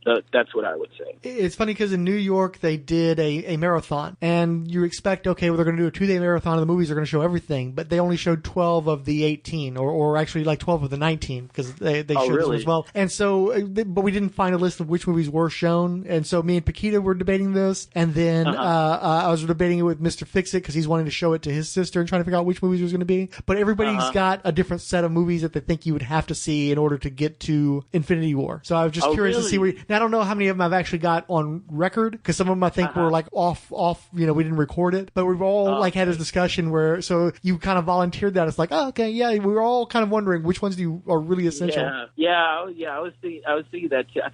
You have to do all Captain America only because of the Tesseract in the first movie, and then because you don't even really have to see Thor: The Dark World, because I don't know, it just wasn't good enough to watch.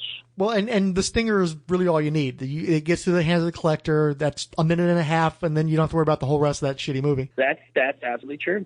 You're absolutely right, because you don't know it's a gem because it's acting like a liquid at some point. Through the whole movie, it never acts like a gem in that movie. That makes sense. Yeah.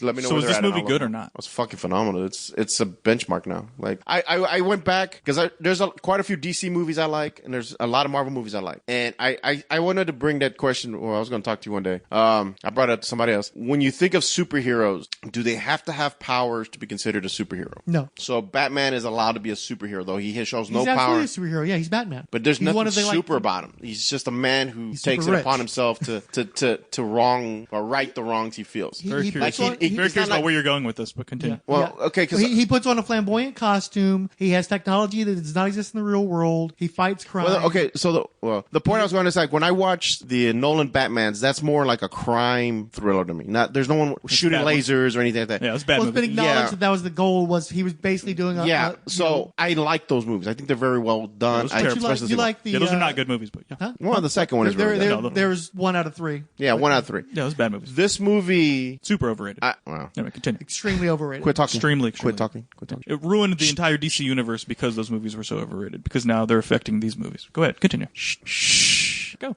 I feel like this movie took comic book movies in a different direction that they've never been before. Like from Batman 89 to now, I've always known how a comic book movie will play out. And this movie, again, put me on my heels, knocked me down, and never let me get up. And then continuously was welling on me like Thanos on Hulk. At the end of the movie, I was like shell-shocked too, but looking at the theater, hearing all the dead silence, and no one got up. They're waiting for the stinger, and the stinger ended, and some people got excited. But it was like when we saw Batman vs. Superman, when people were walking out the theater, no one was laughing or everyone was sad. Like I was genuinely like really freaked out by that. Like we all went through something together and we all had the same feeling. We all walked in there thinking something was going to happen and we all had our own ideas what was going to happen. But when we walked out, we all felt the same, like sad. We just saw like somber superhero Full Metal Jacket. You know, we just saw superhero Platoon. Yes. Yeah. It was like superhero Full Metal Jacket. That's what it fucking was. But yeah, I mean, I very good, Frank. You've maybe redeemed yourself a bit in this podcast. Yeah, that's how I felt too. Where I was like I said, I've never seen anything like this before. And not that there was ever a place for me to see a movie like this, because this has never been done. There's never been 10 years of build up to a movie like this, and then the shuffling of all these characters together with like that horrible New Yorker article where there was no backstory need to be given. Yeah. But there's no room for it. There's you either knew what you were coming into or not. Well, not every movie's. One of the criticisms I like was that not every movie is going to be Cinema 101. Not every movie is made for entry level people. Just like you don't go off and read one of the classics. You don't read War and Peace after you've read Sea Spot Run. It's like you got to know what the fuck you're doing before you read Catcher in the Rye. That can't be your first book ever. So there's an expectation if you're going to do advanced art, you're going to have some education to work your way up to that piece of art. The art isn't necessarily going to talk down to you, spoon read shit for you. Don't go to see Infinity War if you're not prepared, if you haven't done the research, if you don't have the education to comprehend what's being put on the screen. Well, even then, but I think that's a little brutal toward normies. But like the normal, the normal criticism. This should be your first fucking Marvel movie. You don't see Infinity War as your first fucking Marvel movie. No, but and like if you do, then you should have fucking done some research, or you should know that I don't know what the fuck just happened. I'm going to go back and watch the other movies. Yeah, and that yes, I can see that. But also, don't be like, I'm just going to go see an action movie and turn my brain off, because you're not going to pick up on Doctor Strange telling Peter and Tony he's going to let them die, and then he doesn't let them die, and then he hands over the time, because he's like, you have to have your brain engaged. You may have the absence of a 3-act structure, but Chekhov's gun is definitely loaded and ready. you need to understand the reason they're showing you the Gamora flashback is later on when he has to sacrifice. Or you have to understand that this is... Well, and not just that, but then she appears later on, so you know there's something up with why does he go into the Soul Gem and start seeing baby Gamora or child Gamora? That should mean something. Right. They don't just do that just because it means something. It's going to have an impact. Right. So it's not a dumb action movie. It's not a bunch of cutscenes. If you think it's a bunch of cutscenes, you're not paying fucking attention, and that's probably why you didn't like the movie, because you weren't paying attention. Well, there were a lot of CGI fights that could get tedious, though. There was a lot of action that ran for long periods of time throughout the movie. Okay, but that's what I'm saying. If you're just looking at, here's another fight scene, well then you're not paying attention to what is being. They're talking in these scenes. There's backstory. The story is being advanced. Yes, the story's being advanced in these scenes. There's connective tissue other than just CGI smashing into each other. You're trying to get 40 characters onto the same page. That takes time and effort. But I don't know. At the same time, it almost felt effortless the way they did it. It wasn't painstaking for them to be like, okay, now we got to get this guy over here. Well, again, like a good example is Justice League, trying to get those people together that have really no business being together because they haven't done the work they need to make that function. So yeah, you didn't have that. It wasn't trying to force the pieces as you discussed earlier. Well, and then the other, what's the dumb, it's just a bunch of CGI fights and there's a MacGuffin and then you get the MacGuffin and then the... Well, you could break any story down to its most basic elements to deride it. Except in this one, I don't think you can. Yeah, well, if you try to break it down, over the course, like Anna Karenina, it's a tragedy and this chick dies, she throws herself in front of a train, big deal. It's like, well, you gotta kind of, there's a story there. You can't just break it down to, you can make a flippant response about anything. It doesn't make it a legitimate criticism. Right, and I think that this movie is as hard to just dismissively criticize as any of them, because then you're really like, yeah, Thanos gets the gems and then he wins. And it's like, wait, well, I thought that they were supposed to beat him with CGI and then they're all happy at the end. And it's like, oh no, that didn't happen. I was like, well, that's weird. Does that make your pee-pee hurt? Like, I mean, like, I know you had your preloaded criticism for all your other little Marvel, but you had your preloaded criticism and you were getting ready to just spit it out. And it's like, oh wait, no, this movie's kind of different. And so I thought it's just so, it's not bizarre, but there's just something about this movie that is just so different. And like, I don't know if it's the pacing, I don't know if it's the lack of backstory, or that really the whole movie in a way is backstory for Thanos without it being like an origin story. You know what I mean? It's not an origin story.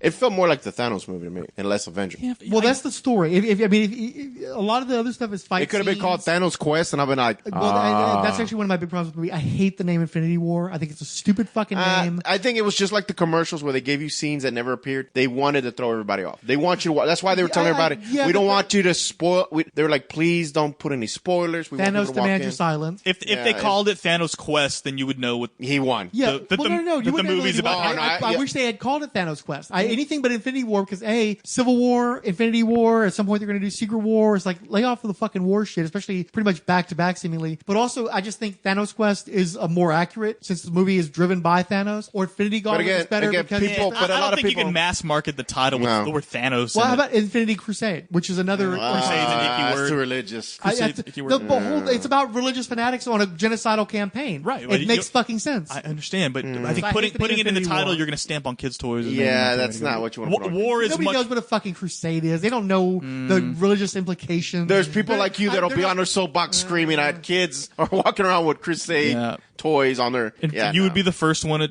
RIP Toys R Us throwing, pig's blood on everybody. War is an easy term for normies to get what we're going to see. You're going to see a war. Okay, people fighting. It's easy. It's an easy sell. I think the title's fine. I'm not going to sit here and shit on the title of the movie. Just Avengers Infinity even. Just not Infinity War. I hate that fucking name. No, I'm fine with it. It's just a bizarre hang-up. It's a bizarre hang-up, Diabolu Frank. I'm sorry. Yeah, it's a really weird hang-up. Really strange hang-ups in this movie with you. I did not see this coming. Now, real quick, would you consider this still a movie, or has it reached, or at least in the film territory? What? Well, there's a big... I don't know. I'm not going to argue this. Is it a flick versus a film? Yeah.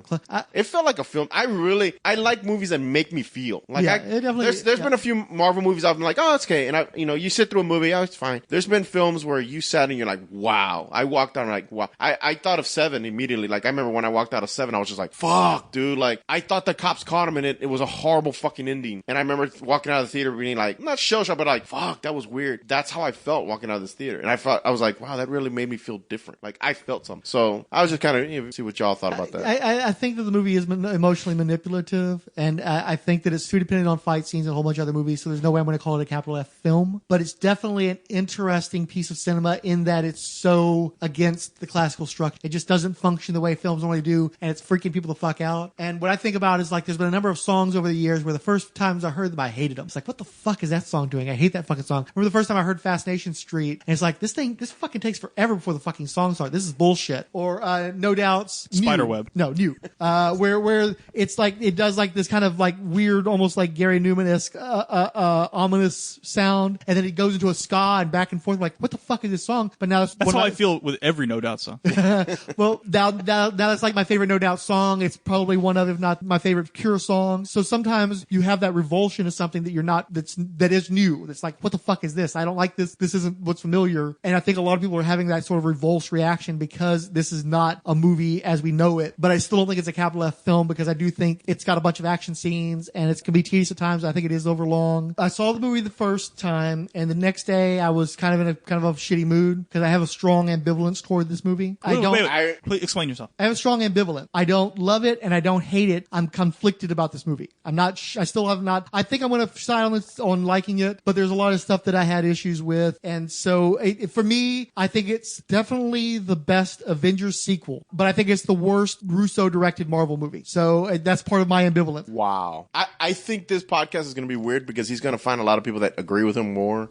I just can't see it, dude. The worst Russo. I think it's the worst of the Russo Marvel movies, but I think it is the best of the Avengers sequel. I don't like it as much as the original Avengers, but I think it's the best of the sequel. Oh, this to me blows. And also, that's if you don't count Civil War. If you count Civil War, then I like Civil War better. I used to. My number one was always Cap 1. This blew all of them away. Like this was just like. Well, I don't want to do a ranking of the movies. I until the next chapter comes out, until we see the complete story, I don't want to rank any of the Marvel movies. I don't know. I just think you can't. Really... But I think you rank the Avengers. Hold on. I like seeing his face. Go ahead. No matter what ranking you're going to do, I don't think you can put this movie in with all the other movies. This movie's it's too different. This movie's too different because that would be like I'm going to sit on. It's got to marinate for a while. I'm going to sit on a Tuesday. I'm going to sit on a Tuesday and watch Winter Soldier. Well, you can do that. This movie you can't really. I don't know. You can't really watch do it in that. Isolation. You really needed all the other movies. At least Ragnarok. Right. That's why I was so glad we watched Ragnarok last week. Yeah. Because it was like a fresh wound going out of Ragnarok. They're all getting in the ship, and then they see Thanos' ship there, and then it ends, and then the next like a few days later we're in the theater watching where it picks up. But yeah, I think this movie can't. I'm not saying it can't be ranked. I think it's just really weird because then you're trying to compare it to other sort of standalone movies, and I think this movie on its own is kind of a standalone movie without being a standalone movie. Mm-hmm. I don't know about. That's why I'm willing to rank it again. It feels like a bookend movie to me. Like you could like I said, stop watching Marvel movies again. You can never watch Marvel movie again, and you're fine. It just ended on the worst, like the most horrifying. I think you kind of could. I think that's really honestly, weird. I like that's what's so weird about this fucking movie. I sometimes want that. I don't want a fucking happy ending. In maybe like 7, shit just doesn't go right for you, and you're gonna have to do. We should have the Marvel Cinematic Universe equivalent to 7, but I mean, well, no, this movie, the ending, that gut punch. I don't think we need a "What's in the Box" scene. Gwyneth Paltrow was in the movie. No, no. Holy shit! Oh, I do think when Pepper's gone right now. I do think that's one of the things you're gonna find is when he gets back to Earth, Pepper's gone. What's in a box? And she might be. What's in a box? She might be pregnant too. Wasn't she pregnant? Yeah, she was. Yeah, she was pregnant. Yeah. Oh my god. That's what I told you, dude. When I walked in, I don't think she's pregnant though. I disagree. I think that they're gonna go off and try to make babies. She was kind of. It could be that it could be they're gonna go off and make. Yeah, I think they're just gonna make babies. I don't think they're gonna have. I don't think they have one yet. When I was thinking about this movie, because like honestly, the reason I didn't watch it back to back like you did, I knew I needed to watch it once and put a couple of days between it. I'm gonna go watch it with my sis. I'm gonna go see it next weekend. Yeah, I'm seeing it next week with my sis, and I want to see it with her because she loves everything, and everything that's good she doesn't like very much. So she's very much like your Paquita. She's my Paquita, and she hates good movies and she loves really bad movies. It's more like my father. He really likes the crowd pleasers and hates the challenging stuff. Maybe, but I'm gonna see it with her because she's asking me a bunch of questions. I loaned her a bunch of my movies so she can watch them. I would suggest you tell her to watch Ragnarok. Oh no, I did. I told her because she asked me. She goes, "Do I need to watch them all?" I said, "Not really." I said, "There's really maybe 2 or 3 you need to watch." Just I think get Civil an idea. War too. I think you need to see Civil War. I thought Civil War, maybe the Guardians. I think you probably, if she hasn't seen Guardians, then she should have already done that. Well, definitely Ragnarok. Like I gave her those, and so she's like, "Okay, I'm gonna watch these, and then we're gonna go watch it next week." But I wanted some time. She's gonna hate the movie. I don't think so. I think she's gonna hate it. Yeah, she's gonna hate it. Yeah, because I think that she responds negatively to negative emotions, and this movie's gonna stir some negative fucking emotions. I think anybody who says, "What movies do I need to watch before I go see this movie?" I think you're probably gonna hate it. You're kind of already setting yourself up to fail. She's seen a bunch of them, but she doesn't know that you need to watch them like back to back. That's what you don't need to. I told her really Ragnarok was the one you really need to watch. Civil War. I think you really need to see Civil War too to understand the relationships between these characters. Yeah, because Doctor Strange I think is explained within the context of the movie, so you don't need that. The Guardians I think are actually kind of explained fairly well within the context of the movie. I think you benefit from having seen the other 2 movies, but I don't think it's a necessity. I think this movie made you. If you hadn't seen Guardians 1 and 2, this movie would be like, I gotta go watch Guardians 1 and 2. Yeah. But like you said, I don't really know if you need to, because if you watch only Guardians 1, then you wouldn't get why Mantis is there. That's true. So you kind of would then need to watch both. You have to commit to both, or I would say that's true. Just watch 2. I don't think although the movie kind of spoils Guardians too, but because I do like the fact that with this movie, I know for a fact my cousin was like, he'd never seen Doctor Strange and he wants to see Doctor Strange now. He's like, dude, that Strange guy was real cool. I'm like, yeah, dude, this movie's really good. He's gonna go back and watch it, which I was like, oh, that's kind of cool, like because he's watched from when we were talking on the way home, the Avenger movies, the Cap movies, the Thor movies. He's never and like 2 of the Iron Man movies, but he's never really like he never pieced them together. He just knew they were kind of similar, and now he was kind of like, wow, they're all connected. I said, yeah, dude, they're all connected. I think they got a fan out of him now. Like he's gonna go back. It's all connected.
New Twitter follows came from Afanda94, Adam Mayanberry, Adam Stabelli, Ali Eldoki, Ahmed Melali, Ahmed Mega, Ahmed Nasef, Ajay Devin Mania, Akshay Taid, Alpha Flight Pod, AMI Doctors, Amy Stewart Hale, Anime Freaks, Anime Nostalgia, Amit Sangradar, Thought, Amir Khaled, Andrew at Books in Belfast, Andrew in Belfast, Andrew Mata, Andy Robichaud, Apocalypse Cometh, Art of Ashley Rose, Art of Writing, Azad Koha, Bas Lavask, BJ Mendelsohn, Bam Pow Comic, Beast W Products, BGSU Batman Conference, Blast It or Stash It, Blogs for Books, Ravetta, Brian Schumacher, The Buff Geek Podcast, But Why Though, CJ Fox, Canoes, The One, Cardiff Brothers, Carlos Alberto, Caroline Young, Cash Flag, CCN, CC Throwback, Century Gazette, Cesar S. Dos Santos, Chad Ciccone, Chris Russ, Avengers Historian, Chronosphere Fiction, Cinema Mystique, Collected Edition, Corey Belenecki, Christine Mendiaz, Comic Book Vault, Constant Taylor, Cosmic Treadmill, Count Comics, Danny Funny Shit, Daniel French for Fishbonius Sound Design, Daniel R. Budnick, Darkside's Mother, Queen Hegra the Vile, DCOCD Podcast, DB Besson, the DC TV Podcast, Doc Strange, Dr. DC Podcast, DSRA Podcast, Dirk Ashton, Earl Thomas, Eat Buluaga, India, Eric Hendry, Ava Zarneka Art, Felipe Alves Deo, Frowny McFrownderson, Geek Genie, Geeky Retro Nerds, Gianluca Ferrari, Girls Gone Geek, Gloria Pardo, Grant Sawyer, Graphic Novelism, Green Lantern 24, Green Rush San Diego, Duarte Steort, Hakey's America, Hakey's Americana, Hardcore Kush Daddy, Helium Radio Network, Helen, Hercules Clayton, Hollywood ADI Podcast, Hot New USA Today, Hussein Assam, Idioser, Independent Focus Podcast, Infinite Monkey Comic, iTeen Union, Jack Kirby, Jackless Kamala, James Hudson, James Martell, Janny at Lion Queen Janny, Jared Albright, the Yard Sale Artist, Jason Handelman, Jason Yaroslawski, Jasper's Outfit, Jean-Marc P. Nujip, Jennifer DeRoss, Jenny Lynn Ramir, Jerry McMullen, Jesse Fernandez, Jim Esquivel, John M. Wilson is podcasting again, John Zajdel, Just in Time with the J&T Baggers, Kay Cameron, Kaiser Leo, Cara Zorel, Katie Taylor, Keith G. Baker, Kevin Colt, Kid Song, Christados, Lava Hog, Let's Chat, The List Game, Live Action Comics, Lucas Batman Fan, LVL Up, Linda Cicero, RPH, Mark James, Mark Lax, Mark Nation of Nerds, Marvel Madness Comics Podcast, Mashcat, Melinda, Michael Buss, Michael Robert, Make Mind Magic, Mikey Flash, Mondo Cool Movie, Mustafa Muhammad, Master of the Universe Cat, Mutant Mayhem, My Secret Origin, My Sports City, Nafissa Ahmed, Nate, Nation Superhero, Nerds Chatting, Om Sunil Tat, Omar Muhammad, Parlia Pod, Patrick and Dennis, Bill Birkin for Real, Pop Culture Affidavit, The Pod Stuff Podcast, Promo for the Lone Fenrir, Raghunath Mariner at gmail.com, Randy Andrews, Recycled Pulp, Real Powerful News, Reezy Rico, Retro Renegade, Retropolis T, Richard J. Folk, Rio Fidelgo, Rick Hundagal, Rob Ferreri, Ron, Big Man on Campus Utley, The RU, Sajid Ansari, Sam Chip, Sandro Renato, Santhosh, Sassy Animal, Savage Land Podcast, School Life, Scott Page, saxophonist for Pink Floyd, Toto and Supertramp, Scott X, Secret Wars and Beyond Podcast, Shinobi Ninja, Shubham, Zuri Fat and Chop, Snow Shadow, Barks 1100, Fine Conference 18, Spiff Huxtable, Steppenwolf's Fury, Steve Rogers, Stephen Orlovsky, Stu Perrin, Sword Edge, Tam Tom, Terrence Costangway, Terrificon, Tony Acero, Chris Tushar Shah, Two Snaps Photography, Udawant and Ananta, Valhalla Cindermane, Via VHS Podcast, WC Souter, Web Jedi 1977, Will Smith, Rit 1777, Yasar Kamal Davis, Yoda, and Zach Sally. Adam Black Moon offer to follow Friday. Retweets came from Ange, Bobcat, Cinema Mystique, Comic Reflection, Firestorm Fan, The Randomitable, Relatively Geeky, Siskoid, Talk Nerdy to Me. Twitter favorites came from Adam Ask Chuck Pod, Anthony Joseph, just waiting for AI to enslave us, Adelon Rising, Backseat Directors, Batnick, Retweet, Pin Please, Pico Django, Bob Buster, Brandon Molali, Bronze Age Babies, Collected Edition, Comics in the Golden Age, Daniel R. Budnick, David Golding, Dwight L. McPherson, Dirk Ashton, Fanholes Podcast, The Hammer Strikes, The Hoopsters, Jasper's Outfit, Josh O, Julia Clavian, Justice First Dawn, Keith G. Baker, Longbox Crusade, Lyria Exchange, Micah, Matt Stacy, Max Romero, Moviesaurus Rex, Nexus of All, The Park Fanatic Podcast, Pass the Effin' Popcorn, Poop Culture Podcast, Oscar Blue Devil, Patrick and Dennis, Podcast Radio Network, Retropolis T, Richard J. Folks, Rick Mancrush, Rio Fideldo, Rob Ferrari, Ryan Daly, Sandro Renato, Sci-Fi Element, Secret Wars and Beyond Podcast, Sean McLaughlin, Sean Merritt, Shubham Gupta, Steve Sellers, Superfan, Terrence Castangway, Tim Price, Tony Cipponi, Trey Baldwin, Varangian Vigilante, Via VHS Podcast, Weapons Grade Vocal Fry, Will Smith, Wolverton Thief of Impossible Object, Wonder Woman Warrior for Peace, Words and Pictures, Yoar, Zena Schultz. The Marvel Superheroes Podcast is in no way affiliated or endorsed by Marvel Entertainment. All characters mentioned and audio clips employed are believed covered under fair use, but remain copyright their respective copyright holders. But of course the views expressed are wholly owned by the people who spoke them. No infringement is intended.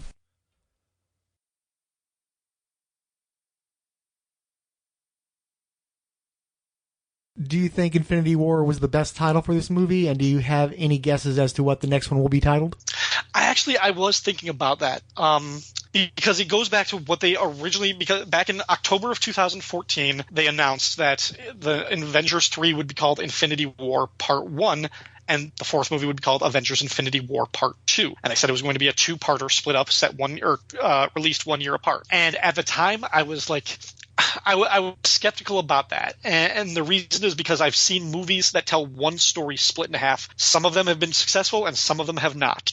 And oftentimes, if it was an original story or if it was planned to be broken up, and I look at the ones that I think are successful would be movies like the Lord of the Rings trilogy. Now, that worked because you had the one story, but it was already broken up into books, and you kind of had these places where the narrative felt like it could take a breather and it could stop. Another one would be the Kill Bill movies, Volume 1 and Volume 2. Now, that worked because Quentin Tarantino wasn't adapting a previous source material. He was making a movie in two parts so he could build the structure of the script so that it felt like it had a reasonable ending place in this. But I've also seen it work the opposite way, like the Hobbit trilogy, where you took one story, broke it up into 3 movies, and I thought that sucked.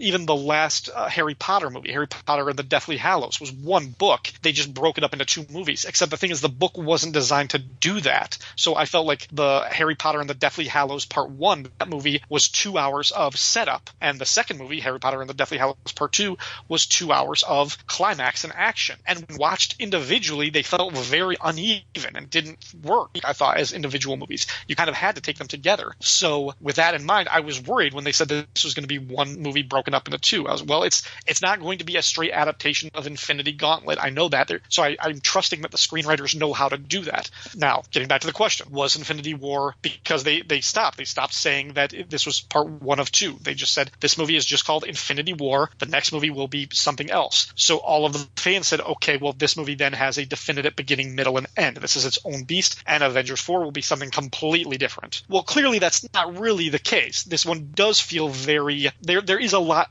unresolved by the end of this, much like an Empire Strikes Back type of thing. However, I felt differently when I saw this twice. The first time I was very uneven about it. The second time I was like, you know what? This did have a definitive middle, beginning, and end. Not in that order. Sorry. A definitive beginning, middle, and end. Because if you look at this movie as Thanos' story, Thanos' quest, if you look at this movie with him as the protagonist, his story completed by the end of this movie. If you see him as the main hero, but the protagonist, the one whose actions and decisions drive the plot, he has a beginning, he has an arc, he has a sacrifice, and he has an end. By the end of it, his mission is accomplished. He got his goal, and he gets to sit and rest and watch the sunrise. His movie is over. Infinity War done. So Avengers 4 to be called Part 2 because I don't think it is. I think it's going to be a different story. It's going to be the survivors, the Avengers, picking up the pieces and trying to react and trying to undo what he did. But I think it will have a very different narrative flow, a different focus. I bet we don't see Thanos hardly at all in the next one. His presence will be felt, but I bet don't see him that much in the next one. I think his part will be greatly diminished. I think because it will be sort of the last ride of the original Avengers, and because it will involve an element of changing time or fixing time, I think it's going to be Avengers Forever. Like a pun on the word, with 4 and everything, but kind of like the Kurt Busiek, Carlos Pacheco maxi series, Avengers Forever. Now, it's not going to involve Kang and the Kree, although it could involve the Kree because of Captain Marvel, but we'll see. So I think it'll be Avengers Forever. My wife Angie thinks it's going to be Avengers Left Behind or Avengers The Rapture. And then, what did you think of the stinger? I did like the fact that they showed that people in planes and cars vanished. I love that. And I love that accidents are going to happen. Yeah, some rapture shit going on. And yeah, really, that was got a really sense of the human cost that like half of the world is now gone. Because at that point, we'd only saw like Bucky. Oh, real quick, Peter when he faded out. The Peter one was brutal. Fuck, dude. I think that's why people were crying in the theater. Yeah, the Peter one was. I don't want to die. I don't want to die. Oh fuck, dude, Mr. that was Stark? brutal. Yeah, that one was. I was like, ooh, he didn't just float away that fast. He lingered for a second. Because I thought Bucky's was kind of he faded. Panthers, I love the fact that he was going to go save somebody, like check on everybody, and he just fades. Like everyone's just fading. In the comic, they just kind of and they're gone. Okoye's reaction to him disappearing was fucking visceral too. Yeah, she acted. Not a word. I don't think she said. I guess she spoke, but it was all in her face. It was all the tears in her eyes. She was fucking freaking out. That was a great turn by Danai Gurira. Yeah, I thought the fact they didn't just go immediately. And I like the smile on Scarlet Witch's face when she passes. She knows what's happening, and she's kind of okay with it. I didn't catch that. I didn't catch but it was that. sort of like, I was like, because like when Bucky was walking, I'm like, okay, well, Bucky's survived. and then he starts to kind of when he's like, Steve? And then I was like, oh shit, wait, no, they're not. They didn't just go with the flick again. It was or with the snap. Well, no, they want you to feel it because if there's a character you're invested in that. But then in every scene, I was like, oh, are they done? Is ambiguity. They wanted that. What the fuck's happening? When they show Star-Lord fade away, I was just like, oh shit, like that was and it was obviously whittled them down to the original Avengers. They're the ones that are left, right? So it's awesome. So I thought that was a fantastic scene. But like I said, I did love the stinger where they showed like cars crashing, the helicopter crash. Because I was like, I thought about it. I was like, oh shit, there's like a plane that there's not only did he wipe out half the universe, but now there's going to be more people that die. The casualties from the instantaneous. And I'm just like, so really more people are dying. I'm just like, holy shit. And as a child of the 80s, you're feeling like Night of the Comet. You're feeling like all these fucking fucked up Rapture movies that you watched as a kid. So I did Omega Man. I love that they let Samuel L. Jackson revert back to Jules just one last moment. Yeah, I love that. And then he blinks out. Yeah, I was surprised that I was so glad they got him in there. I didn't even realize he wasn't in the movie until the stinger starts. And I'm like, oh, that's so great. I'm so glad that he's the last stinger of the Marvel Universe as well as the first. And then they show, Captain Marvel's little. I love the pager. Yeah, because I'm watching it. Because I heard people bitch, oh, they had some fucking clunky technology. I'm like, it's a pager from the 90s, dude. Like, right. I get that.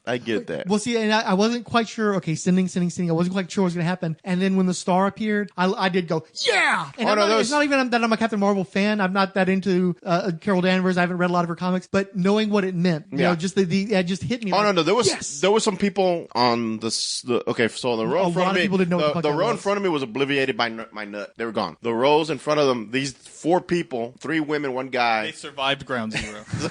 Minimal, maybe radiation poisoning, things like that. Just slight staining. They jumped up because I saw the 72. So in my head, I'm thinking Fenders. No, like I was X-Men. I thought even like going X-Men. through the Rolodex and who the fuck? Like I was trying to think like X-Men. Like it's gonna say X-Men. Like this is Disney's way of saying, guess what we got? I was waiting, and then when it showed the symbol, they leaped in the air like, yeah, and I was like, okay, that's cool. Now everyone else was like, what is that? And my cousin was like, remembering what the fuck was that? My cousin was like, what is? I'm like, that's Captain Marvel, and he's like, I told you, but he's still show shocked. Like the way it ended, when they show Thanos sitting there on the farm, which I love, is a callback to the comics, where he's sitting there at his farm and he kind of smiles back at his work. Is he wounded still or no? I couldn't tell. I don't think he was truly wounded. It looked like he might have been grimacing a little bit. He left some blood. Oh, I love that grimace joke too. Yeah, I thought about you the moment he said the grimace joke. Dude. I thought about you the minute you he and your said grimace dap. The folks here on the podcast, I have a long-standing relationship with Grimace. At the Comic Palooza. And the Comic Palooza every year, I usually get a picture. No, you missed that one year. Remember? There've been a couple years I missed because one time they said Grimace left early. I'm like, what the fuck? Who the fuck was Grimace leaving early? I can't do that. Anyway. So, but I love that. That was just. Yeah, I just knew a lot of people weren't going to get that enough. No. To be like, yeah. I'm like, they should not know. Who Captain but that's Marvel what's so great too is that's for the fans. There's a lot of stuff in here where it's like we're totally going for the fans. This isn't here. When I saw the pager, I had an idea because I'm like, why would he have a pager? And I knew that there was one in the 90s, but I didn't know. I didn't connect Marvel right away to it until the symbol. Yeah. So what? So she like been hiding out since the 90s? Are they going through time? Her movie is this spring, so we'll find that out in the movie. Gonna be fantastic. Well, and I'm telling you, you guys were like, you're on crack. You're like more anticipating Captain Marvel than you are Infinity War, but I still am anticipating Infinity War because the continuity porn. You and I have been watching Marvel's Agents of S.H.I.E.L.D. and you didn't respond to the same episode that I responded strongly to, where they go into Hale's backstory and show her going through the Hydra Academy. No, I thought it was a good episode. And they bring back all those characters that have been appearing on Agents of S.H.I.E.L.D. as kids. Yeah, especially Jasper Sitwell. Yeah, as kids. I thought that was great. Yeah. And I love that. And it's like, there's going to be a whole movie of that. There's going to be a whole movie of young Phil Coulson and young Nick Fury and all the, like, showing what the Marvel Universe looked like in the 90s. I'm like, oh my God, this is so my movie. That's so what I'm really looking forward to Captain Marvel now. Who's directing that one? It's a male and female team. They're co-directing it, but I don't recall the names. Just let the Russos walk in there and just let them finish it. Let the Marvel, please. I think every Marvel movie from now on, just let the Russos do it. Don't even look at other directors unless the Russos bestow upon them the honor of filming a movie for them. No, just Russos, man. Let's go Russos hardcore, dude. So what? But stop talking. So is she going to time travel since her movie takes place in the 90s? Was a long time ago, bro. Exactly. It's obviously going to be a thing, but we don't know she's yet. Probably hidden away, or that's not from the comic. The whole whole thing about her being from the 90s and suddenly being in the present and where she'd been in the intervening time, none of that's been touched on. I think it's an opportunity for them to retcon a strong female character into the Marvel Cinematic Universe since it was initiated by, 4 white dudes. But in the comics, obviously, you know the comics. You know enough about Miss Marvel from the comics through the Avengers, Warburg, like I'm you know that she. I know her old costume where she's she's not from in the fucking the onesies with the lightning bolt, right? Right. You know that she spun out of the Captain Marvel series. You know that Captain Marvel came out. So she Kree? She's got some Kree. We're going to address this. We're going to look at Captain Marvel. Honestly, I don't know. I know Captain Marvel from Starlin, and I know Peter David's run very well. Yeah. I don't know the new Captain Marvel very much. The girl with the short blonde hair. I've seen her, and I've been meaning to pick up some stuff and read about her. But you know Miss Marvel because you've seen her in stuff. Yeah. She was kind of a Supergirl almost type character. She flew. She had right. Shot lasers. So we're gonna address that. I've got a game plan for the next 6 months or so. We're gonna address. But we're gonna have to start with Captain Marvel and work our way into her. But first, we're gonna do an Ant-Man episode and probably a conjoined Ant-Man and Wasp episode before that movie comes out. So make sure to read the first appearances of Ant-Man and the Wasp, or maybe some. Just send them to me. Part of why I'm so excited about Captain Marvel is because I'm confident there's been murmurings that they want to go ahead and do another season of Agents of S.H.I.E.L.D. Yeah, that's been kind of like this thing where it's like they're quietly talking about it. And I think the reason why is because they're going to tie Agents of S.H.I.E.L.D. into Captain Marvel. And, all the Kree stuff. So they're saying like S.H.I.E.L.D. started in the 90s or something? Or? No, S.H.I.E.L.D. started in the 40s, right? With 60s, Agent Carter. I think. 50s, sort of, kind of. Agent Carter. There's the precursor to S.H.I.E.L.D. was in Agent Carter, but it wasn't S.H.I.E.L.D. yet at that point. Okay. It was like the Strategic Initiative or some shit like that. It wasn't S.H.I.E.L.D. yet. Okay, So I think that you're going to see the Kree are obviously going to have to play a role in Captain Marvel since that's essentially. I can't wait to see the Skrull. The Skrulls are going to be involved. Oh, that's good. Please put one Super Skrull. I kind of hope too. I don't think they're going to do it, but what I kind of hope that they're going to maybe deal with the stone that we didn't get to see get claimed in Captain Marvel. What do you mean? I kind of like to see maybe Captain Marvel's off with the Nova Corps trying to stop Thanos from getting the first gem. Nah, because they said he went there in Oblivion. Those are things I don't like. Yeah, I'm glad you brought that back. I brought that up. That's one scene I did not like. I hate when they say, "Oh yeah, this happened off screen." I'm like, "Fuck you." Yeah, I want to see it. I want to see more at least show me. You know what? Show Thanos' ship flying away and the city's smoldering. I can live with that. I get that. Yeah. And I know people are like, well, no, they want you to think. No. I want to see that he went there. Just if you're not going to show me obliviate the city, smoldering city, he's leaving. Glenn Close's character's dead.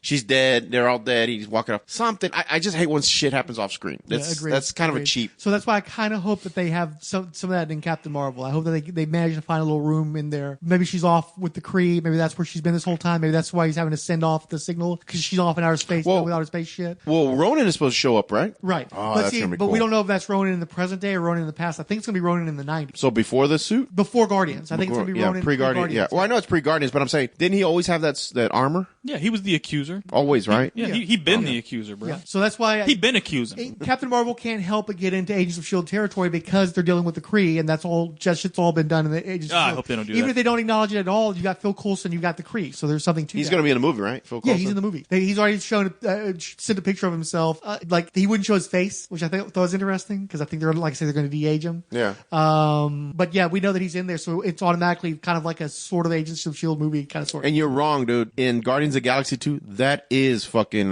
Kurt Russell. It is not his son. I remember. Right, I was wrong. No, I acknowledged that on a later episode. Oh, did you? Because I remember you're like, that's his son. I was thinking, I thought I'd Jesus, man, that's his son, but no, that's amazing. Yeah, I was wrong. That fucking technology is fucking insane, dude. That they fucking de-age them and they look fantastic.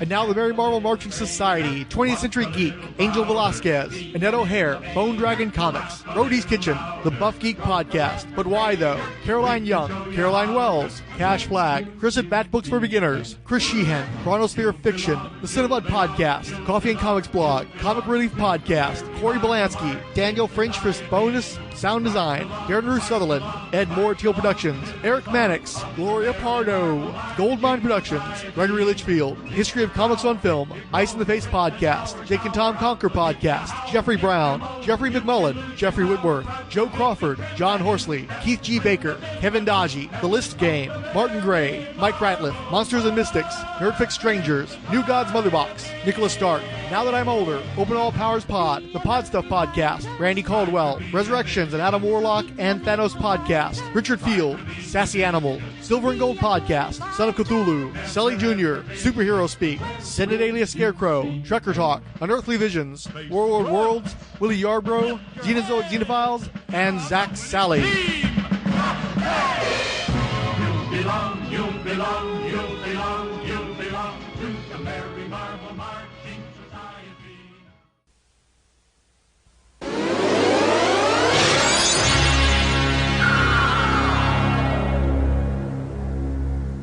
All right, you motherfuckers, you had your shot, now I'm taking mine.